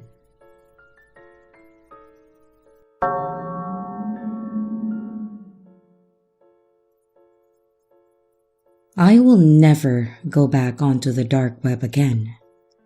I'll be haunted by what I saw on it for the rest of my life. I used to go onto the dark web a few years back just for the thrill of it. I didn't really do anything on there. Just being on it made me feel like I was in on a secret. After all, it was a place where nothing was off the table, no matter how illegal it normally is. But after a week or two, the initial thrill of it wore off, and my curiosity started to outgrow my sense of caution. I began peeking into websites and links to really see what was out there. Of course, I used a VPN and other security measures to keep myself as safe as I could. But I was aware of the risk of snooping around the dark web. Or, at least, I thought I knew the risk. The threat of my information being leaked or my computer getting hacked was always something I knew could happen. But I never really thought about other ways the dark web can mess with you. Over the few days of me looking around, I came across a stream of a guy sitting in a chair with another dude behind him. The camera cut out at about the torso of the standing guy, so we really couldn't see his face. The guy who was sitting had grayish-brown hair, an unkempt beard, and looked severely underweight. You could almost see his skeletal structure because of how thin he was. I thought that the stream was just odd, and I was about to leave when there was a super chat. It was $200 with a message and just an emoji of a gun. Confused, I looked at the chat, and it was mostly incoherent. A lot of it wasn't in English, but what I could understand is that they were all talking about weapons. I noticed a poll that had 4 options: assault rifle, axe, spiked bat, and electric chair. Electric chair? That's not a weapon, I thought to myself. And at that moment, I realized what this stream was truly about and what the super chats actually were. Those weren't super chats, they were bits, and that poll wasn't just for conversation. These people were bidding on how to end this man's life. I was hit with a wave of emotions: fear, disgust, morbid curiosity, and then guilt. Alongside them was the overwhelming desire to leave. And just then, the bidding had reached its end. Axe was the winning choice. As the man in the background moved to get the axe, I hovered my mouse over the X button to get out of there. And just as I was about to leave, a large wood axe came onto the screen. I looked at it in horror as it was hefted into the air, and I clicked the X just as he brought the axe down towards his head. And for a brief moment, it was 1/10 of a second long, but it will replay in my mind till I die. In the few frames between when I clicked the X button and when the browser closed, I saw it. The axe cleaving into the man's head, the blood coming out of his skull, and the facial expression he had as he died. I saw it all, and I'll never stop seeing it in my mind. Every time that I close my eyes, I saw something normal people were never meant to see, and it scarred me for life. Don't end up like me. Don't go poking around on the dark web.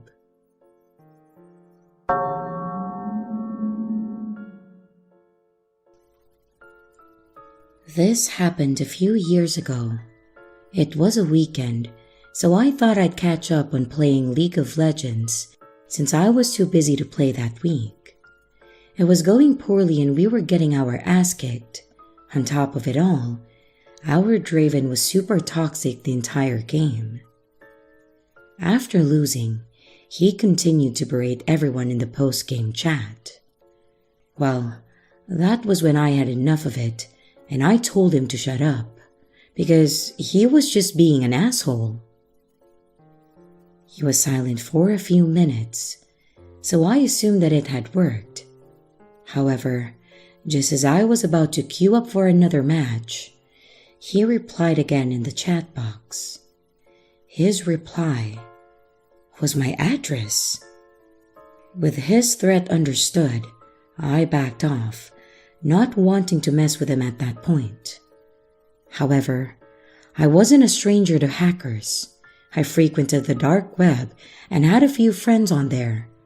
So I screenshotted his name and ID, and I popped onto the dark web to see if I could get a little payback.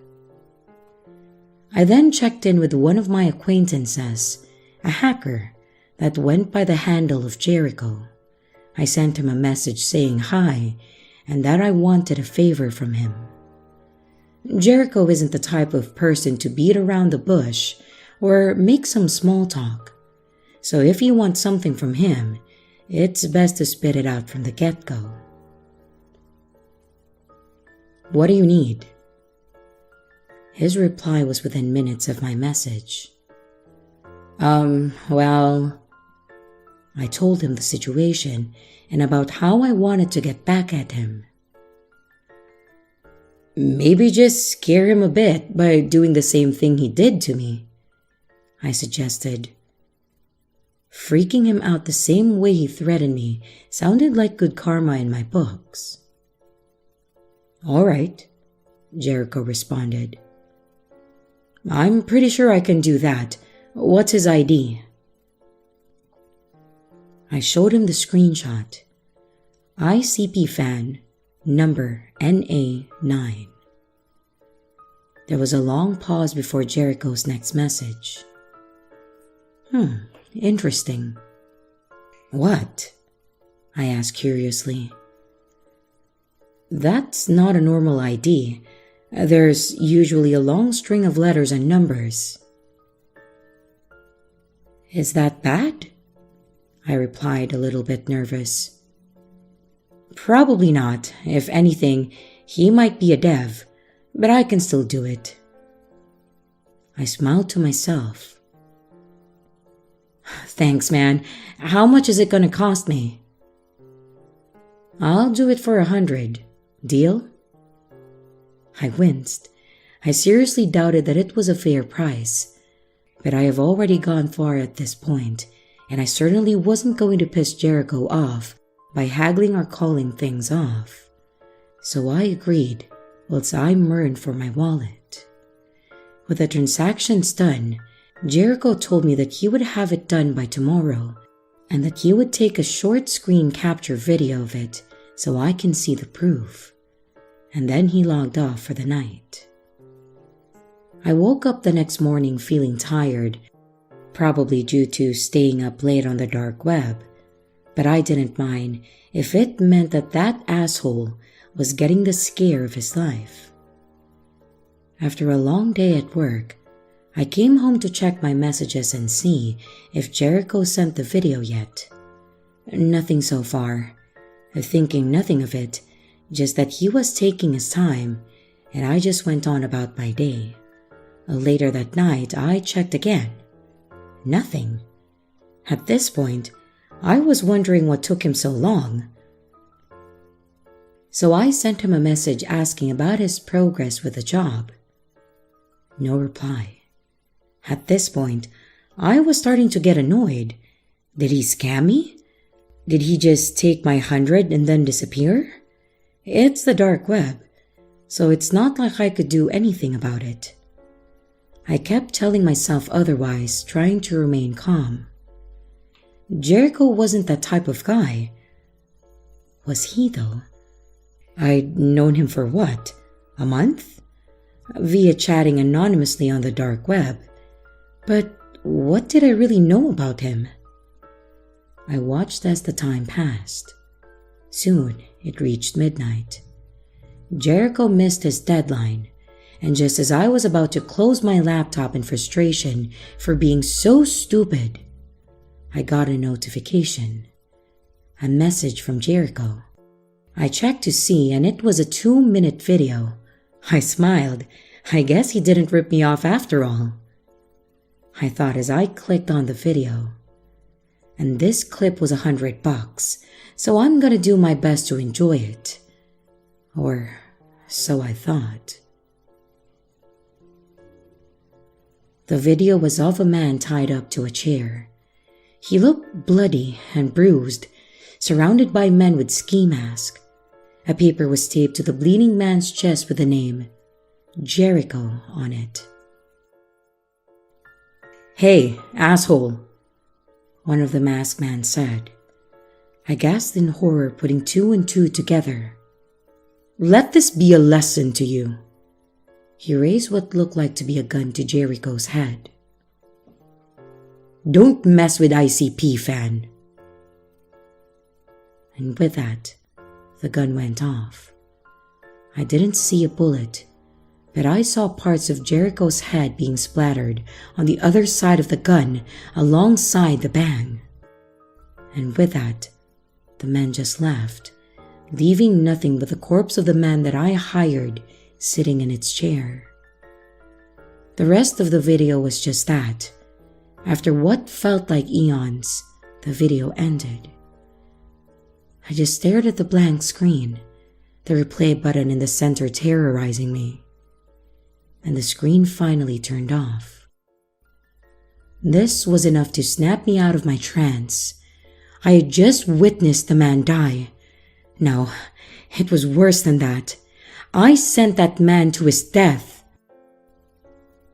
I then thought again about the warning from the ski man people. I don't know who ICP fan is, but I want nothing to do with them or the dark web ever again. I also stopped playing League of Legends after that too, but I wanted to get back into it after writing this, but it appears that my account has been perma-banned.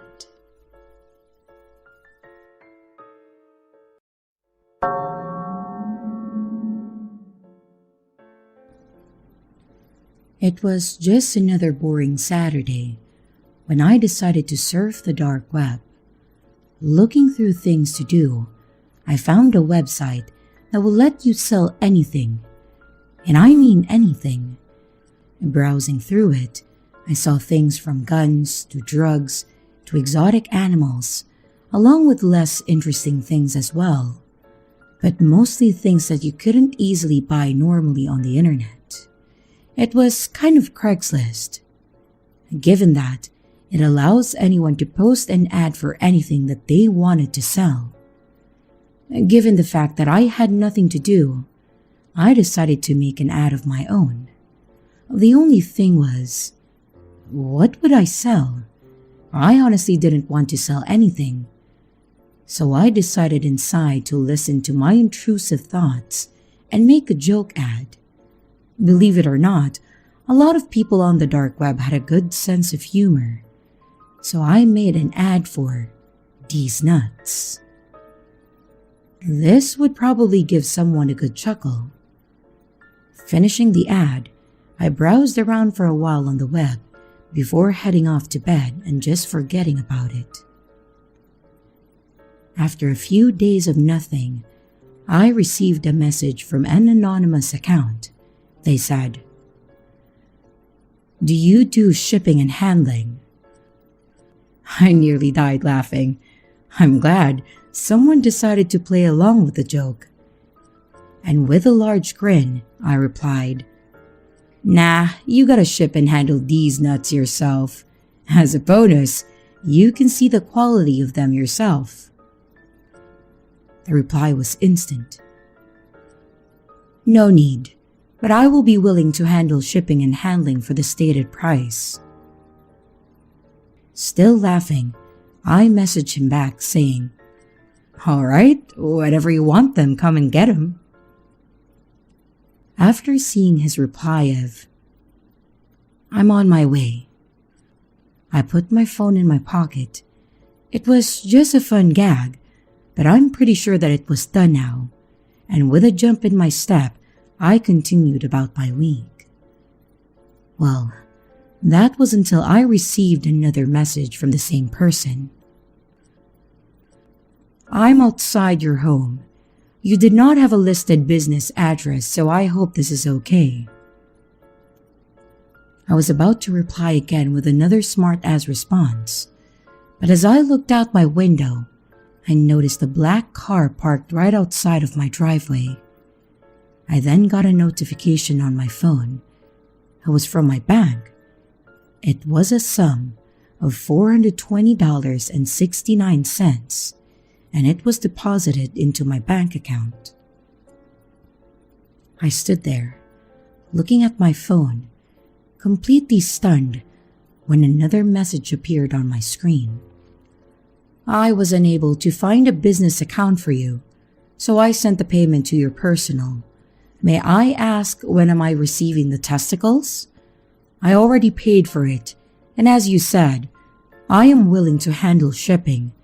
I assume the organ is ready for shipment?" I'll be honest here. I was scared. I didn't put my address or my banking information on the ad. I had zero idea how he found me, but what really dawned on me was that I had no idea who he was.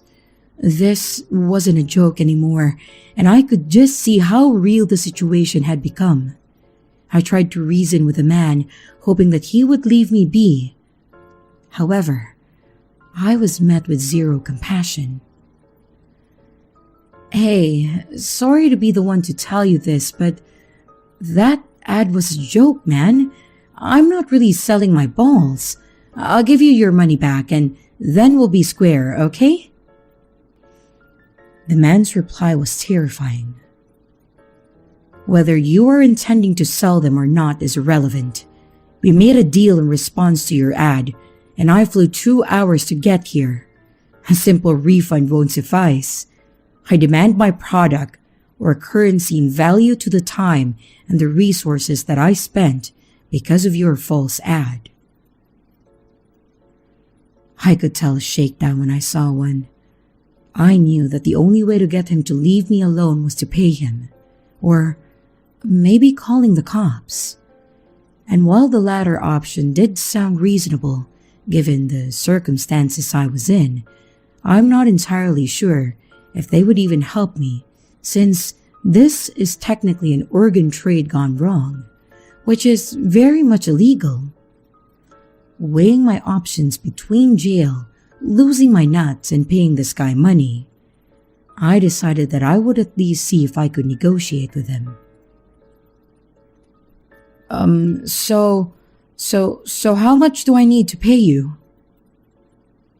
I felt like shit as I typed that, knowing that I was basically being robbed with extra steps. I would say about $3,000 would be enough compensation for the trouble that you've caused me, as well as a full refund of my money. I let out a sigh.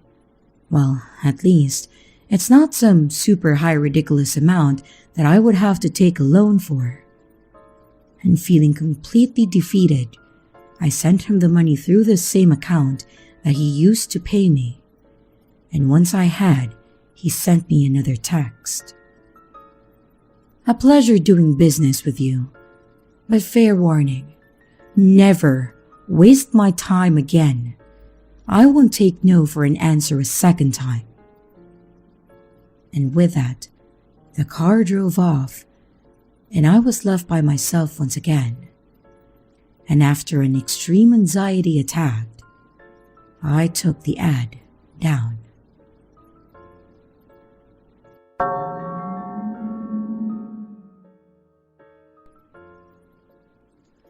I had always heard about the dark web and thought that it was a place for hackers and criminals. But after finding out that one of my friends occasionally browsed on it, I'll admit I got curious. And after learning about it from him and how to be safe on there, I downloaded Tor and made my way into a new online world. And while I wasn't a big fan of all the illegal things on there, I did find the people interesting. I'm a psychology major, so seeing a place where people can be both anonymous and free of law made me fascinated by the kinds of people that would be on there. So, with that in mind, I decided that I wanted to interact with the people on the dark web. And after a bit of searching, I found what I was looking for. It was a chat room kind of site, a lot like Omegle, where you were matched with people randomly. There was an option to turn your camera on, but I chose not to. And while I'm crazy enough to be on the dark web to meet people, I'm not gonna put my face out there for no reason. After a few hours, I was kind of disappointed. Most of them were either boring or were obviously trying to scam or hack me. So after countless skips to a new conversation, I was beginning to lose hope in finding anything interesting. That is, until I was matched with a person wearing a white mask. The word God was written on the mask forehead in a black marker. Oh, this is gonna be good, I thought to myself. Not only had this woman turned her camera on and wore a weird mask, it was clear that she was trying to scare me. I smiled to myself as I said, "Hello," in the friendliest tone possible. The woman simply cocked her head to the side before saying in a monotone voice, "Do you want to play a game?" A Saw reference? Really? Okay, I said, "Why not?" And after saying that, her screen went black. I was still connected to the call and the camera was still on her side, but it was as if her room itself had gone pitch black. I could hear some shuffling in the background, followed by a metal scraping sound. I was both curious and a little anxious as to what she had planned for me. And after a few minutes, the lights came back on in her room. There the woman stood, directly in front of the camera, her mask still on, but now I could see her full body. She wore a black hoodie with a hood up to cover her hair and some jeans, and if not for her voice and figure, it would be hard to tell if she was a girl or a guy. She spoke to me, saying, I will give you 3 options. Before pulling a knife from her pocket, as well as a metal bat and a crowbar, which she pulled from out of screen. They must have been lying on her table, just out of view from the camera the entire time. Which of these would you choose to end this man's life? She stepped to the side, revealing a person with a black bag over their head. They were tied to a chair, seemingly unconscious. The woman stood there expectantly and waited. Did she really want me to choose? I started to panic. This was not what I signed up for. I just wanted to talk to a crazy lady who wrote the word God on her mask and wore it. At that moment, I understood why she had that mask on. She saw herself as master over life and death. This man's life was hers to play with and to do with as she pleases. And to prove that point, she's doing this, letting some random person on the internet decide how he dies. No, I refuse to be part of this heinous act. I skipped the chat and then I closed the application before the next person could connect. I had had enough of the dark web for today and for every other day in the future. Looking back, I can't help but feel regret over the situation. I keep thinking about the man that she had tied up. What had happened to him? I feel guilty for not helping and terrified of what she did to him next.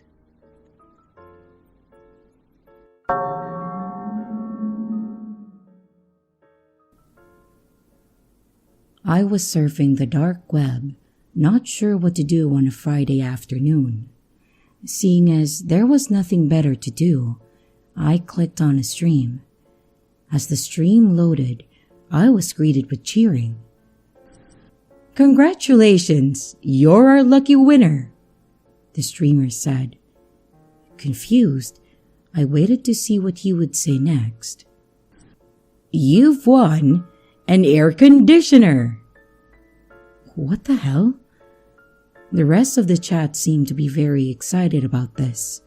Being obviously weirded out by this, I typed in the chat, "No thank you." And I said that I didn't want his air conditioner.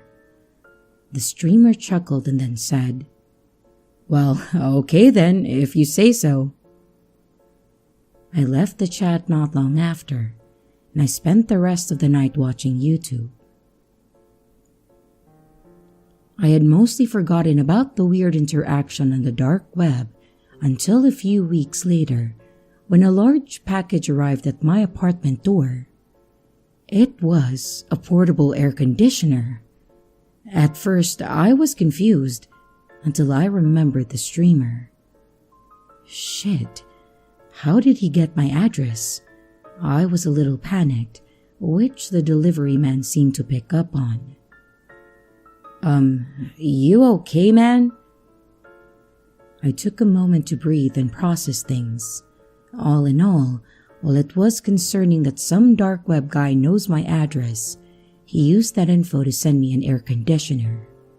And given that it was hotter than Satan's armpit in my small apartment, who am I to look a gift horse in the mouth? So, opening it up, I could tell that it was used. But whatever, free is free, right? I plugged it in, and I felt the cold air hit me. I was enjoying the coldness for an entire second, until a terrible smell reached my nose. It was rancid, and it was coming from the AC. I turned it off, and then I got a screwdriver. I decided to take a look inside to see what was wrong and why it smelled like that. Opening the air conditioner, I had to hold back my gags. Looking inside, there was a small cardboard box taped to one of the walls of the AC. The box had a smiley face drawn on it with a red marker along with a small note. Despite every cell in my body telling me just to leave it alone and then throw the AC out, I was determined to find out what the hell was making that smell and then to get it out of my house. However, I didn't want to touch it with my bare hands, so I left to go get a rubber glove. Returning, I hesitantly reached out and grabbed the note, gagging as I did because of the smell. Pulling it back and then holding it far from my face, I opened it. The note was also in red marker, simply saying, "I got you an extra present alongside your air conditioner. Enjoy!"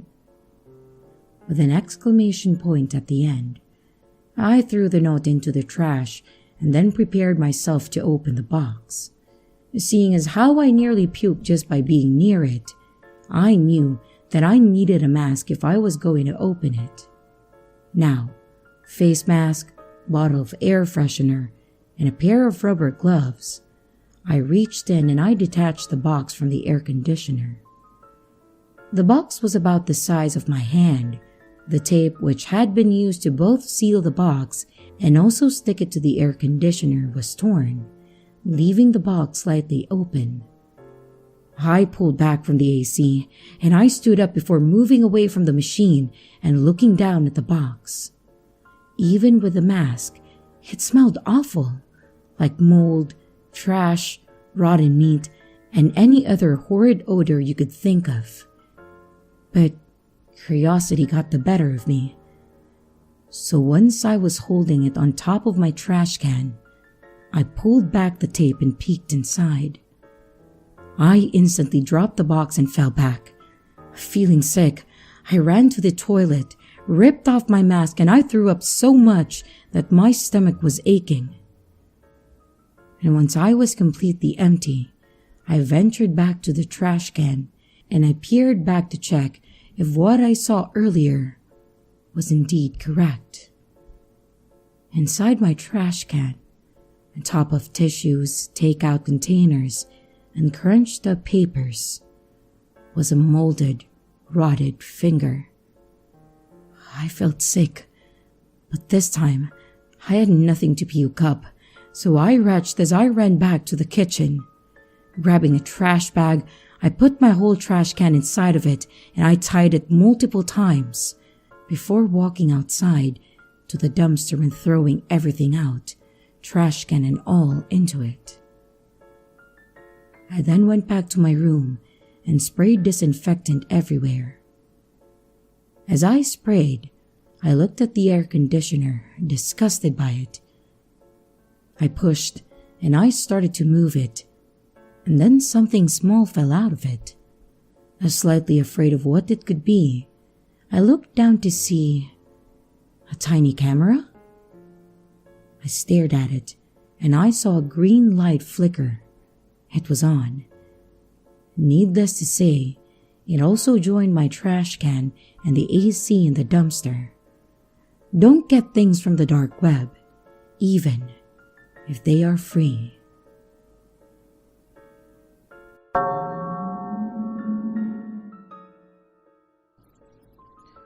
While you might think it to be the lamest thing that you can do on the dark web, I personally enjoyed using the chat rooms on it to talk to the strangest people that the internet had to offer.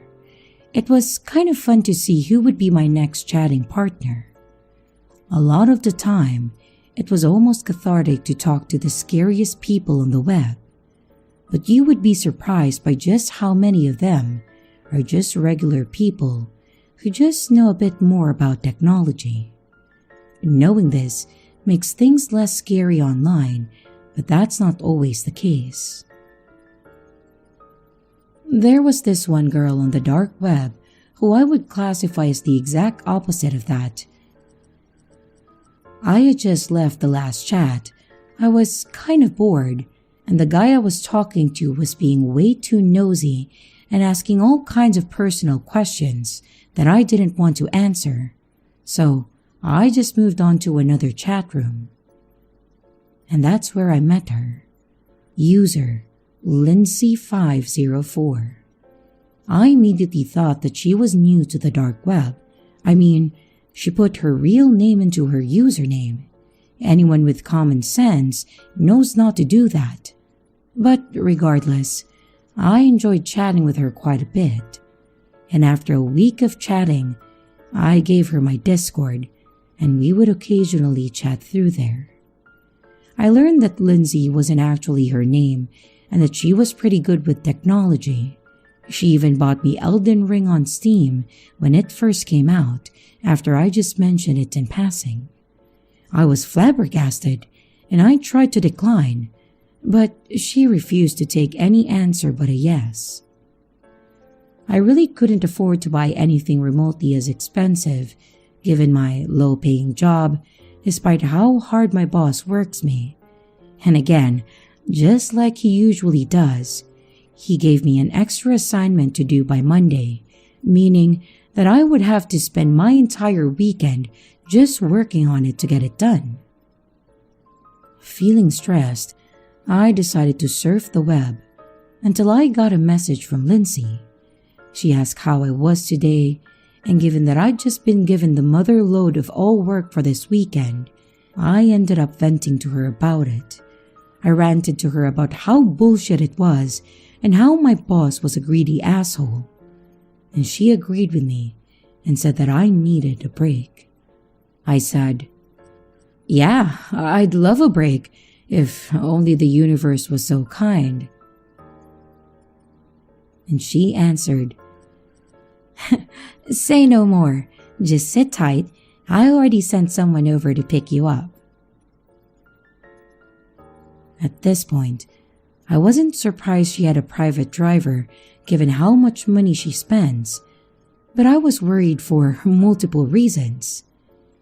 A, asking me to come over to her house so suddenly was just insane, as I've never actually met her. And B, she didn't wait for me to agree.